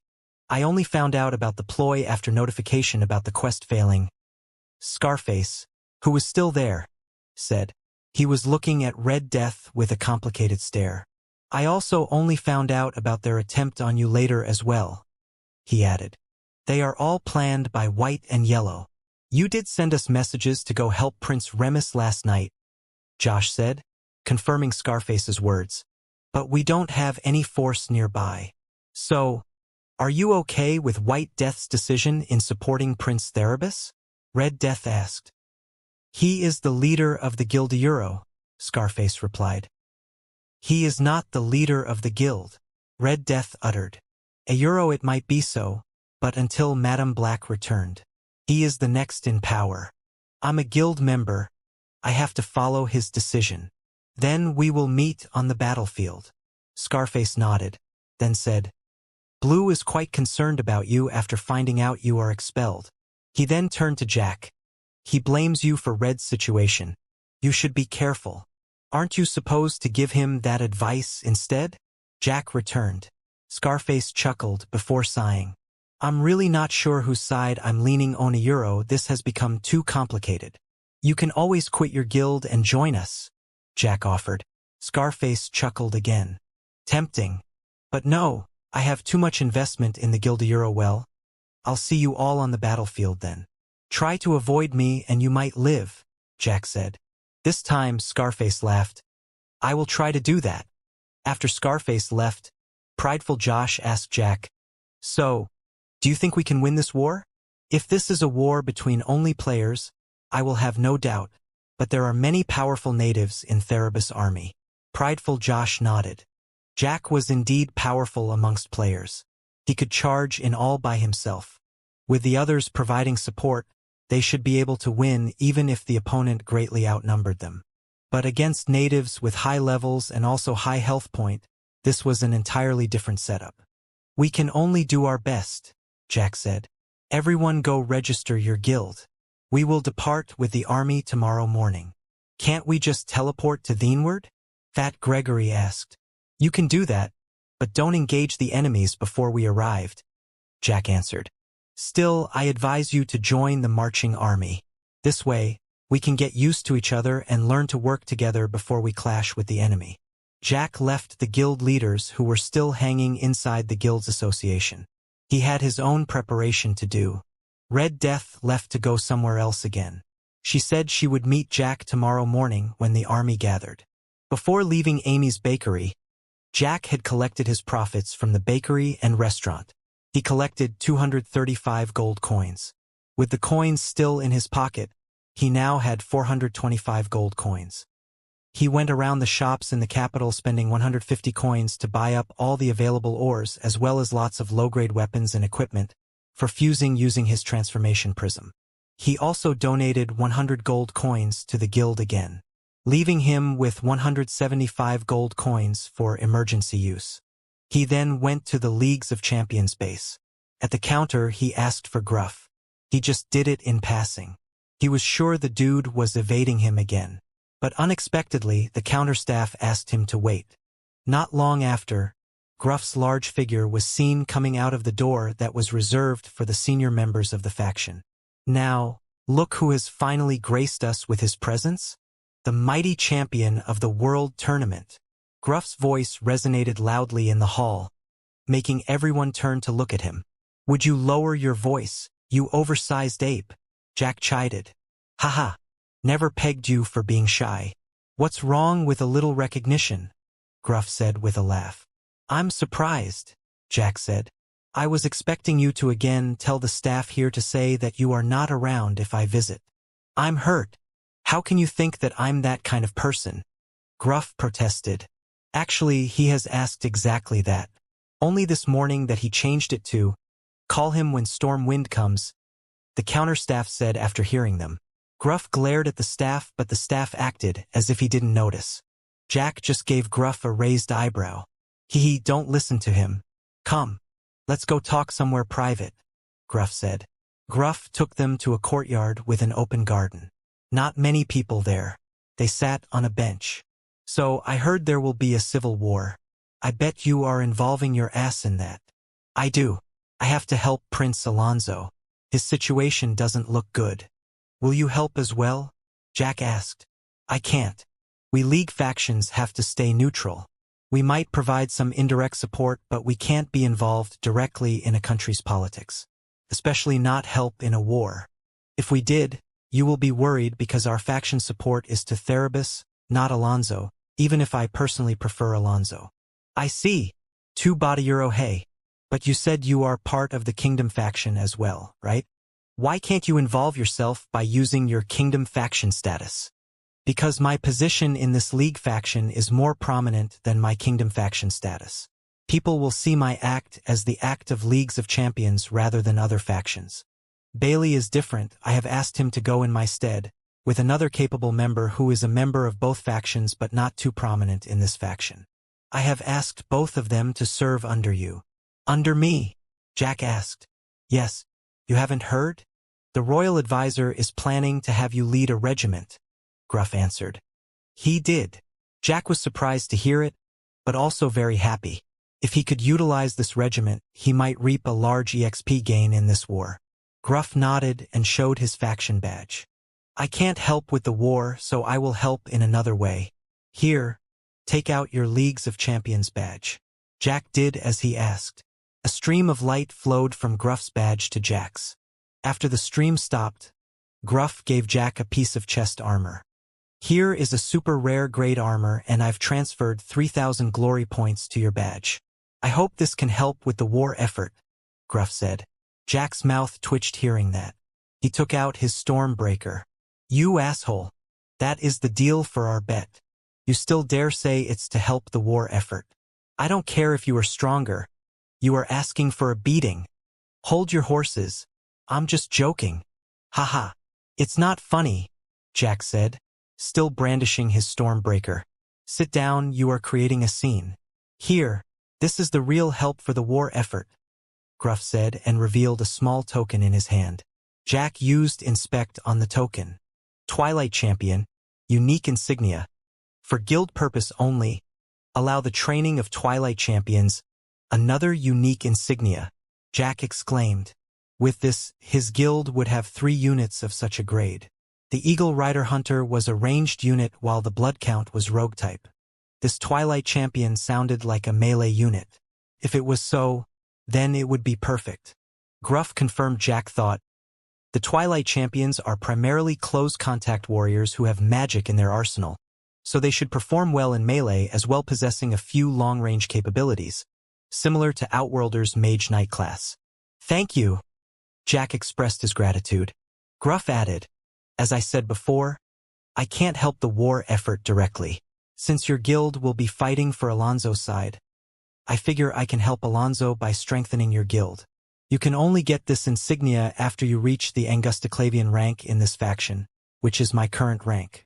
I used lots of glory points to exchange for that insignia. A few of my earnings from the tournament bet are used on that. Sayuro, what can I say? I'm such a kind person, after all. Can't help to be stingy when helping a friend in need. Jack gave him a side eye. If you truly want to help, then you should have used a lot instead of just a few of your earnings. But Jack didn't whine. Any help was fine. This gift was also a boon to their guild, not just for Prince Alonso. Jack thanked Gruff again. He said to the old warrior that if there was nothing else, he would leave first. He still got many preparations to do. Gruff asked if Jack wanted to do any of the challenges to increase his League of Champions ranks. Jack said he would leave the challenges here for next time. He wanted to increase the rank of his Order of Magi first. Oh? You are a member of that faction as well? Gruff asked. Yeah. I'm also an Archmage aside from being a blade dancer, Jack answered. Okay. I wish you luck on the war then, Gruff said. Jack thanked him again. But before he left the building, he went to exchange something from the exchange list first. He used 1,600 glory points to get the Wings of Devastation, an exclusive blade dancer skill. Wings of Devastation, level 120th active skill, range, requires dual-wield swords, creates a wave of energy that struck a large area, deals 500% wind damage, 30% chance to cause bleed, 20% chance to cause dizzy.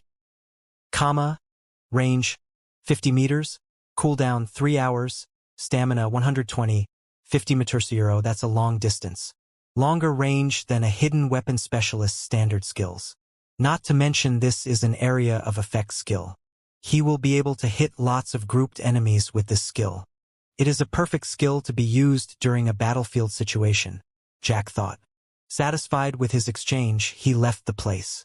Before he headed to the Order of Magi's hut, he made a trip back to guild headquarters first. He gave John, who was now back in Guild Hall, the Twilight Insignia token. John assured Jack that he would focus on training this unit right away. Jack asked John how it went with the quest involving the hero token. John informed that 1 hero token had been secured. They only needed to level up to guild level 4 before using it. Jack told John to let him be the one to use the token when it was time. Peniel had informed that the token's result was random, So, it was based on luck, and he was the god of luck in the guild. John told Jack to visit the jail while he was there. Jack was wondering why, but he went down anyway. Jack noticed half of the cells were occupied, but mostly by special elite grades and below. When the guilds met a hideout or outpost with a rare elite boss, they couldn't afford to capture the boss. Only Jack could solo such a boss and hold it down without killing it. Attempting to do so without Jack would result in a risk of heavy casualty. So, John and Jeannie didn't ask the members to do it. All the bosses they captured were to be handed to the kingdom for reputations.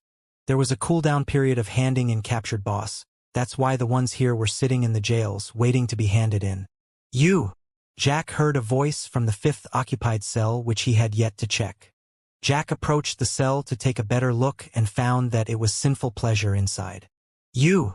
Jack also uttered the same greetings. Let me out of here! Sinful yelled while rattling his jail's trellis. Jack used Inspect on him and found that Sinful was level 21. Sinful had been striving to level back up after Jack last killed him. But because of his careful nature, he had not been too fierce on the attempt. Worldmaker had also abandoned him, so he had no one to help him level up. One party finally found him after Jeannie posted a bounty on him to the guild members.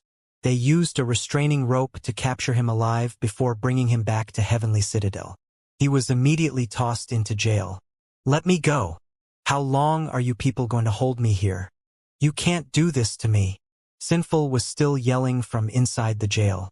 Jack waited until Sinful was getting tired from all the yelling before he asked, "What did you say again about what you were going to do to Amy?" "Who?" Sinful didn't understand who Jack meant. "My native friend who you said you befriended to get my information," Jack reminded him. "Shenteie, I'm just joking, Shenteie," Sinful said. "You know, you will truly miss our old world," Jack said with a grin. "There, you have the chance for a trial to maybe or maybe not lie your way out. You won't have that luxury here. You better get used to that room because that will be the only space you will spend the rest of your miserable life." Jack turned around and leave. All the while, Sinful was shouting at him, threatening at first before slowly changing to pleading. Jack walked at the same pace throughout. After leaving the jail, Jack teleported back to Therath and visited Commander Quintus' tower. He used 1,000 merit points for the training boost. The boost only lasted 3 days, but anything to help grow their guild army before meeting Therebus' army on the field would be meaningful. He then headed to the Order of Magi's hut. He had many challenge points at the moment. He had been able to kill more higher-grade monsters in the last few months, which granted him challenge points. Every Archmage level increase, spell level increase, and spell star upgrade also awarded challenge points. So, he had been collecting challenge points at a faster rate than before. He currently had 812 challenge points in his Order of Magi badge. "Good evening, Mr. Stormwind," Janice greeted when Jack entered. "Very late evening. You do know this is almost midnight, don't you? Aren't factions open all the time?" Jack asked. "That is true. I am simply wondering why you come so late tonight, unlike your previous visits." "Forced by the situation. I have limited time." "Are you talking about the reinforcement army that will be departing tomorrow morning? I assume you will be with that army. Words travel fast." "Anyway, you assume correctly," Jack replied. "I wish to do the challenges." "Go right ahead," Janice said. "You know the drill." Jack nodded and went to the portal at the back of the room. Another Janice greeted him when he appeared in the challenge plaza with the obelisks. He went to the obelisk that had a number 43 floating above it. He didn't waste any time. He activated the obelisk and went inside the challenge space. He continued clearing one stage after another. When he entered stage 50, a rare elite grade appeared, just like the challenge in the League of Champions. Although he could only use magic staff and archmage skills, he was also much stronger compared to the time when he was taking the League of Champions challenges. He cast magic weapon on his right-hand weapon, then equipped another magic staff on his left hand. He cast defensive spells on the enemies while using formless flowing sword style to batter any enemy that came near. Perhaps he was the only mage in this faction who had no trouble allowing enemies to get into a melee contact during the challenge. When he reached stage 55, the number of rare elite increased to 2. By the time he reached stage 58, there were 2 rare elites of level 47, 14 special elites of level 48, and 14 elites of level 50. These rare elites were not as tough as the boss version like the Ice Demon Fiend. Still, being unable to access his Blade Dancer and Beastmaster skills did make the fight more challenging. However, Jack still had many arsenals of spells at his disposal, primarily his myriad venomous vipers. The spell quickly controlled and cleaned up the weak monsters in the first part of the battle. With Penuel supporting him, he could survive long enough to wear both rare elites down. When he came out of stage 58, he had collected 808 knowledge points. With the previous saved-up points, he had 1,111 knowledge points inside his Order of Magi badge, which was now at the apprentice rank after passing stage 50. His remaining challenge points were 4. He couldn't continue challenging the next stage. Just 2 more and he could hit the next rank, Adept. Such a pity, Jack sighed. He thought, in terms of ability, he should still be able to cope with more difficult opponents. Unfortunately, he didn't have the challenge points for it. So, he went to exchange his knowledge points instead. He scrolled up the list to where the exchangeable items for apprentice rank were located. Several rare-grade weapons and equipment catering to magic users were on the list, as well as various ingredients and materials. Finally, he noticed a few technique books. Some were exclusive for certain classes, while some could be used for all the mage's branch classes. "Where is the second spell that you say I need to be able to fly?" Jack asked. "That one," Penuel said as she pointed to the display. "Glide." Jack read the description. The spell cost 1,000 knowledge points. "Hey, you are not asking me to first use float to go up and then cast the spell to glide down, are you? That will be very ineffective. Not to mention very inelegant. Just get that spell if you want to fly," Penuel said. "Hey, there is also a spell that you mentioned before," Jack said, pointing to another spell on the list, Dispel. It cost 1,200 knowledge points. "Well, I can't get that one yet with my knowledge points. So, I guess it will be the glide spell as planned," Jack said. But before he could proceed with the transaction, Penuel stopped him. "Wait! Get that glide spell the next time. You need to get this first." Penuel was pointing to the top of the list, where the exchangeable items were marked with a time limit. These were items that were only available this month. One of them was a magic wand, another was a magic robe. The third one was an alchemist recipe. Penuel was pointing at the fourth one. "Rune diagram? Protective framework?" Jack read the description. "Hey, is this rune diagram like the one that was protecting the Duke's estate? Or the one that held Cindrillis captive?" "Yes, those are rune diagrams, and they are really rare. I'm surprised it pops up here," Penuel said. "I was expecting that you need to rank up more to see these diagrams. Although this diagram is a low-tier one, it is still a rune diagram. You should get it while you can. Rune diagrams are very useful for guild use. It cost 1,000 glory points as well. I won't be able to buy the glide spell then," Jack said. "That's why I told you to get that glide spell the next time," Penuel said. Jack decided to just trust the fairy. She had helped him make lots of good decisions in the past. He used 1,000 knowledge points and exchanged them for the rune diagram. Rune diagram, protective framework, rare diagram. For guild purpose, application on guild structure. Increases durability and adds defensive stat, application on scroll-making workshop.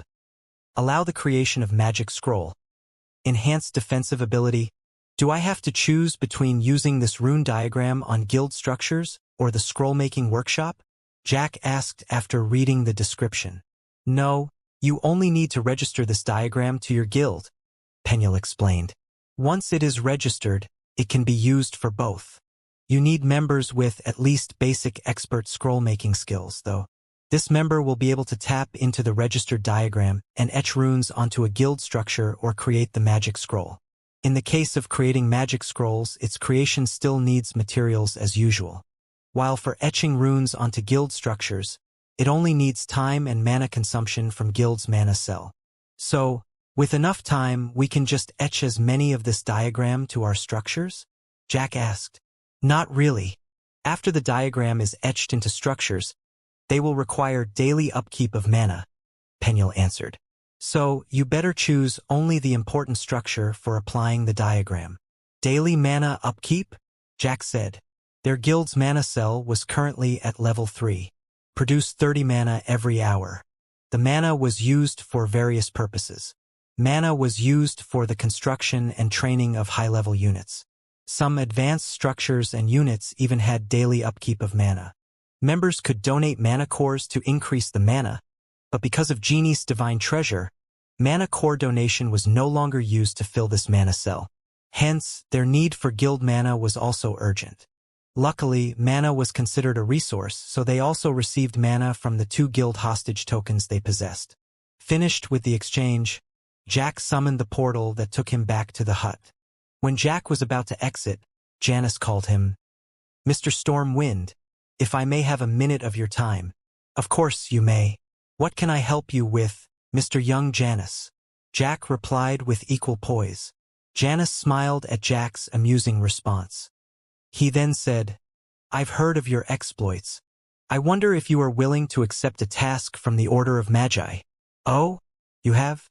Perhaps my exploits are great to my fellow Outworlders, but I don't understand how they impress a high-caliber faction member such as you, Jack replied.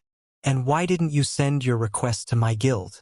Everlasting Heavenly Legends will surely do their best to complete all your tasks. Well, a euro maybe not at the moment because we are all busy with the Civil War matters. Because I wish this task to remain a secret, and I want only the person I trust to be on the job. I am a person you trust? I'm touched. Still, you already know that I have a civil war coming, right? I can't handle anything else at the moment. That's okay. You can deal with it after the Civil War. Our task has no time limit, Janice said. I see. All right. Let me hear your request first, Jack said. We wish you to search for an artifact.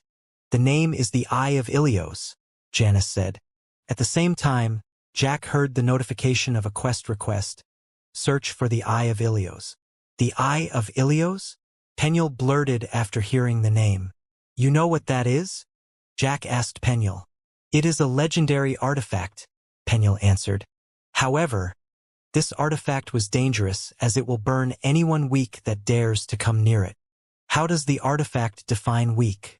Is it giving anyone that comes near it a test to check the person's strength? Jack asked. No, anyone below level 75 that touched the artifact will be burned to ash, Penuel answered.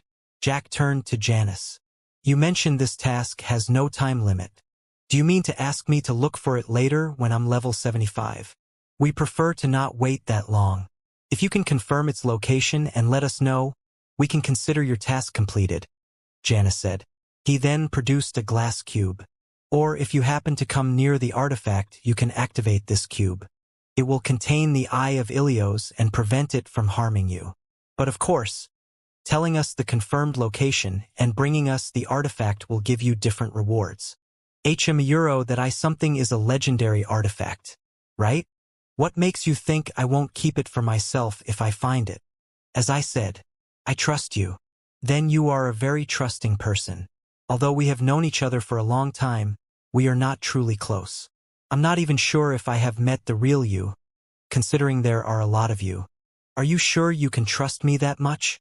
I'm good at judging a person. You are not someone selfish who will betray someone's trust. Furthermore, the Eye of Ilios is useless to you at your current level. Believe me that if you bring the eye to us, you will get the benefit as well in the long run.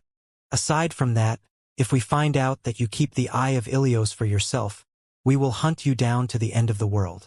Jack gulped. Euro fine then. I accept. He accepted the glass cube and received another notification informing him the new quest had been registered on his quest page. Do you have any clue about that artifact? Or should I search randomly? Open your map, Janice said. Jack did as instructed. Janice marked a coordinate on his map.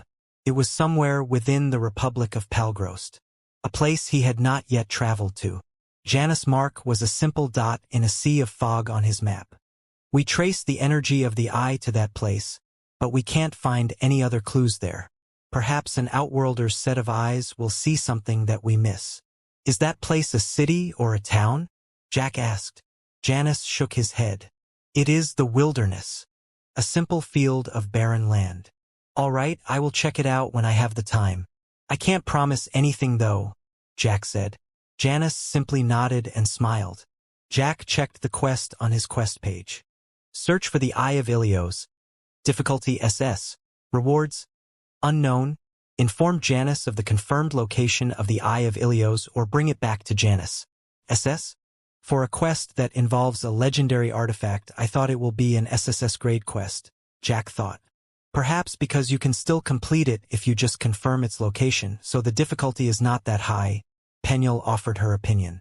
Will knowledge points be included in the rewards? Jack asked Janus. That among other things, Janus answered. Good, Jack thought. It took a long time to accumulate challenge points. More so for knowledge points. So, if he got another avenue to obtain the points, he welcomed it. If there is no other matter, I will take my leave, Jack said. There is one other matter. In appreciation of your willingness for taking our task, we would like to grant you a gift. Janus took out another thing.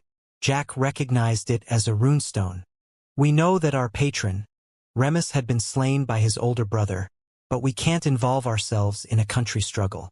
So we can only aid indirectly in this manner. Jack received the runestone and inspected it. Runestone of Marching, super rare runestone. Increase the marching speed of the army under command by approximate 50%, elemental energy required for upgrade. 0/10, 000. Wow, this will be handy for the war, Jack uttered. We heard that you will be leading a regiment, so yes, we hope that this will help, Janus said. It will. Thank you very much, Jack said. Janus nodded. Good luck in the Civil War and be safe, he said. Jack thanked him another time and left. He was done with his preparation. He must say that he got more than he expected after making the trips to the two prominent factions. The time was toward morning already. Jack teleported to Heavenly Citadel. He entered the time chamber to do his routine training in mana manipulation and martial arts. After that, he slept inside there, getting full rest. Normally, this was prohibited since the time chamber had a limited occupancy at any one time. But since it was Jack who was doing it, no one dared to complain. In the morning after waking up, Jack gave John the rune diagram. The two discussed what they should use it on. Jack asked Penuel if they could use the diagram to strengthen their guild wall. Penuel said they could. However, since this was only a low-tier diagram, it would only strengthen a small section of the wall, not the entire boundary wall, like what Duke Alfredo's protective diagram did to his estate. If they wanted to strengthen the entire wall, they needed to etch lots of diagrams in a set interval. However, doing this would mean an astronomical consumption of mana upkeep. They won't be able to afford it. After some discussion, they decided to use the diagram in 3 critical parts. The wall's gate, the guild hall's entrance, as well as the guild core itself. After that, they would have the scroll makers focus on making as many of the enhanced defensive ability magic scrolls as possible. Penuel informed them that this scroll would enhance the effectiveness of all defensive skills and spells in a 50-meter radius. Both Jack and John believed these scrolls would help a lot in the war. Jack was getting ready to depart. John said that he would join the army later. His steed would be able to catch up to the slow-moving army. He could also teleport to the closest city before catching up. He said that he still need to prepare lots of things before joining the army. Jack left him to his tasks and teleported to Therath. He went out of the city to meet the reinforcement army that had started to gather. The sea of soldiers was even more impressive compared to when they went for the expedition in the past. It was not strange considering the numbers were 10 times that time. The soldiers stood orderly as they waited for orders. A distance from there, Jack saw a similarly impressive sea, but much more rowdy and messy. Jack could hazard a guess that those who gathered there were Outworlder troops. "Where are you?" Jack asked Red Death. "I'm here with the guild leaders. Your star bowler is also here. He is leading your guild," Red Death replied. "Things are a mess here. No one is sure of what to do here. Wait, I am going to the army base first, Jack said. A very large temporary tent had been erected in the middle of the reinforcement army. Jack figured that should be where Duke Alfredo and the rest of the army commanders would be located. The soldiers stopped him from approaching at first, but after showing his Earl status badge and the soldiers confirming his identity, they let him through. When he entered the tent, he saw lots of people crowding around a war table. Several familiar faces were amongst them: Duke Alfredo, Captain Salem, Lieutenant Bailey, Lucia, Nicholas, and High Priest Laurent. The Duke saw Jack and gestured for him to approach. Jack greeted the ones he knew. To Laurent, he asked, "Aren't you with the Church of Creation? I thought League factions are not allowed to involve themselves in this war." "They are not, that's why I quit the faction," Laurent said. "I can't just desert my best friends in their time of need. Isabel and I are in your debt." Duke Alfredo responded to his remark. Laurent just waved him off. "So, how's the situation?" Jack asked. "Let me introduce you first. This is Lord Commander Armstrong. He is appointed by the Royal Advisor as the commanding general of this reinforcement army." The Duke introduced. "And this is Lord Commander Ahab. He will be the second in command." Armstrong was a large man garbed in full-plate armor. He carried a large greatsword on his back. His armor was black and full of cut marks. There were also scars on his face. His hairs and beard were white. He wore an eye patch on his left eye. His one remaining eye was blue and carried a steady gaze that projected steadfastness. With one look, Jack could see this was a man that had gone through many conflicts.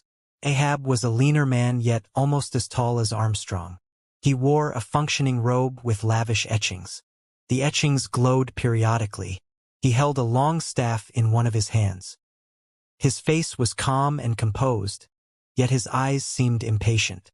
Jack used inspect on them both.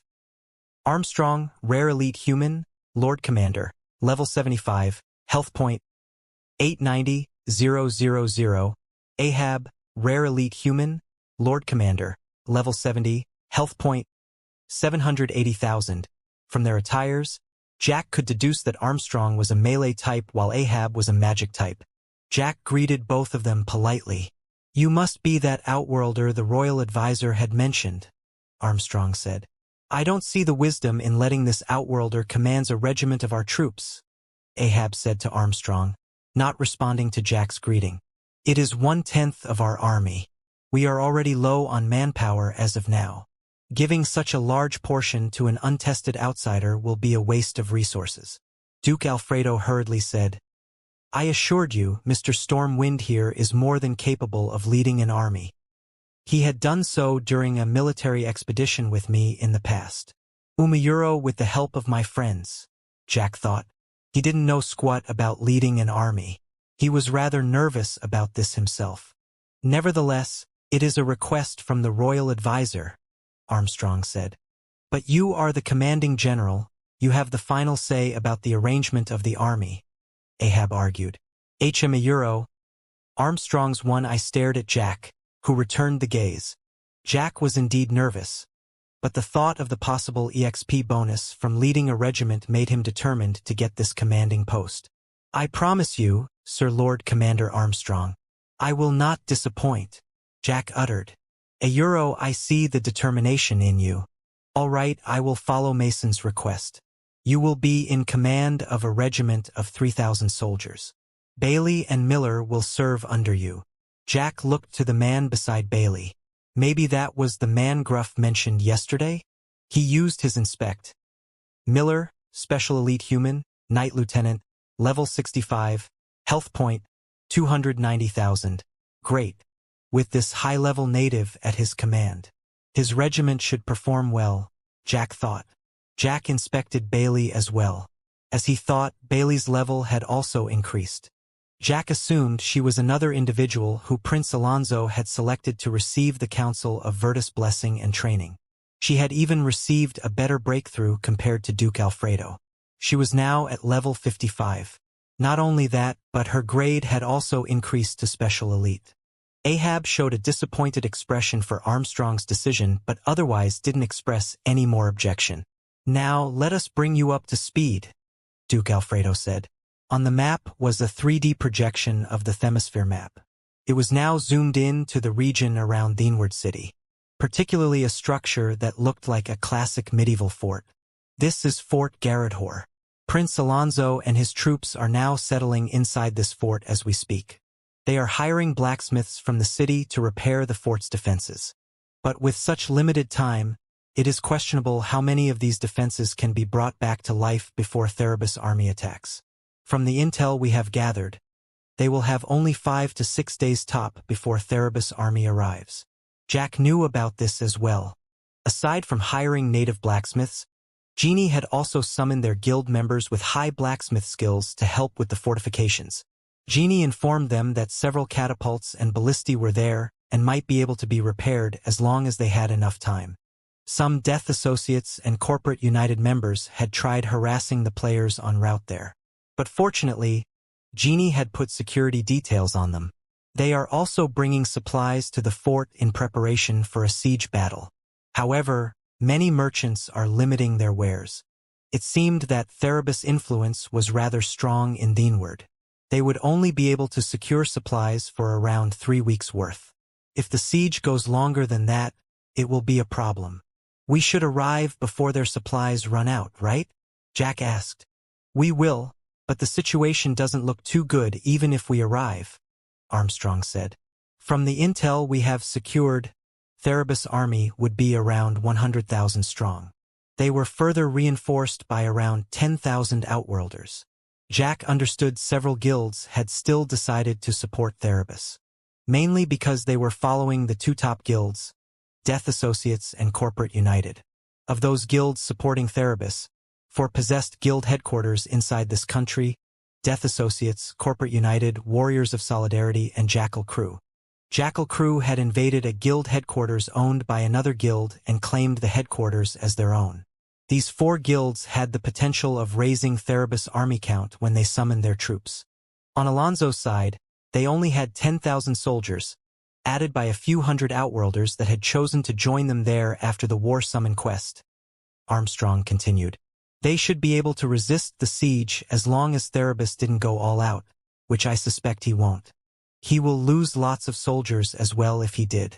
But as in any siege battle, time is against the defenders. The fort doesn't have any natural supply. They can only last as long as their prepared supplies. The quest posted by the reinforcement quest had requested the players to join the reinforcement army. Some had still opted to join Prince Alonso to defend against the siege. But the army had advised against it, mainly because players' capability was still the low-tier soldiers at this stage.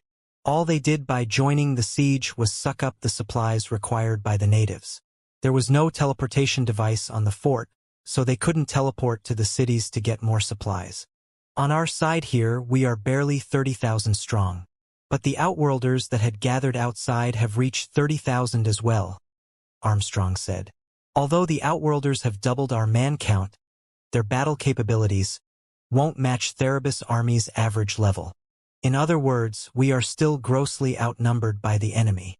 Jack was making a count of their produced soldiers on his guild page. At the moment, they had a total of more than 2,500 trained soldiers. He figured that the other guilds' number wouldn't be too far off. Out of the many guilds and independent players that had joined this army, 7 guilds had guild headquarters: Everlasting Heavenly Legends, White Scarfs, Black Cloak, Crowd of Sins, Dogs of War, Gluttonous Despot, and 6 Rings of Prosperity. This meant there was a potential of around 17,000 native troops for one day if all 7 of these guilds summoned their troops at the same time. Wicked Witches had joined them, but their guild headquarters had changed to the Orbor dynasty. So they couldn't summon their guild's trained troops in this war. Same case as Saint Edge, who also had members joining this reinforcement army. Their headquarters was inside Sangrod Empire. Saint Edge's members initially wanted to join Therebus' army, considering Everlasting Heavenly Legends was still holding their guild hostage token. But their leader, Saint Jonathan, had ordered the guild to help Alonso's side instead. Jack didn't know if this was because John struck some kind of a deal with his father, perhaps releasing their guild hostage token. But as he had said to John, that token belonged to John. he won't argue about what John was doing with it. After reviewing the strength of the two armies, Armstrong formalized the chain of command. The army was divided into 4 bodies: the Central Army, Right Wing, Left Wing, and Reserve Force. The Central, Left, and Right consisted of 30,000 native troops. The Reserve Force was the 30,000 Outworlders. Armstrong commanded the Central Army, which consisted of 12,000 troops. Army supplies were carried within this Central Army. The Right Wing was commanded by Ahab with 10,000 troops, while the remaining 8,000 troops of the Left Wing were led by Duke Alfredo. Jack's regiment, which numbered 3,000 troops, was considered part of Duke Alfredo's left-wing army. Hearing the arrangement, Jack offered his regiment to act as a vanguard troop. Since they had used it before during the expedition, Duke Alfredo was not alien to the concept. He helped Jack to explain that the vanguard troop could help clear out obstacles that might slow their advances. Ahab was not fond of sending a small part of the army forward. What if they got ambushed by Prince Therabus' army? They would lose a portion of the army unnecessarily. Jack assured Ahab that he would also send scouts ahead to check for any potential ambush. In this way, it would protect the main army from an ambush as well.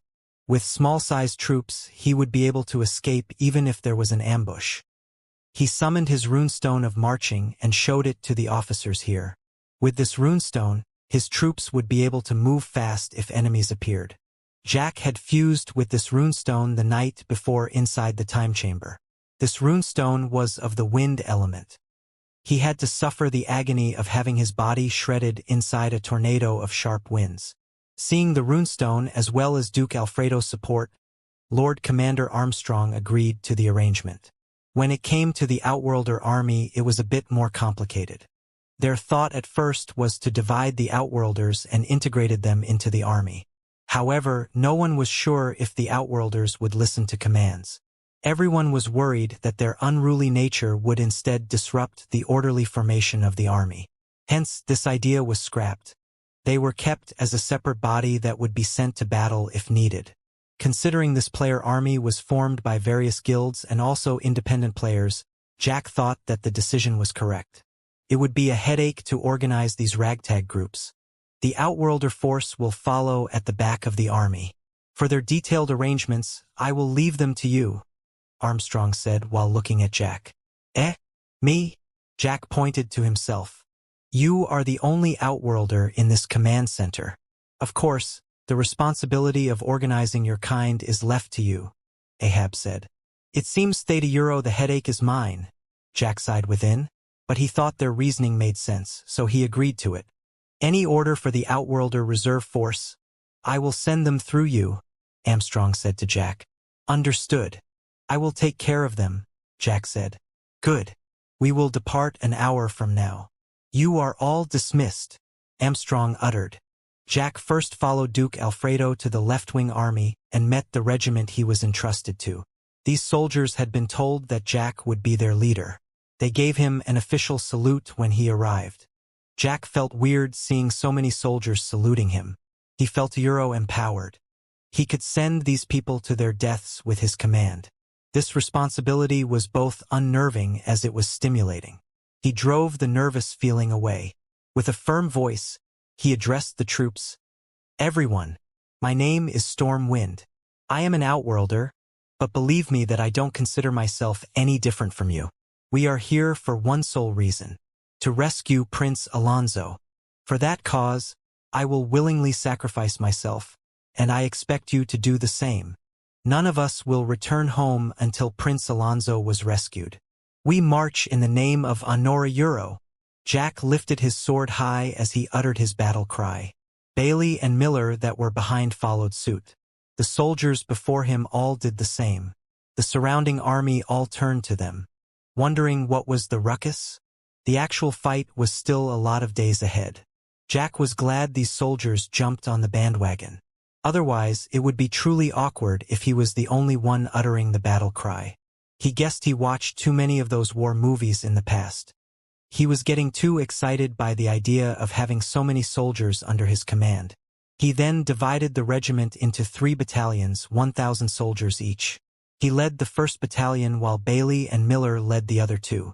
After settling the arrangement, he asked Bailey to keep the soldiers at the ready while he instructed Miller to follow him to where the Outworlder Reserve Force was situated. Jack sent a message to Bowler, asking him for his whereabouts. The area occupied by 30,000 people was no joke. He would spend a long time if he was to look for a particular person in this sea of people. Bowler confirmed that most of the guild leaders were still there with him. Jack asked him to spread the word to have all the remaining guild leaders gather, as well as any influential players from the guildless players. When Jack arrived, all the guild leaders were there. Even though the players were a mess, the players' messaging system allowed for fast communication. Red Death was also there along with Blackjack. You are here as well? I thought you will be helping Death Associates. Jack asked Blackjack. I am helping them because of Red. Now that Red has left them, why should I still help them? Blackjack replied. I'm not leaving them. It's just temporary until I find Black Death, Red Death said. Well, anyway, thanks for the help, Jack said to Blackjack. I ain't doing it for you as well, Blackjack said. I still would like to thank you anyway, Jack said, to which Blackjack just grunted for a reply. Jack then turned to the guild leaders. Since there was no table nor rock he could stand on, he cast the float spell and hovered himself higher, so that everyone could see him. Magic class players who had not yet gotten the float spell were impressed by the spell, while some thought him a show-off. Friends, spare me your attention for a minute please, Jack uttered. I think most everyone here knows who I am, right? I've been appointed the liaison between our player force and the native command center. In other words, yes, I am your commander. If anyone has a problem with that, say it now. Don't make me kill you in the middle of the battle because you don't follow my commands. The players were taken aback. The heck kind of speech was this? This was basically a threat. And don't think I'm just spouting bullshit. I have a regiment of native army under my command. This here is Miller, my second in command. Jack pointed to Miller. Many players used inspect on him. Many couldn't inspect him, so they knew Miller was very high level. They also could see that he was a legitimate army official. Tell them, Miller, are you under my command? Jack asked. Sir, yes, sir, Miller uttered. Tell them how many soldiers are under my command? Jack asked again. 3,000 strong, sir, Miller replied. Jack then looked at the crowd again and said, Are you people listening? Don't think that because I am one person I can't keep an eye on you all. I can have my regiment take care of you in my stead. Jack paused for a bit to let the information seep in. He then continued, Now, I understand some of you joined this war because you understand that we can't have Prince Therabus become the king. Every player will be in trouble if so. But many of you also join for the rewards. Whatever your reasons, our objective is the same. Defeat Prince Therabus and rescue Prince Alonso. For that, we need to act as one. We need a clear chain of command. We can't have everyone do their own things. We need to be of one voice and one act. Does everyone understand this and accept me as the commander? Say so now if you have objection. It was silent for a while until one guild leader, who Jack didn't recognize, asked, What if we don't accept? You will chase us away. No. Both the natives and I will just ignore you then. You can do your own thing, but do you think you can achieve anything that way? The rewards you get in this war are based on your war contribution. The war contribution is mostly gained from accomplishing tasks that are given to you, which in this case will come from me. Other than that, you can only kill enemy soldiers for war contribution points. How many points do you think you can kill without coordinating with the native army? So, I ask again, are you willing to submit to my command? I submit, the guild leader said. I have no problem following your orders. Silverwing expressed his willingness. All right, Kill Order said. Just for this war. Prideful Josh joined. Awaiting your order, Chief, David uttered. Jack gave him a side-eye. The dude was repeating the words he said before the bonus match against Mijos. After everyone expressed their agreement, Jack formed a party with the guild leaders. He would send his command to these guild leaders who would then relay their orders to their members. In this way, everyone could get instructions fast. Jack told them that the army would depart soon. They were to march at the back of the army and not wander around without instruction. He then returned to his regiment just as an order to march resounded. Everyone summoned their steeds. Jack summoned Pandora and took her to the front of his regiment. The reinforcement army then started their march.